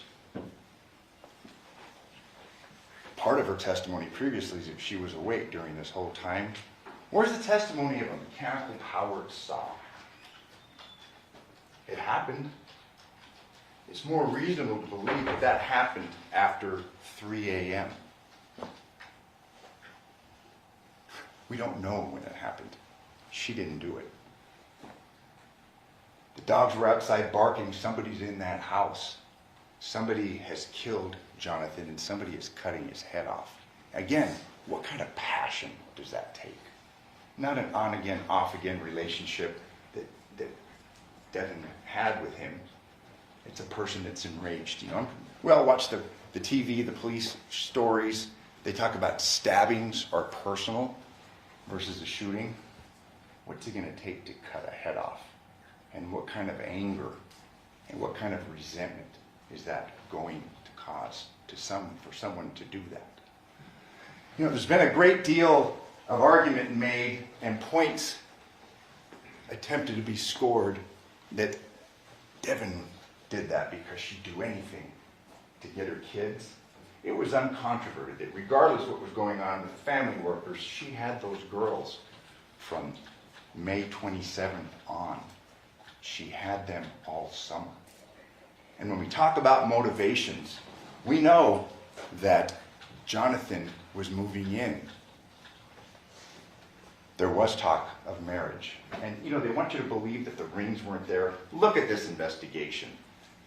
Look at the photographs of the trash cans. I believe one was Exhibit 68. We have no evidence and nothing to show that they emptied that. And no, why would they take a picture or preserve a ring? They didn't preserve anything else in those trash cans. It's easy for them to come in years later and say, I didn't see a ring. There was no notations, and they'd go through hundreds of crime scenes. When they were there, you know, when Miss Wilson was there, they were looking for weapons. They were looking for evidence of a murder. They weren't looking for rings, and they're asking you to convict her on this shoddy police work and have you believe that Devyn's lying about these rings when there is no indication that they were looking for rings. This is the state's only evidence that she committed this murder and this decapitation. Because you got to put them together. Common sense would dictate whoever did one did the other. The interviews of Devyn Michaels. I'm going to focus on the third interview. And then, have you guys ever had a sexual relationship? Yeah, we had. Okay. But it's not there now? No, I can't even have sex now. This is important. This isn't something that Devyn is making up. You have her medical records. The time, 12/5/22, vaginal hysterectomy. She's had surgery. She's not having sex. She's telling the detectives the truth.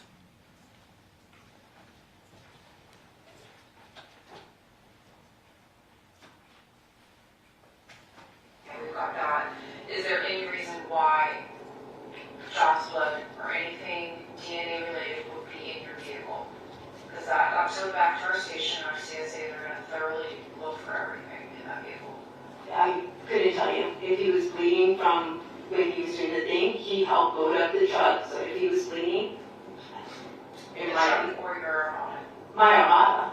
Like, he was putting the things in the car, like anything else Sure, he had. there's going to be obvious areas where blood doesn't belong even if you're loading. So I'm just asking you directly, because if we do find any DNA evidence in that vehicle, obviously we want to make sure we asked you if there would be a reason. No, the only thing I knew he said was his hand that he hit on the table. That's the only time he ever said he was bleeding, and he said it got a pretty good gash. Okay, but you didn't see that? No, I did not, so I can't really speak on it. But he was still loading everything up, so I don't think it was really bothering him that much. This is the inside of the Armada. For the testimony from Ozawa, it appeared the vehicle had just been washed. That's been disproven. The burla shows that that didn't happen. The location coordinates show that that didn't happen. Look at the inside of this vehicle. I know my partner, Mr. Horvath, had asked Detective Spangler, well, was it very clean inside? And I think he made a reference to teenage kids, something along those lines. This isn't well kept. I've seen much worse, but it's not well kept. But the important point is we're to believe that there's buckets of blood in here. There's bloody rags. There's a head, a murder weapon, a saw. There's nothing in there. They sealed this vehicle and they took it off. If you're to believe that she murdered and decapitated Johnathan, you're to believe, common sense would dictate that there's going to be some indicia of a crime in here. You're taking buckets of blood because they weren't at that residence. This made reference, and again, nobody understood the significance at the time. Miss Miriam didn't, but there's the table that she talked about. It was a moving day. Injuries do happen. We're to believe, again, Dr. Yagi's, the reliability of her testimony.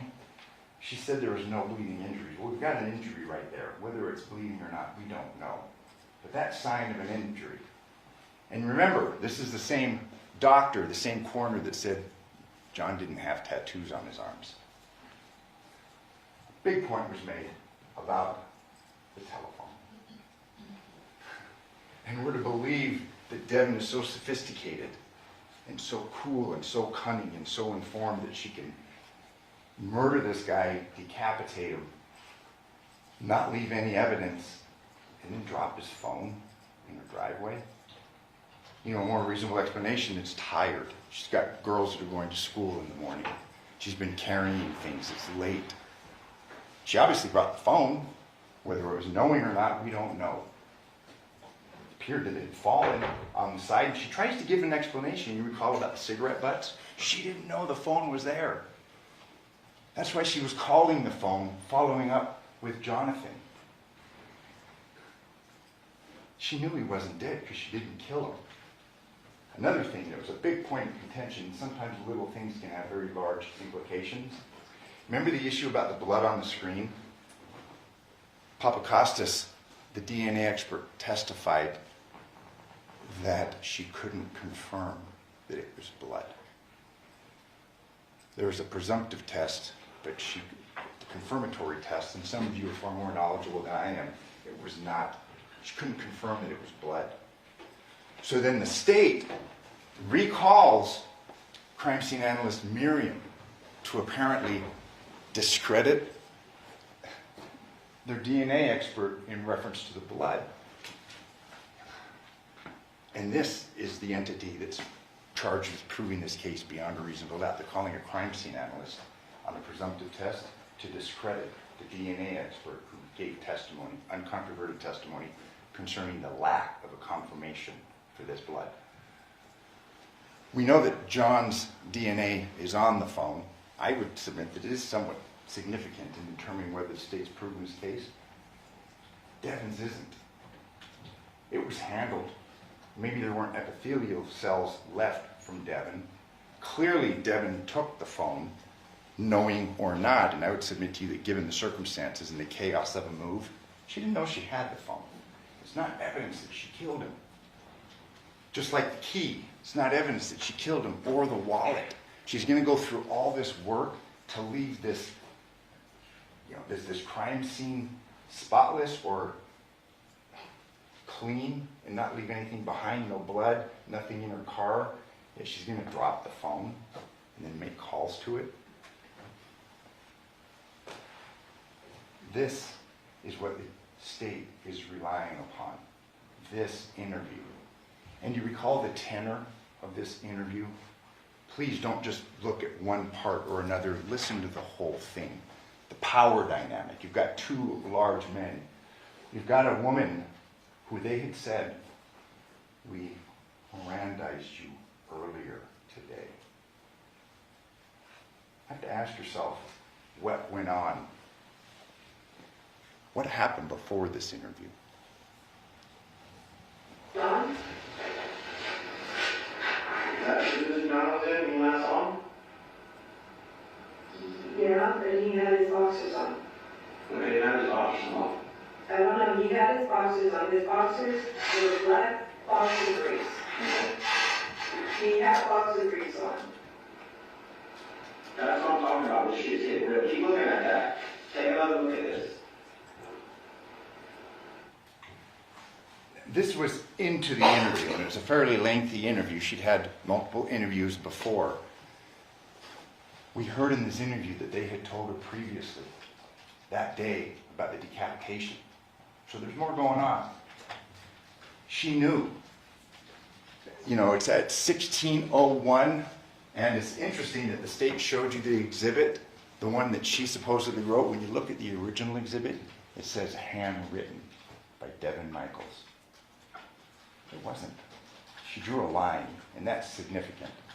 It was Detective Christopher that wrote that. And again, this is in the crises, in the crucible of a very confrontational interview. She didn't author that. And I'm assuming that Mr. Giordani is going to stand up when I sit down, because he gets the last word, and he's going to say that somehow, how could she have known that? She hadn't been shown the photos. This gentleman had seen the photos, and he filled in those details. And she's sitting there, having been arrested previous to this interview, and facing the horror of being accused of a crime, a murder, that she didn't commit. Here's the boxers. Why lie? Why lie? When she left, he was wearing those boxer shorts. She was consistent in that. Why choose that hill to die on? She was telling the truth.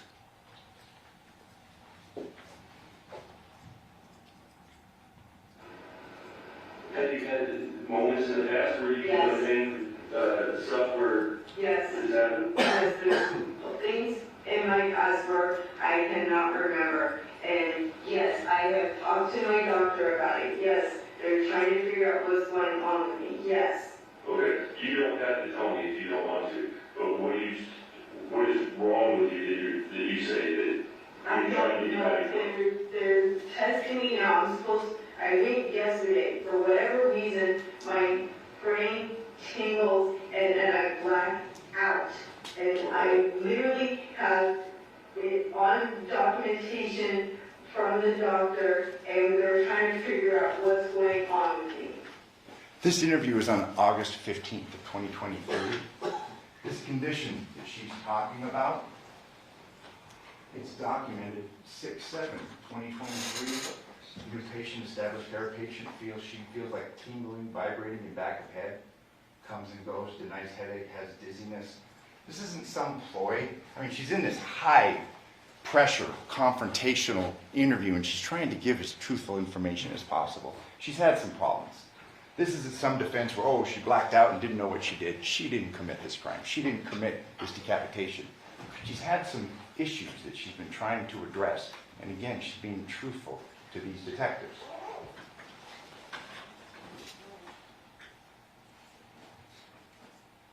It's confirmed. I think you're good. Absolutely. Your girls are definitely everything you can't even have the audacity to give them closure. Shame on you. That's terrible. Get out of here! Kill me up there! Oh, so there's there's some anger now, huh? I told you from the beginning I didn't. Is that how you feel against him? No!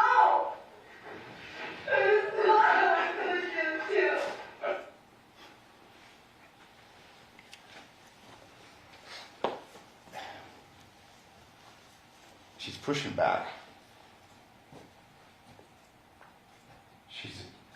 She's been interviewed over and over again.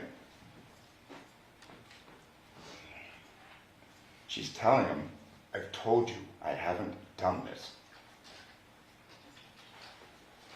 What we're dealing with now is a woman that's denying that she committed this murder. You know, it'll be up for you to determine whether she hit him in the head when he was grabbing her leg. She was consistent that he was alive. He was breathing.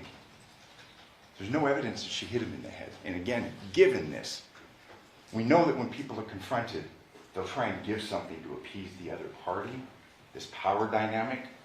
She was trying to give. In this interview, you'll read, they threaten. What you do here is going to determine what happens with you and your daughters. She gives a little, but then snaps back and says, I didn't do this. And she's expecting, through all these interviews, for them to pick this up and do their job. But they'd already made their minds up. You heard from Lanai yesterday. In their minds, she was guilty. That's it. And we're dealing with this investigation that you heard from Sean O'Brien, 3%. We're dealing with 3% of the information that was available on those devices. But still, in that 3%, we've been piecing together what really happened.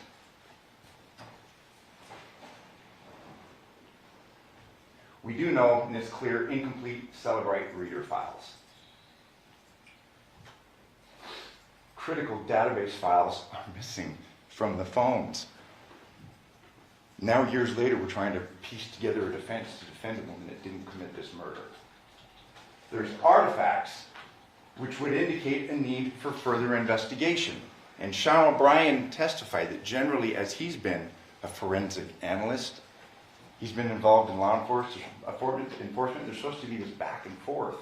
Hey, get us this. You know, as this investigation develops, we need more information. There was no indication that that occurred in this case.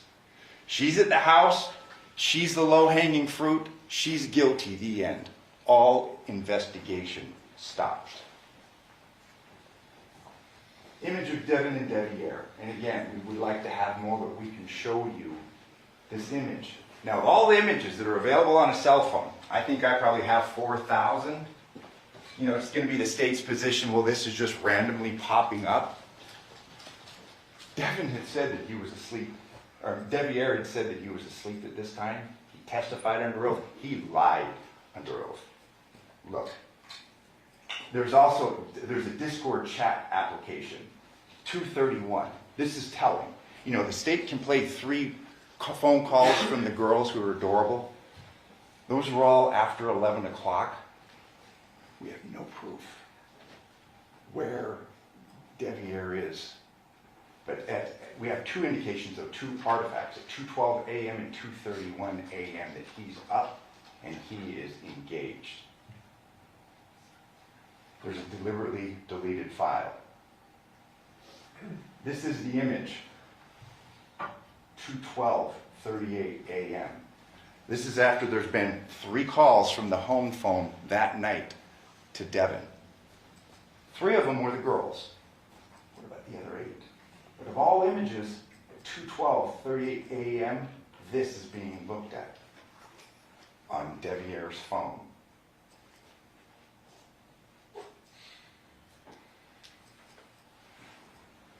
Game box. Again, and this is important, this was not preserved, this was overlooked. There's photos. He was a gamer. They had issues. Gamers are on their game platforms and they talk to other people. We have a Discord file. There's a remnant of that. He's using that at 2:31 a.m. in the morning. He's up. He didn't drive his car over there, and again, I can't tell you for certain if he committed this murder. But he could have easily gotten out of the house, and he's not going to walk. He's going to talk to a fellow gamer. We now know that he's up, and he's lied. He's lied under oath. What does he have to lose?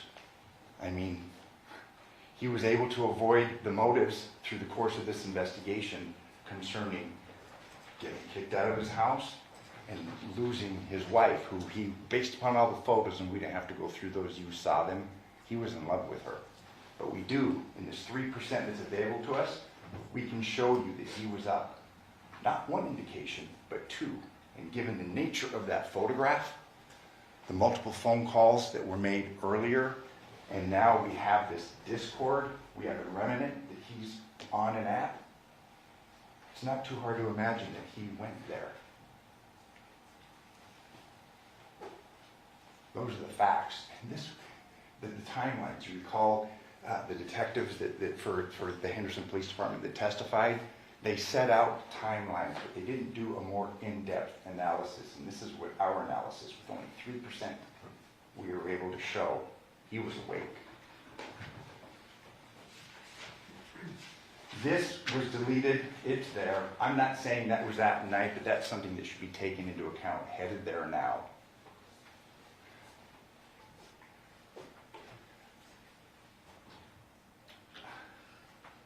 He's there in this area, and you'll have the exhibit. He's next to a remote area. Don't know if he had a job there or not. This is the morning after 8/7/10/25. You know, when detectives interviewed him, he'd said, hey, I've been drinking. We don't know if he'd been drinking all night. We don't. He's a drinker. He's in a remote area where, and obviously there's been no testimony, there's been no investigation in those wash areas. We know he was over there. We know he was up. We know that he was looking at a picture of him and Devyn. You know, it's, you see on the crime TV shows about motive, means, and opportunity. He had all three. He had the motive. He had the means. He didn't walk there, but he was talking to somebody. Clearly, he had the opportunity given the timeline. But again, I'm not going to stand before you and say he did it. We don't know. She didn't. These were texts that were between him and his father. You have nothing to tell me, WTH or TF. I thought you were my seed. If what I can know, I can't fuck with you. Boy, that's true. Devil shit. It was clear, and he tried to smooth things over through the course of his testimony, but Devyn did not like his dad. He had an affair with his dad's girlfriend. You know, these things don't reflect too good on her, okay? They reflect poorly on Devyn. But Devyn's not here for good moral character. You can despise the choices that she made, but you can't convict her for murder, for a murder that she didn't commit.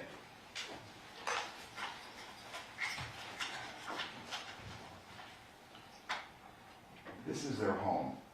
The home that he's being kicked out of. Again, there's the walkway down the side. There's a way to get out the back. There's no cameras that were pulled on Rebecca. We don't know. The police did a slipshod investigation. We can't show you him walking away. They didn't collect the evidence, but the motive would point to Devyn. This gun, there was an issue made concerning that. That gun was looked at the afternoon of, I'm sorry, that's another gun. There's guns in his possession. We don't know if that person was shot or not. Johnathan was. The swords, again, we're not trying to throw these things out, aha, but this just shows a conscious indifference on the part of law enforcement in collecting evidence that could exculpate her. Their minds were made up. She was guilty. There's so much evidence here that you can go through and look. Again, thank you for your patience. Thank you for your attentiveness. You know, this is the last chance that we'll have to speak. There's going to be things that I have overlooked, things that I missed. Don't hold them against her. Hold it against me. You remember the movie 12 Angry Men? The jury went through and exonerated that young man. I'm going to ask you to do that, to look at the facts. You may not be comfortable with a verdict of not guilty. She's done some bad things. She didn't commit his murder. She didn't kill him and cut his head off, because those two things are combined. Common sense would dictate that they are. She's not guilty of this charge. Thank you. Second, are you prepared to give your rebuttal argument? Ladies and gentlemen, because the state has the burden of proof, they are allowed to open and close the closing argument.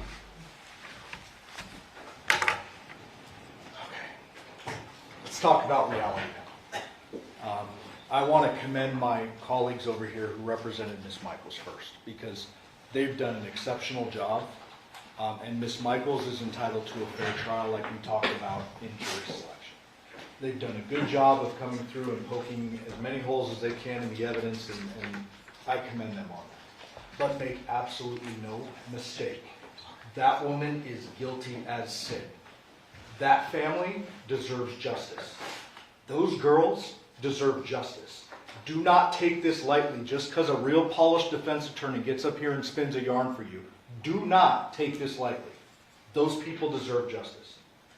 If I were to tell you that a defendant confessed to a crime, described how she did it, everything she said matches the crime scene, except for the part where she minimizes or potentially blacks out the aftermath, you would say, well, that's pretty damn obvious.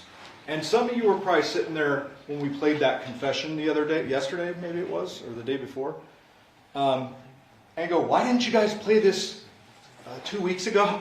We could have kind of sped this process up. Maybe you're thinking that. Because we have to show you that the cops did their job and she is overwhelmingly guilty. We wouldn't be doing justice to that family right there if we just played that confession and walked. And we didn't. We put 2 weeks worth of evidence up here to show you Devyn sure didn't do it and she did. There is no reasonable doubt in this case whatsoever.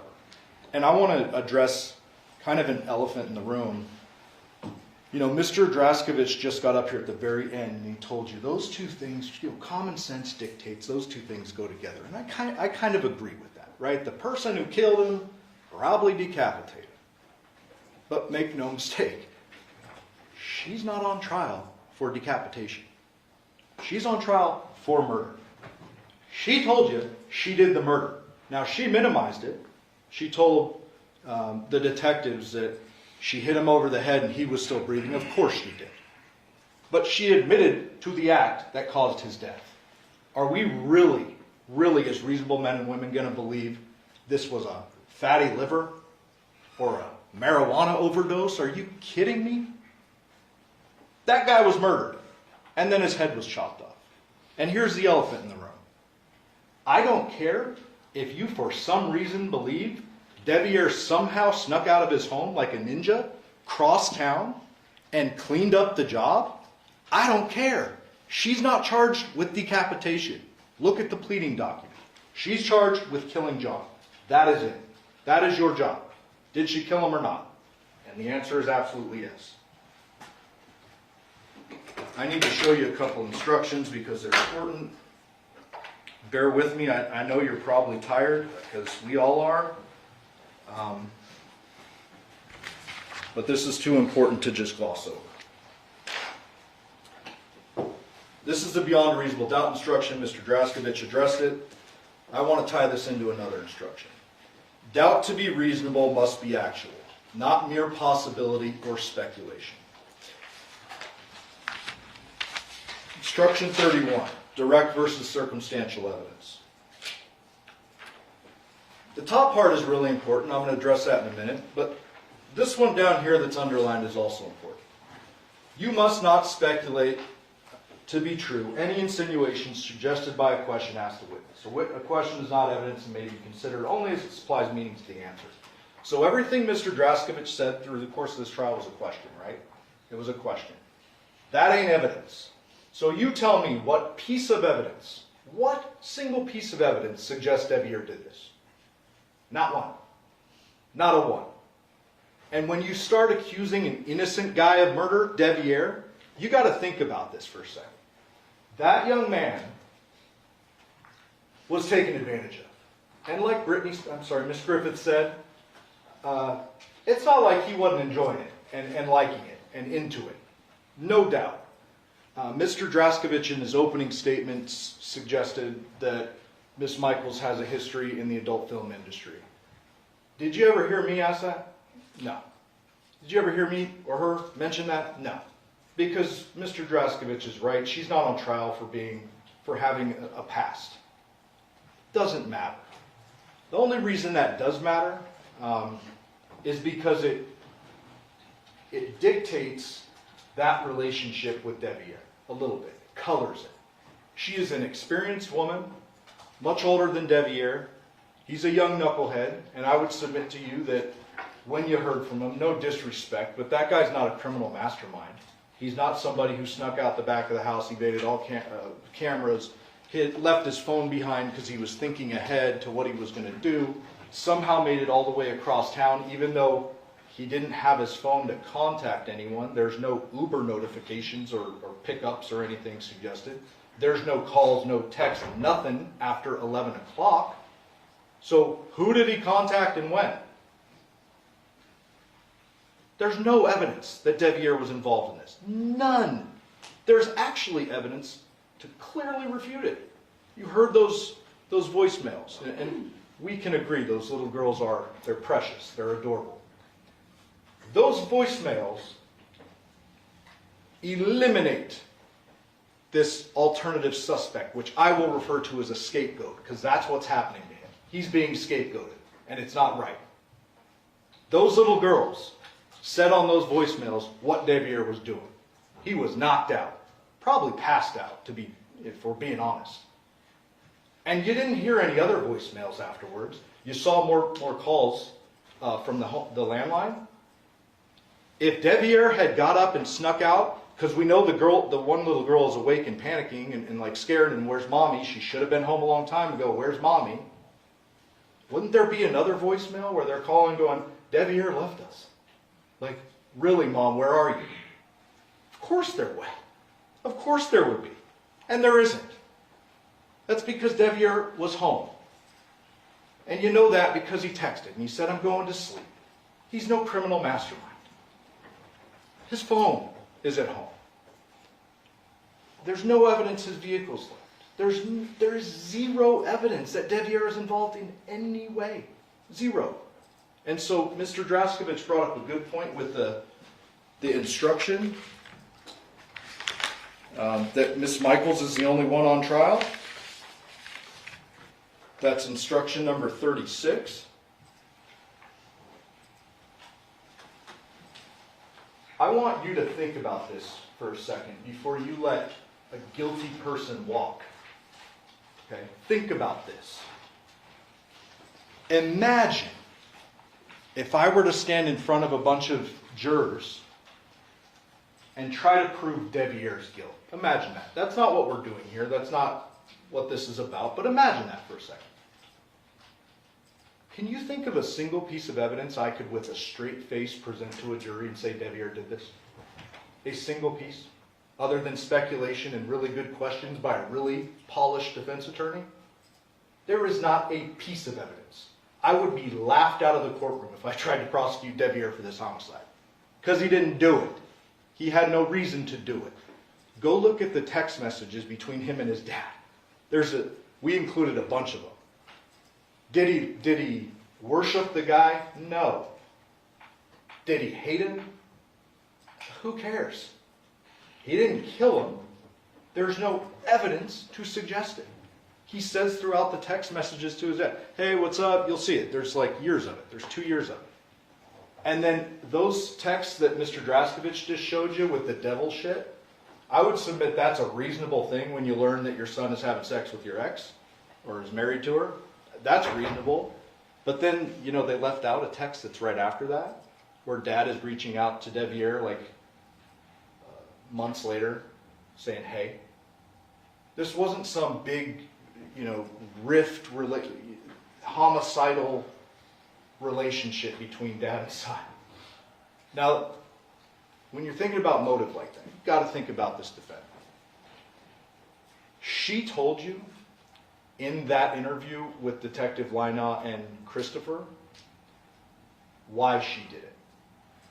She said it clear as day. I didn't think he was really going to move in. The walls were closing in on her, and she made a real horrible decision. A real bad decision.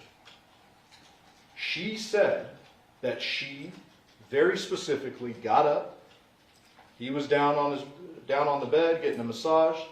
Got up because she was a little pissed off, I think were her words. Maybe don't quote me on that. Something like that. Walked across the room, grabbed this heavy blunt object, bashed him over the head, and he went limp. That's a confession to homicide. Okay. On top of that, she told a DFS worker, when you're thinking about motive, in the context of losing her children and homicide, specifically, which she brought up, she said she had to do it.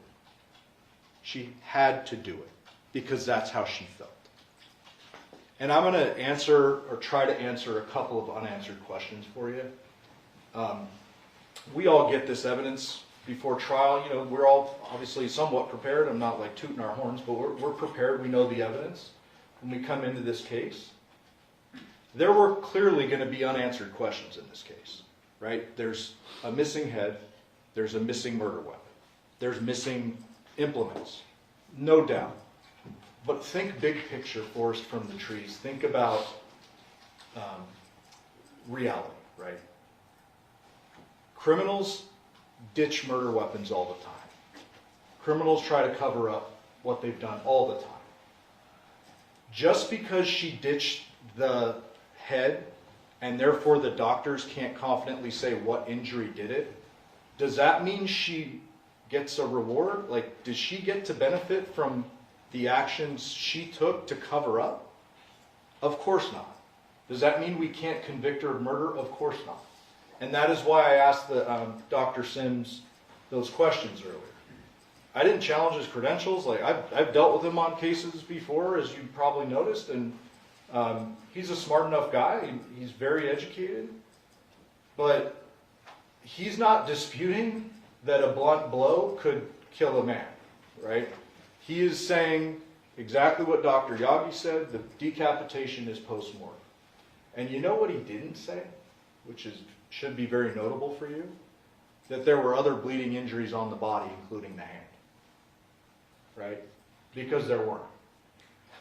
He didn't say that because there weren't any bleeding injuries to the body except for up here.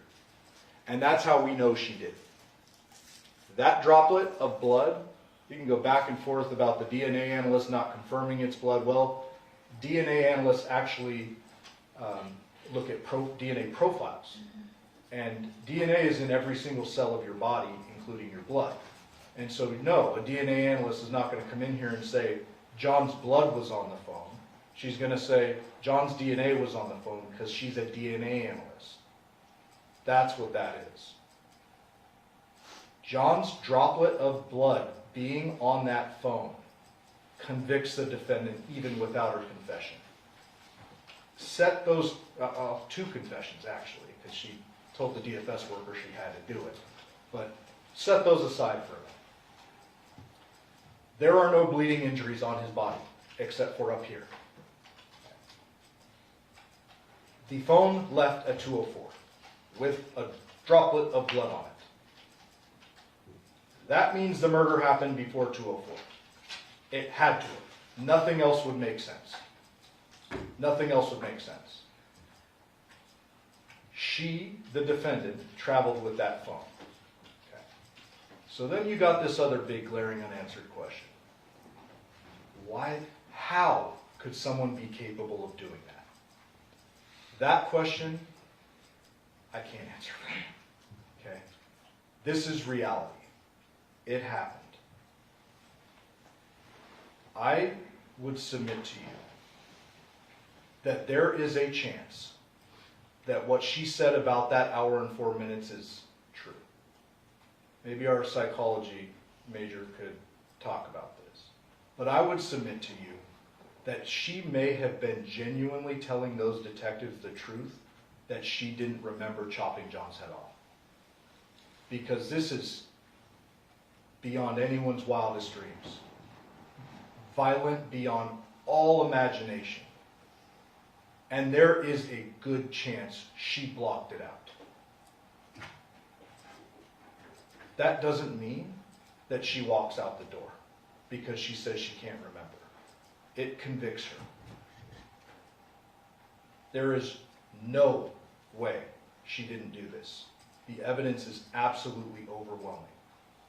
And I need to address a few points because I just can't leave them unsaid, so please bear with me. Mr. Draskevich called into question Devier's testimony, and I want to bring this back for a minute. I think Devier is pretty well excluded, but he walked into this courtroom, and I want you to remember that I asked him the question, did we bring you back? We didn't have to arrest you or anything. He came back willingly. He flew here, right? He brought his girlfriend, a little more age appropriate now. I guess he's learned his lesson, but walked in the courtroom willingly with that big old camera and all you strange faces to him. And he sat on this witness stand. He swore an oath to tell the truth. He got up here. He testified. He looked at his wife.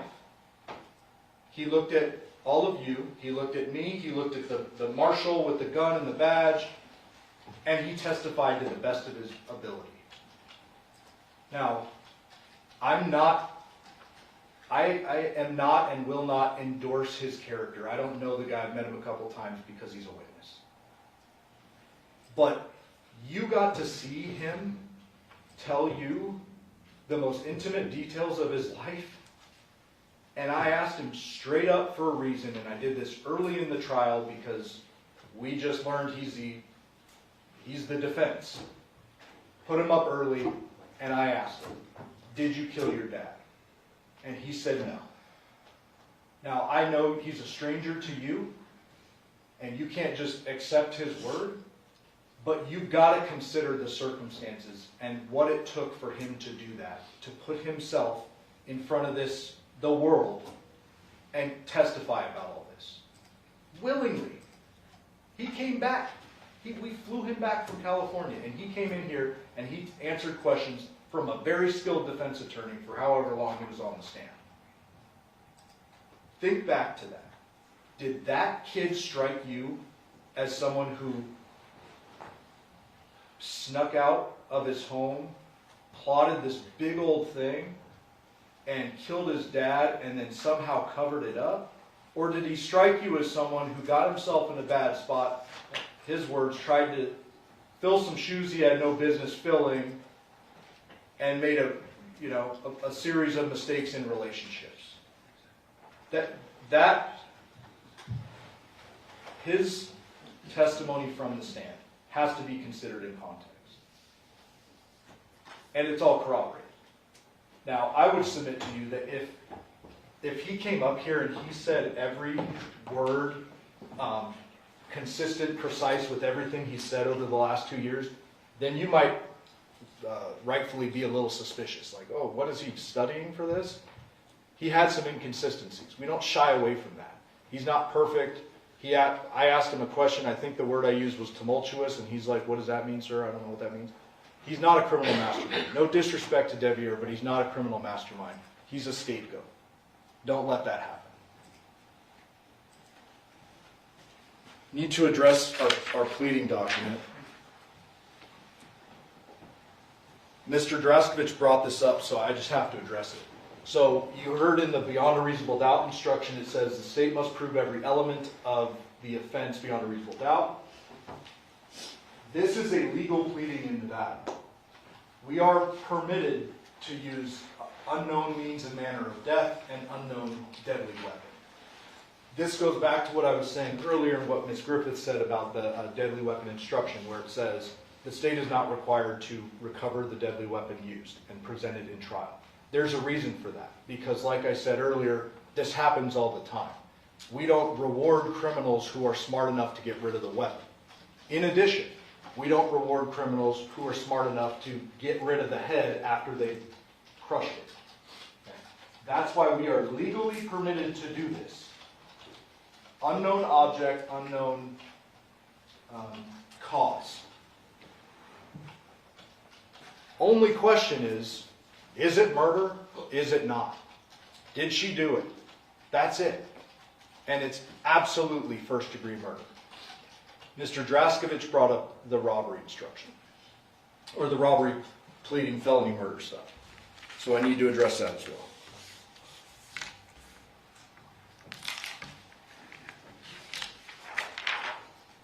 Instruction 18.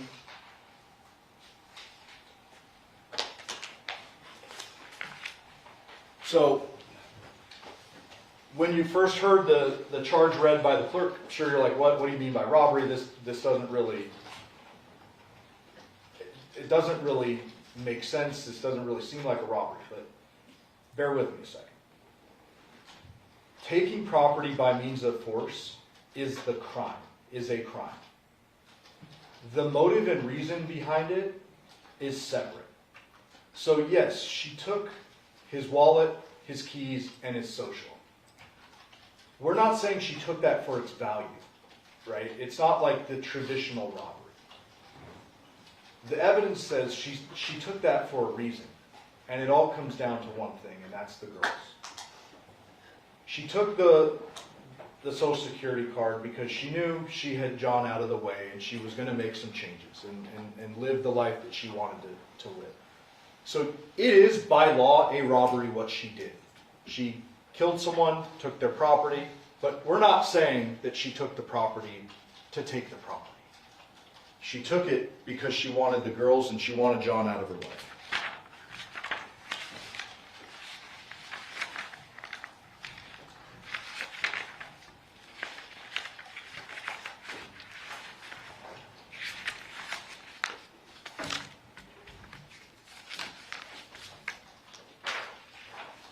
Instruction 29 is the motive instruction, or we call it the motive instruction. Motive is not an element of the offense or the crime charge. We're not ever required to prove motive, but you're permitted to use it to color kind of the facts of the case and determine whether there was a motive that could lead you to convicting on the crime. I've addressed motive a little bit. I just want to kind of wrap up that idea with this. John and Yoko and his side, they had a very different understanding of the moving situation than the defendant. Okay. She didn't want it to happen. Go look at the text, especially the ones that Miss Griffith showed in her closing. John is continually saying, I miss my girls, I want you girls back. We need to put this family back together for the sake of the girls. And go look at the defendant's responses. Those ones that Miss Griffith showed. One was, I'm glad you appreciate what we had or how it was back then. And then that last text she put up where John is saying we need to do this, we need to have them under the same roof.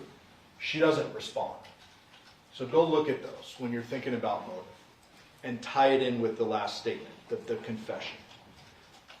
There is no doubt that both sides have been aware of this potential for a move. What I would suggest to you the evidence says is that she didn't want John moving in, and John did. John wanted that. And it didn't become real until that night. And you know that because of the conversations with Devyn. He's still there. He's literally still living there. So if he was going to be moving out for John to move in, why isn't he moved out already? That's because no one expected John to try to make the move that night. And that's when the walls started closing in on her. She's thinking in her head, I want my girls back. I want my girls. That's it. This guy can't move into my house. That's not what I want. She wanted him out of the way. And she did what most reasonable people wouldn't do. She made the decision to take a blunt object and bash him in the head and kill him.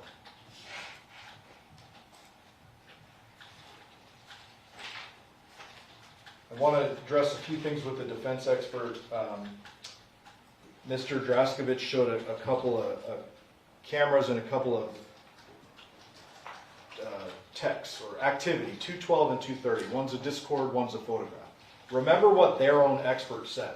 That wasn't active activity. That could have been background activity. It could have been active. He can't say that. So whether Devier woke up and activated his phone at 212 or 230, well, that just tells you he's still at home. And if it's just background activity, then who cares? Either way, it's not good for the defendant because it rules out Devier. It's either with his phone or it's a nothing burger.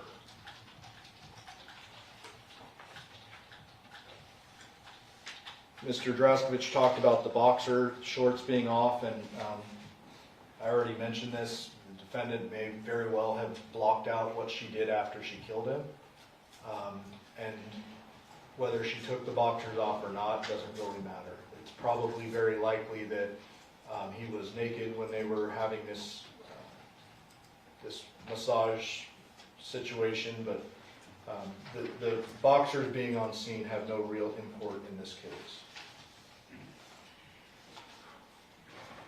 Mr.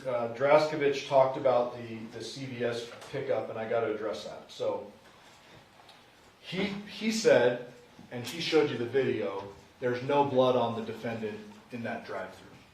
Now, we all watched it together. I don't see any blood from here up from what you can see. But do not forget, that shirt was never recovered. Neither were the shoes. Now, I'm not arguing to you or suggesting that I know what the defendant was wearing when she decapitated him. She could have been naked. She could have put John's shirt on. She could have changed her clothes, a number of things. But what I am telling you is that white shirt, from here up, maybe no blood on it, but it's never recovered. So we don't know if there's actual blood on it. Mr. Draskovich asked you a question, and I need to provide an answer. He said, is that a woman picking up this medication for her girls that's just done this, has the wherewithal to have just done this and go pick up medication? Yes. Yeah. That's reality. You heard the voicemails. The little girl was saying, you were going to get my medication. I'm not saying that the defendant is a bad mother. I will not say that. That ain't right. She took her children's father away. That's a bad thing she did. But did she care about her girls? Obviously. She stopped to get medication? Obviously. That doesn't exonerate her in any possible way.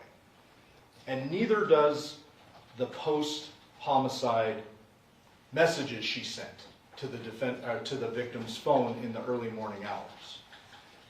There is two very real explanations for those messages.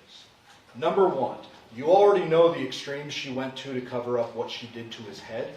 She took it. That's extreme. She poured chemicals. She took a bunch of stuff from the scene, probably a towel too that was on top of him when she did the chopping. It's not outside the realm of possibility that she sent a text and made it look like she thought he was alive. That's certainly not unreasonable. The other explanation, as I've intimated to and pretty much said directly, is that she doesn't remember the real bad stuff, and legitimately in her mind, he was still alive after she hit him. Because from then on, she blocked it out.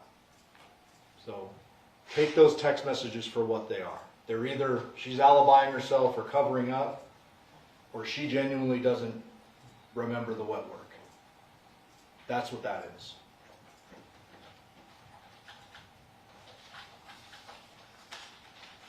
I have to mention the timing of the big confession, not the one to the DFS person, but the big confession. If this is all, there's no evidence to say this, but according to Mr. Draskovich, this is the defendant covering up for Devier. If that is true, why does she confess after she's arrested? Right? She's already been arrested. Devier's gotten away with it. Why does she confess after? Unless it's what happened. Mr. Draskovich showed a couple of videos, the small movement off screen. Remember the 2696 video? He showed the small movement off screen, and I believe he said, I'm sure it was just misspeaking, but I want to make sure it's clear, that that was the 204 movement. That was not. That, according to the detective, that was the 11 p.m. movement, when it goes off screen. And we know that for a fact because the burla shows that exact movement at 11, or it's 11 or 11:04, I can't remember. The 204 footage on that video is when you can't see the car, it's already out of frame, but you can see the lights turn on and it leaves. And then that is also consistent with the burla, so just needed to clarify that.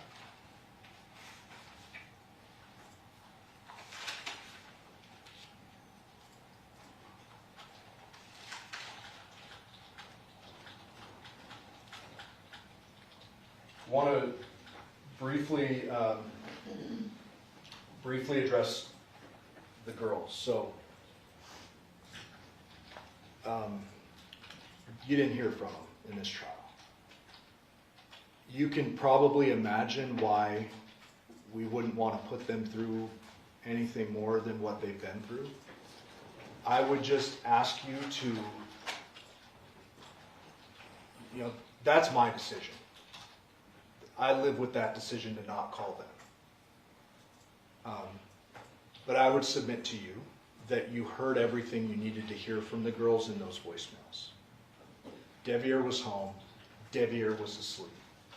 That's it.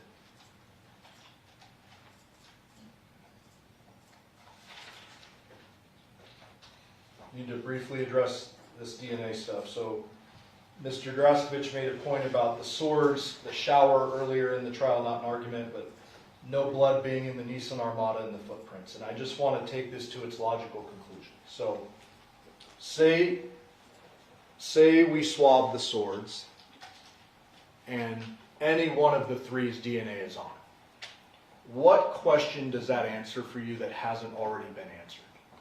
If Devier's DNA is on it, it's, well, he's handled the swords before. If the defendant's DNA is on the sword, it's, well, she lives in the home, of course her DNA is on the sword. If John's DNA is on the sword, it's, well, yeah, those are his swords and they were just moved from his house in the move, right? That doesn't answer an actual question in the case. DNA being in the shower. The defendant's been to the home many times. Have we found her DNA in the shower? What is that going to change for you? Absolutely nothing. No blood in the Nissan Armada. There is so much evidence of her covering up her acts at the crime scene. It should not be shocking to you that she could have wiped up some blood if there was any in the Nissan Armada. We know from the patterning at the scene, and you look at it for yourself, the blood on the ground, there is something she used to collect that head. There is a very straight, clear line on the border of that blood that suggests that something caught that head. And whatever that was, she took it with her. And when the defense says there's no stops along the way, we agree. But what they can't say, no one can say, is what she did when she got home. And you may remember that many times different witnesses talked about it being trash day. It is not very hard to walk over 2 homes or 3 homes and dump a bag or basket or whatever it is in a trash can. And, I got to address the investigation. Now, the detectives are all learning this stuff as the investigation goes along. They didn't have the burla and all that stuff when they go to Porcupine Rim on August 7th. Should they, because of they did know there was a head missing, should they have checked every trash can in the neighborhood? Yeah, probably. But they didn't. Okay. That doesn't mean that she didn't dump the head in the trash can. And that doesn't mean that this investigation gets the case thrown out or the defendant acquitted. These detectives actually did a pretty darn good job of follow-up investigation.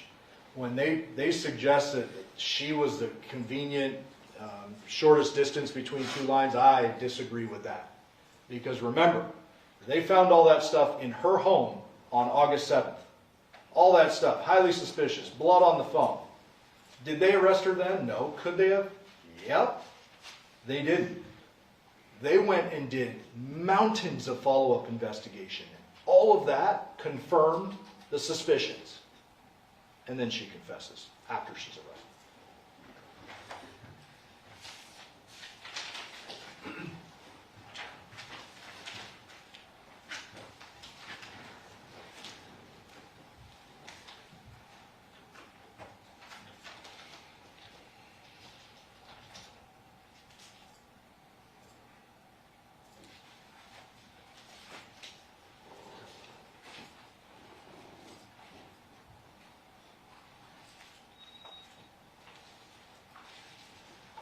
Too important to miss anything, so bear with me. I know it's getting late.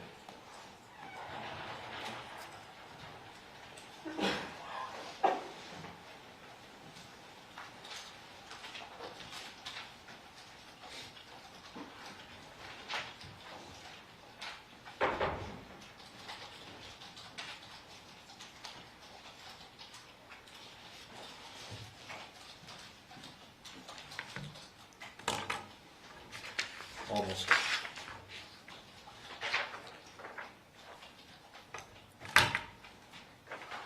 Instruction number 35 is important.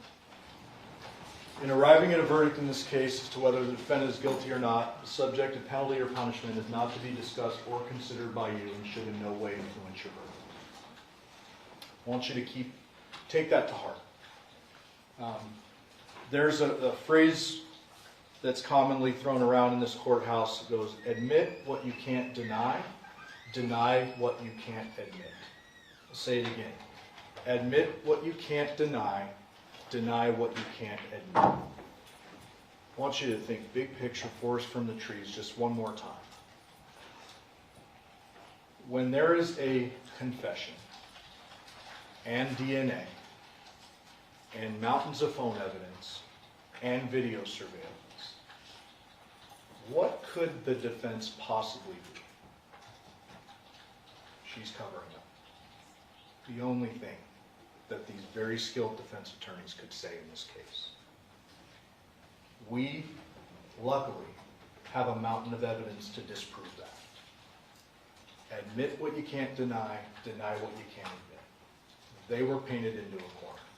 I commend them on their job, but what they did is they blamed an innocent person for a homicide he didn't commit. And I don't want you to blame the defendant, Ms. Michaels. I don't want you to judge her based on whatever her past. No one's asking you to do that. I also don't want you to take into account whether she's a good person or a bad person. She seems like she has some good qualities about her. Seems like she's trying, to be a good mom. You must not make this decision based on sympathy or a popularity contest. Mr. Draskovich, very likable. We're not here to do a popularity contest. This is real stuff. Okay? Real stuff. Do not think about whether you think she deserves a little leniency or redemption or this is a one-off. She lost it. None of that matters for you. That matters for the judge, Judge Jones, who in her wisdom will sentence the defendant, not you. That is not your calculus. Your job is simple. Did the defendant do it or not? That's it. Please remember your oath to follow the law. It's my understanding the judge is going to let you stay a little bit after to deliberate tonight. I'm sure you might get instruction on that, but please don't take this lightly. This is important to more people than just the defendant.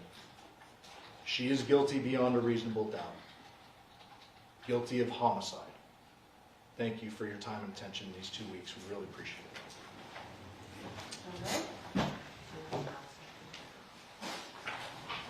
I'm now going to ask the clerk to swear in the officers. to take charge of the jury and the alternate jurors? You do solemnly swear that you will keep this jury together in some private and convenient place, that you will not permit any person to speak to them, nor speak to them yourself, unless it be by order of the court, except to ask them whether they have agreed upon a verdict, and that you will return them into court when they have so agreed, so help you God. Yes. All right, ladies and gentlemen of the jury, as you know, a criminal jury is composed of 12 members, and there are 14 of you who are here. That is because 2 of you will serve as our alternate jurors. This means you are not discharged from your service as a juror. Your service may still be needed if one of the other jurors is no longer able to participate in deliberations. In this case, our alternate jurors are juror number 13, Ms. Fitzpatrick, and jurors 1.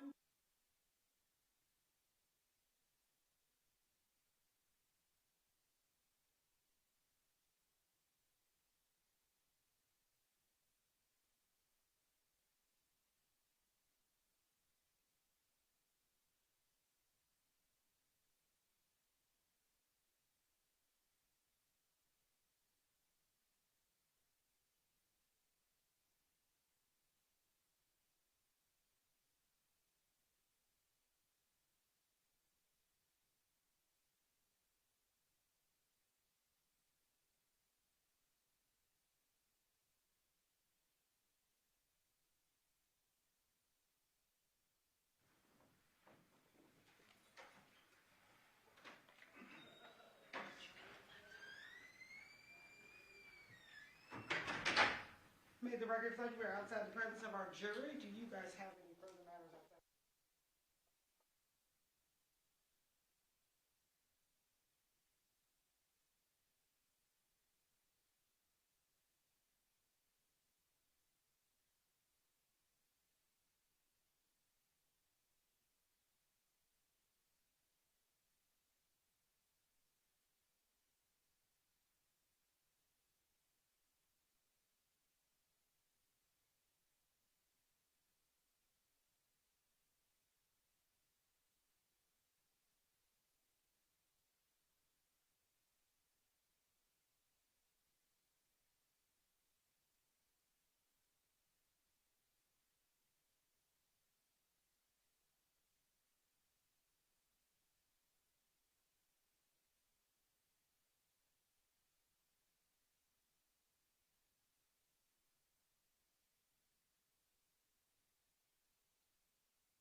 Great seat.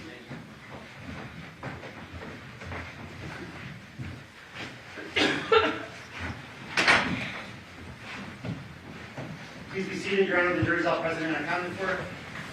Back on the record in C 377-239, State of Nevada versus Devyn Michaels. The record reflects that Ms. Michaels is present with her attorneys. Deputy District Attorneys on behalf of the state, the both parties stipulate to the presence of our jury. Yes, Your Honor. All right, ladies and gentlemen of the jury, has the jury selected a fourth person? All right. And Mr. Gilpin? Mr. Foreperson, has the jury reached a verdict? Yes. If you could pass the verdict form to the marshal.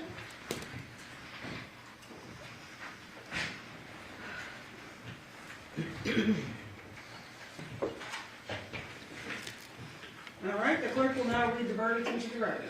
District Court, Clark County, Nevada. State of Nevada plaintiff versus Devyn Jade Michaels, a.k.a. Devyn Willette, a.k.a. Nikki Fairchild, a.k.a. Tracy Baker, a.k.a. Tracy Nicole Tavares, defendant. Case number C-23-377-239-1, Department 10.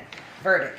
We, the jury, in the above entitled case, find the defendant, Devyn Jade Michaels, as follows. Count 1, murder with use of a deadly weapon. Guilty of first-degree murder with use of a deadly weapon. Dated this 14th day of November, 2025, signed Aaron Gilded. Ladies and gentlemen of the jury, is this your verdict as read? So say you one, so say you all? Yes. Does either side desire to have the jury polled? No, Your Honor. All right. Ladies and gentlemen of the jury, I want to thank you very much for the time and attention that you paid to this matter. The right to a trial by jury is a right that's guaranteed in the Constitution, but it's a right that we cannot provide without our citizens like you being willing to sit and serve your civic duty as jurors. I do appreciate the time that you gave this matter, so on behalf of the court and the parties, I want to thank you for the time and attention. I know that this was a lot that we asked you to do, so if you guys could follow the marshal to the back, and I will come back and formally excuse you from jury duty. All rise for the jury.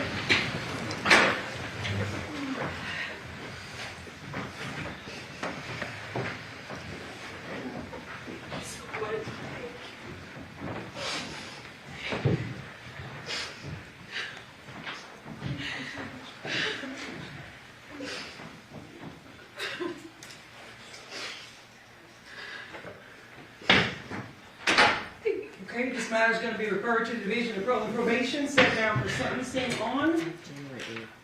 January 8th at 9 a.m. All right? Thank you. Thank you. And I'm going to go back and talk to the jury in the least that they desire to speak to you guys. I'll come back and let you know. It's late. I'm going to allow them to ask them to go. Thank you.